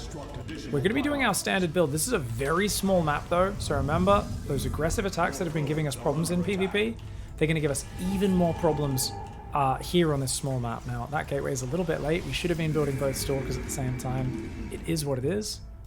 And where we go? I didn't see a second pylon, guys. So that guy's going to go... Oh! It's because my opponent decided to rush their nexus. Okay. Okie doke. That's alright. We get a pretty quick nexus anyway. Normally, we would go pylon first, though. I'm being a little bit greedy. I feel a little dirty building that nexus before pylon. I feel wrong. Here in the shadows. Alright, so we'll go across to pressure with the stalkers. We want to start the Stargate. And then 2 adepts, right? Because we want the Oracle, hit the main, 2 adepts. Of course, we can already even rally those across the map if we want. Hit down there. Go there. These stalkers are just poking because that nexus was so quick. I feel like there's a good chance my opponent doesn't have any units. Being a little bit greedy, right? Maybe they've got units, maybe they don't. Anyways, I'm just gonna go. So we're just gonna try and kill this stalker, but he's got other stalkers. We'll just back off. No need to force the issue. Alright guys, so now we're swapping to full probe production. Probably should have put a probe down there already. And notice we can make an oracle. Okay. So our depths are going to be down here, ready to shade into the natural. And the oracle is going to go across that top side. We're going to build a shield battery And we will make more probes, but then also we're going to make some stalkers. As soon as warp gate transfers, I mean, we've been pretty greedy on actual fighting units. That's why we get the shield battery and the stalkers there by default.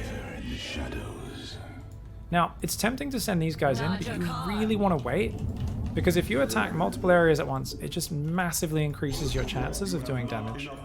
Now we need a Forge, a Twilight, and a Robo, guys. We'll have to come back and build the Robo. Okay, so we've got the Oracle there. Let's go. Our window is short. Oh, no shield battery. So what we're going to do is we're just going to try and shift click some of these. Give us your command. Hordes alive. Our opponent's about to kill us, of course. So we battery overcharge, we A move them.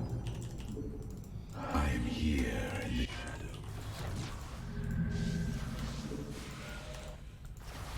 And we just shade into the main. And what do we do, guys? Void Ray, same as always. People keep attacking us really early, and it's making our life kind of hard. Let's make a few more gateways here, because we need to actually defend these big surprising attacks. Looks like our adepts didn't kill anything. That's okay. Maybe kill a probe. And that's game. Yeah, because people aren't playing safe. What do we see, guys? Twilight, Robo. My Robo's on the way. My Void Ray's here. That's going to help me just feel safe at the front with a sentry. Let's make a couple more guys. We'd really want to make +1. Alright, that would be really big. +1 and blink. Those would be nice things. We probably shouldn't have made a sentry then. And I think we're realizing why we normally don't make a sentry until much later. Because you don't have a lot of money with this build. Now, if you're worried about DTs, here's a little technique, guys. Get your army and just hold position them on your main ramp. So if these guys are on hold position, if DTs come, we can just grab the workers, click them in the main. DTs will not be able to walk into our base.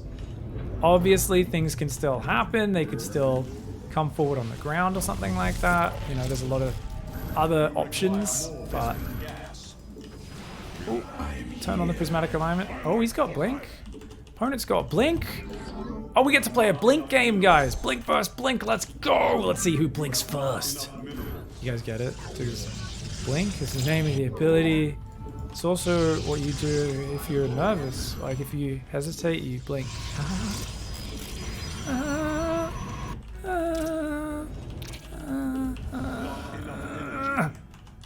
I'll stop. That one hurt me more than you guys. Take solace in that fact, guys. It hurt me more than you. You only had to listen to it. I had to live with that coming out of my mouth. Oh, it hurts. Sometimes you just can't resist though, you know? I think the older you get, the dad jokes just come hard and fast, you know? Let's send a hallucination and see if our opponent's got a third. That's the Voider, that's not the hallucination. And remember, what are we doing? Nothing but Blink Stalkers. That's kind of the style that I said, you know, we're going to start playing. Nothing but Stalkers, and we're going to start Stalker skirmishing with our opponent, who also, by the way, appears to be making Blink Stalkers. Double Robo. Oh, I bet we see a Robo Bay, right? I think this player's going to play balls. Wait, double Forge and double Robo? What is this? You're crazy, dog. Alright, let's get +2 attack. Still building some probes to my third base. We don't need gases on the third, guys, because we've already got 4 gases. And all you're making is Stalkers, you're not making anything else. So let's go for it. I'll try and set an observer up out front, see if that helps us out a little bit. Now, we're going to actually split the Void Ray off just to make it simple, so that's going to guard the bottom of the map. Okay? All we're going to do, Guardian Shields and Micro Blinky. Micro Blinky, okay?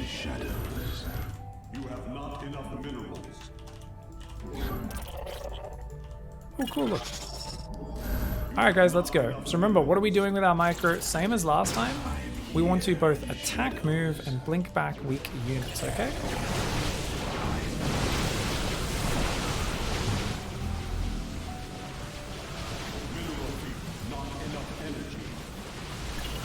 Wow. Target the shield battery there. It's not really anything to blink back. Nothing's dying. Yeah, this happens sometimes where your opponent is so afraid of your numbers they pull back into the choke point. So none of their units are actually attacking. Sometimes it's the right call, but yeah, it can definitely be a little nasty. Yep. What's up, Double Z?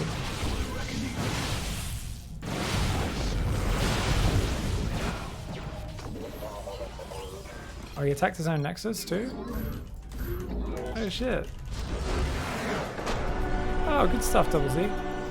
Oh, he attacked his own Nexus as well. I was wondering why none of my units were dying. I was literally just staring at my unit's hit points. Apparently he attacked his own Nexus. Oh, he did like 450 damage to his own Nexus. Oh, I didn't realize that. So the trick here, guys, is my opponent played a really good game and actually defended what was some pretty savage harass and bounced back to a pretty good economy. They were a little behind, but a pretty good economy. So what my opponent could have actually really done very well is just been focused only on this. I think the double robo didn't make sense. I think if they went, and I think it might have been an accident, I think double upgrades isn't too bad, but double upgrades and double robo was probably a little bit too much because they only had 4 gateways. So maybe if they just went like straight to charge, mass upgraded zealots or something, they could have been really effective. But played a pretty good game overall. Once again, Stalkers kind of surprised me at my natural, but that's why we build that shield battery. That's why we warp in Stalkers and stuff. Oh, another PvP. Fantastic, guys. All right, I did micro my Oracle a bit much in that last game. I'll try to micro it less this time, okay, guys? I'm alternating over microing and under microing things. Trying to find a balance to show you guys some different things. So Mass Blink Stalker for the win. Wait, Wesley? Shut the fuck up, Wesley. You don't know anything. We're gonna Captain Picard this fool from season 1. Nobody likes you, Wesley. You're a fucking idiot. Shut up. Stop talking about things. Us old people know what's going on.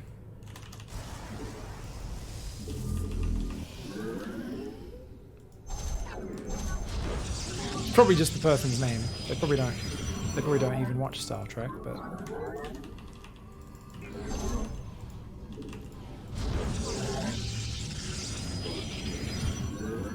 get the gases. So in PvP, because we're doing the 2-gate opening, guys, we do want to chrono boost the probes again. Remember, we check for the cannon rush, which... That looked very suspicious, mate! I gotta say, that looked very suspicious, the angle you just came from. That looked very suspicious, dog! Oh my god. That was fucking hilarious.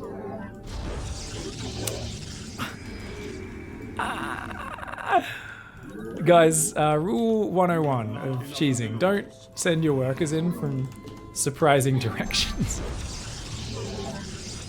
It kind of tips your hand a little bit. Oh, I was just like, yeah, that's not the direction the fucking thing's meant to come from. Okay. He's gonna try and take an Nexus, which I'm fine with.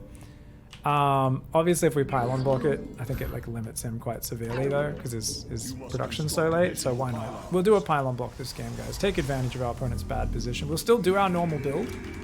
We're not gonna like go and change everything. We're just gonna go, well, you know, we might as well. Okay, so we've got 2 Stalkers on the way. We've got Warp Gate on the way. Now, Mass Cannon is going up at the front of the base. So you can tell my opponent's doing some high-level shit. When I say high level, what I really mean is, what the fuck is happening? Someone might have been having a smoko. I'm on smoko, so leave me alone.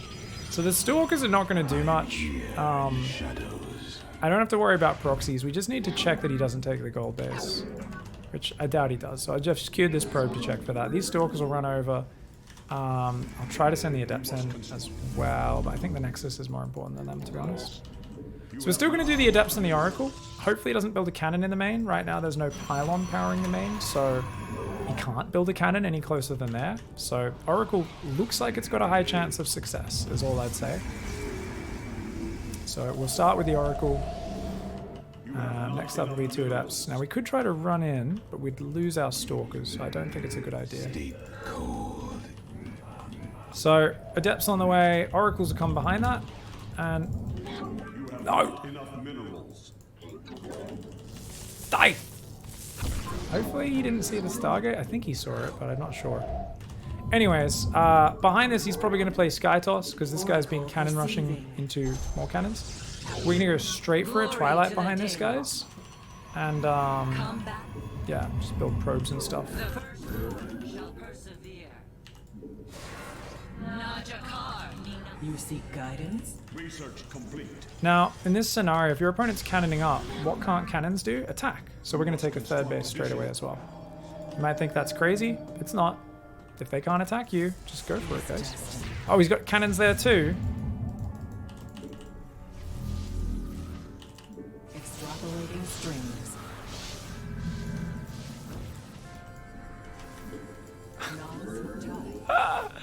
Building cannons everywhere. So what do we do, guys? I'll take the gold base even.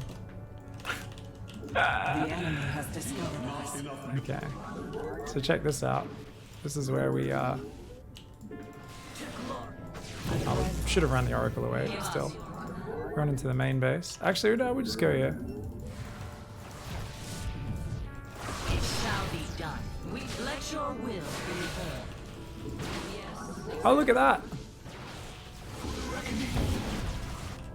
And we just try and avoid the cannons. Porzalah. That's fine. Alright, we've got Blink on the way. Now we'll make 2 forges. Because when you're in this scenario, you want to batch things up, guys. So you're going to go double forge. We'll get a robo just for protection and the like. And even bits of mining time are just huge here. So huge.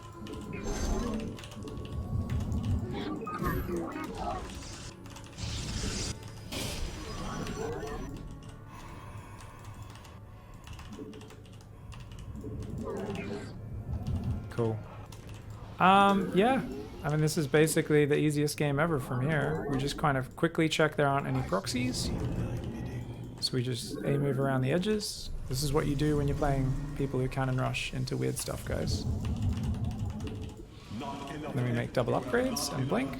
And you might be like, dude, you've only got 2 stalkers. Guys, he built 10 cannons and batteries on 2 base. 10. My opponent couldn't attack even if he wanted to. There's nothing he can do. So what do we do next, guys? Well, we build 14 friggin' gateways, don't we?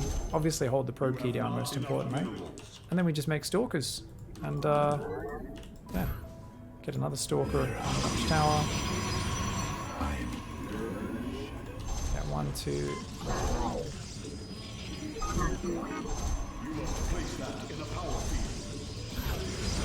Lots of gateways. And I mean, you just chill. We can make a prism if we want, try and get in there, but just mass stalkers alone will do it. Try and make an extra expansion here. Is Protoss my main? All my races are similar-ish. Zerg's the best by a bit. Used to compete with them. Protoss is pretty good though. Alright. So you might think, well, that's cool, you're done. No! What's this? Mass Zealot Sentry? Oh, this is the easiest game of my life. Okay. Making cannon. It's making mass sentry even. So what did he? Oh my god! What did this player? This sniper me or something? Oh my god! You require.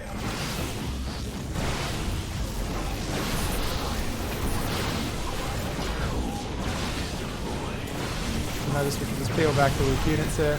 But even here, it's not really worth our attention. It's just like, run away, man.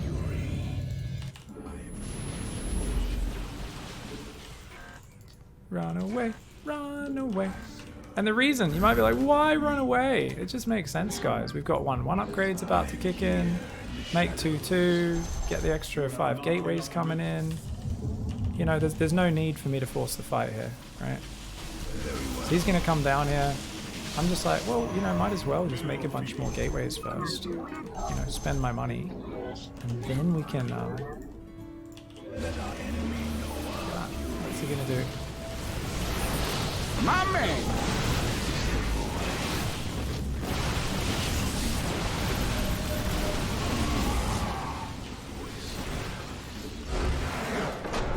I'm surprised the army was that good. Well played. Of course, I was 30 workers higher.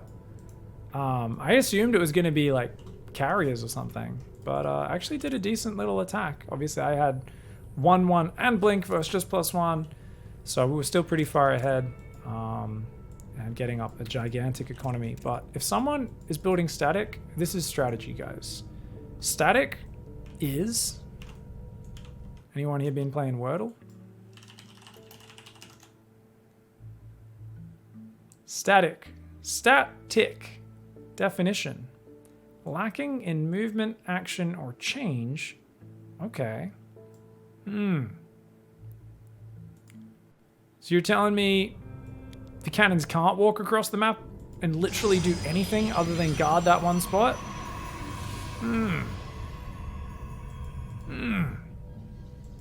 So it can't attack me?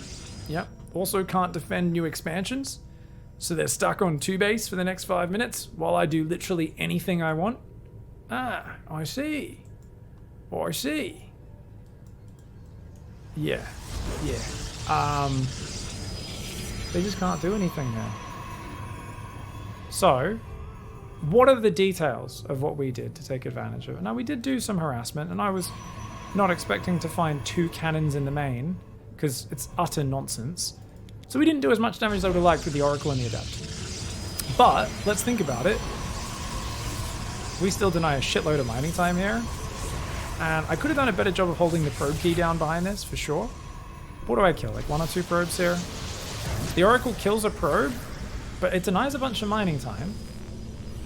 And then the Adepts come in. And we get another 2 probes. Make it 3. And even more mining time. Oh, and now his main is also not mining. I mean, it's huge damage. I'm already up 10 workers. I've got a gold base halfway ready. Definitely could have held the probe key down a bit harder, as I said. And then we just do everything at once. If you're going to be macroing this hard, don't be building 1 forge and then 1 gateway. Don't be building, oh, I'll build a pylon. Build 2 forges and take a nexus on the gold before this nexus is even finished. And then hold the probe key down. Queue up 10 probes at once, you know. Just whatever your APM limitations are, batch things up and just do everything at once. And don't waste your time obsessing over things. You've got freedom. Macro harder than you ever have for the next 2 or 3 minutes, and then make a really simple army. In this case, Blink Stalkers shoot up, they shoot down, they do everything. Also happened to already be our game plan. And just kind of, you know, reassert what's going on from there and go kick some ass. It makes a huge difference. But that all came off the cannon rush from the start. What did we do, guys? We saw a probe coming in from a direction that didn't make sense. I thought he'd proxied me. I didn't think it was a cannon rush at first, which is why I didn't move to block it. I just attacked it with 1 probe while checking, because he came from straight south with that worker, which tells me it was waiting with the worker for a while, ran in, and as soon as we saw those pylons going down, we just moved a whole bunch of probes in, started splitting them to attack different pylons. I wasn't even expecting to get inside the cage with him, and then I realized, wait, 2 probes are actually trapped inside with him. Kill the probe, and it's over. You can't even get a cannon rush up. So obviously a massive advantage from the start, but it's just pull the probes. Quick response is really the secret there. It makes such a big difference, man. You know what else is behind us? A whole lot of dead diamond players that are angry at getting smurfed. Speaking of which, we've got a barcode. Guys, we're in Diamond 3. We're running into barcode players at this point. Don't think anyone can hold me back. You can't hold me back. Barcode. Crazy. Okay, we're going to be doing same build order we've been doing. I think it's a pretty solid build, guys, because it gives us a lot of information and harassment early on, and I think we really want that in PvP. Is it the most perfectly balanced build order? Nah, probably not. Could we die to some stuff? Yeah, of course, but nothing is 100% safe. And I think this is kind of like one of those things where it's about as close as you can get at this skill level. Where if you just hit this build type, it's going to have a very high win rate. And it works out really well. Got another gas there. Oh, we just saw a probe cross paths with our probe. Who's going to be swimming with the fishies at the end of this one? Yeah. Do you guys like my words today? I'm making funny words. Do I go on gas maybe? I haven't really been doing that at all, so why change the build? If it ain't broke, don't change it. That's what they say. That's a saying. Whoops, whoops, we didn't put the cybercore down. A few seconds late on that. It is what it is. So my opponent's beat my cybercore timing by a couple of seconds. Happens to the best of us, what can I say? So we see double chrono into punch. Solid opening from my opponent, guys. Very solid opening. I'm impressed. I'm just following their probe because why not? That's me reasoning. I know it's pretty high level. Oh, he bounced me off my mineral patch. You cheeky little bugger. Get him. Oi! Oi! Oi! Am I getting smurfed? Oh my god, I forgot my pylon. Okay, guys. So, we're going to change the build order because I forgot to build my second pylon because I was getting excited because I'm playing a barcode. And the barcode even did a bit of probe harass. So, we're going to build a pylon, then build a nexus, then we'll build our next 2 units. And I think we can... Oi! He just did it again! Stop fucking with my minerals, mate! You little shit! He did it again!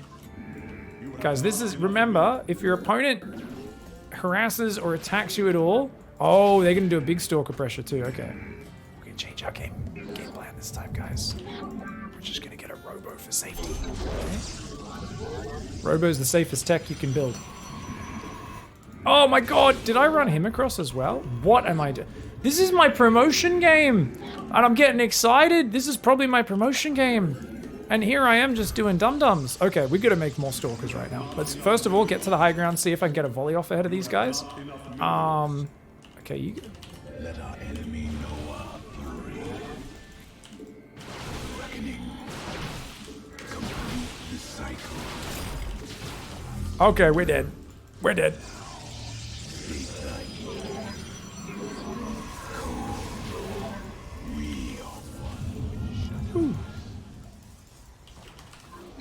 Okay, we're gonna try and make an immortal here.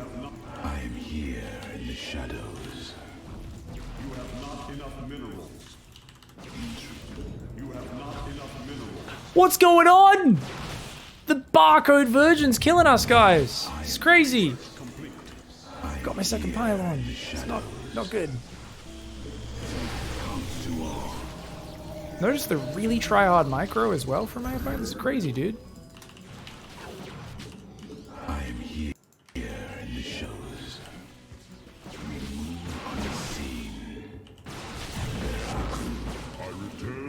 You just force field me? Okay.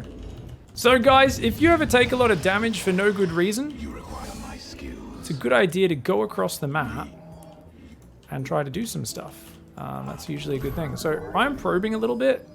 We're also chrono boosting a warp prism. Okay. So we're gonna make one more stalker. No, we can't do that with supply block. Never mind. Right now we are hoping that my opponent doesn't. So we're gonna go upgrades. Yeah, we're hoping that my opponent can't deal with this, essentially. And behind it, we're gonna go just probe up, try to get economy up, and see if we can do some stuff. So the Immortal's gonna lead the charge here, guys. Got one more Stalker.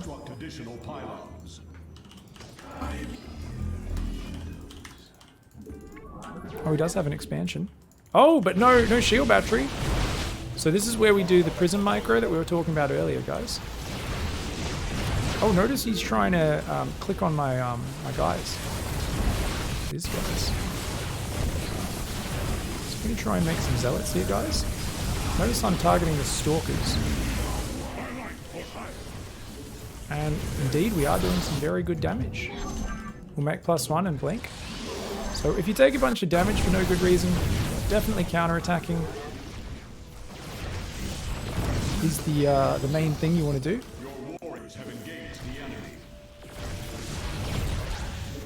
So notice we shot the Stalker up. Now we just run away. Okay. You guys go there. We'll make that. We'll try and make a third base down here. Now someone was asking earlier today, so let's do it. They were asking for, get this, Immortal Harass. And I was like, no, that's kind of silly. But in this scenario, it's been really effective, hasn't it? So, I think it's a good idea. Try and hide that Immortal, I think. I am here in the shadows. So we're trying to make Blink. Got 2 bases up. Try and make a shield battery. Opponent's going for a 3rd base, are they? Okay. Alright, check it out, guys. So what we want to do is we want to F2, but then we want to take the Immortals, and we're going to go drop with them. Okay? So this is a very dangerous drop. It's one of the most dangerous drops you can do in StarCraft, is the Immortal drop in PvP. The reason it's really good is very simple, and that is, the thing that counters the Warp Prism is the Stalker. And the Immortal takes a big steaming dump on the Stalker. So, thereby, if you drop your Immortals and you can not lose the Prism and not just get jumped on and killed, then you can kill a lot of shit and it's effective. Yeah, pretty high level stuff, I know. So, we're going up the gateways now, guys. Sorry, I'm kind of just making things up. I always get a bit tired towards the end of each section and I start just playing StarCraft, which is really not what I'm supposed to do here. So if you go for an Immortal drop, guys, focus down the pylons and then keep your Prism out there and be ready to just pick up and leave.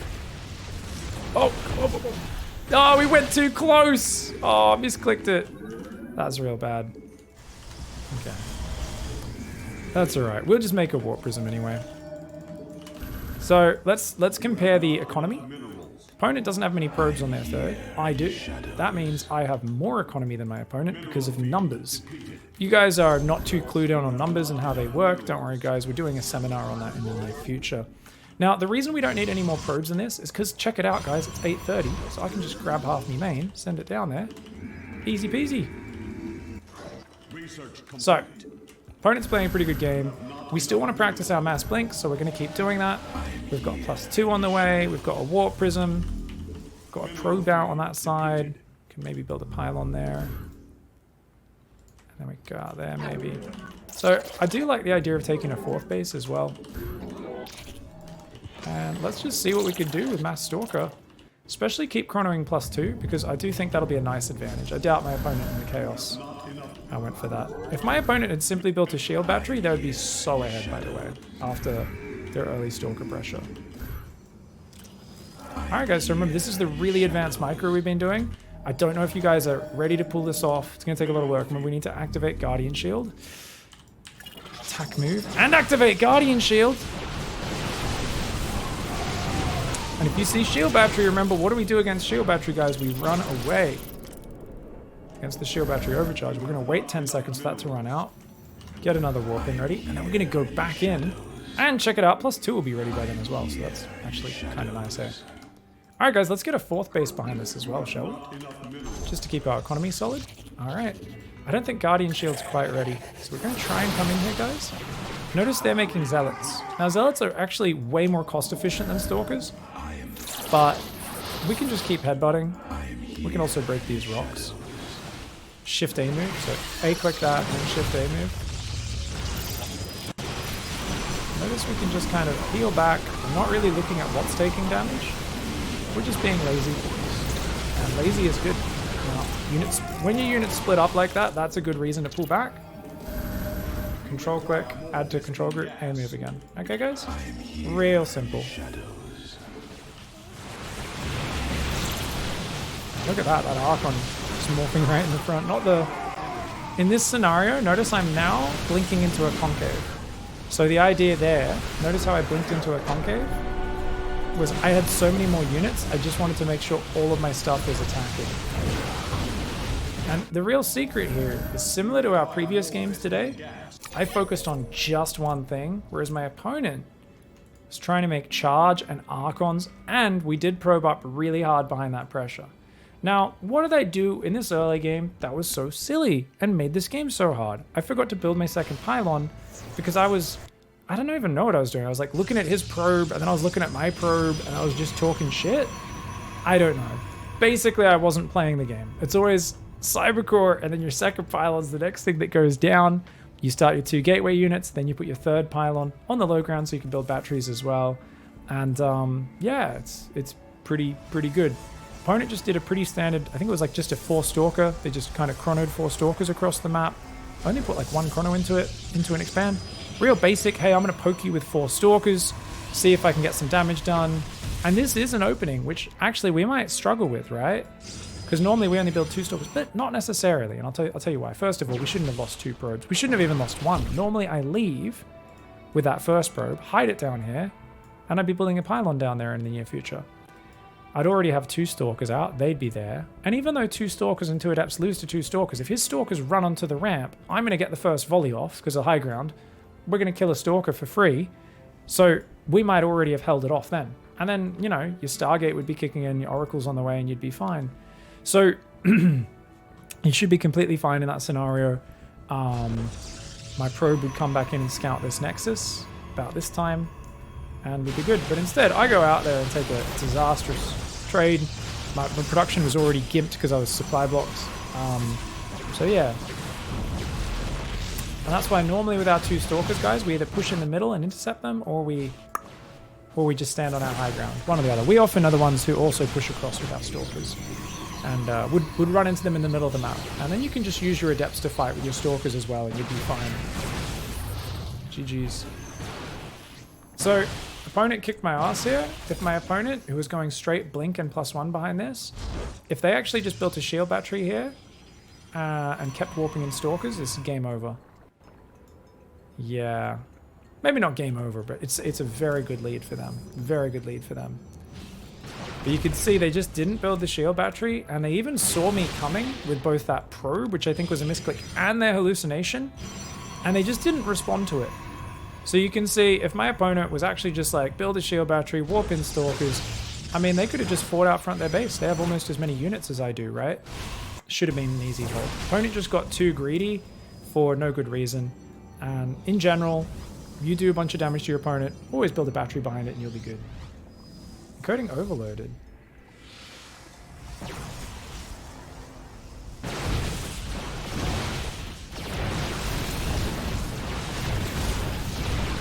don't know why my computer's being shit itself right now. Close those avatars, I guess. I think that's it. I think we've done it, guys. I think we've done it. We've done it! Ah, we defended like 50 cheeses. We defended like 50 cheeses today. We did some harassment. We killed some people with some big splash damage. Lots of disruptors. Lots of Psystorms today. Bam. We earned this. We earned this. But yeah, I think we did a lot to develop more Zealot run-bys, more splash damage, and kind of trying to pick the right engagement and lure our opponent into the splash damage. We did a lot. PvP opening, just mass blink micro. This has been a very, I think, effective tier for developing different skills. And I think we've really shown how to do a lot of that.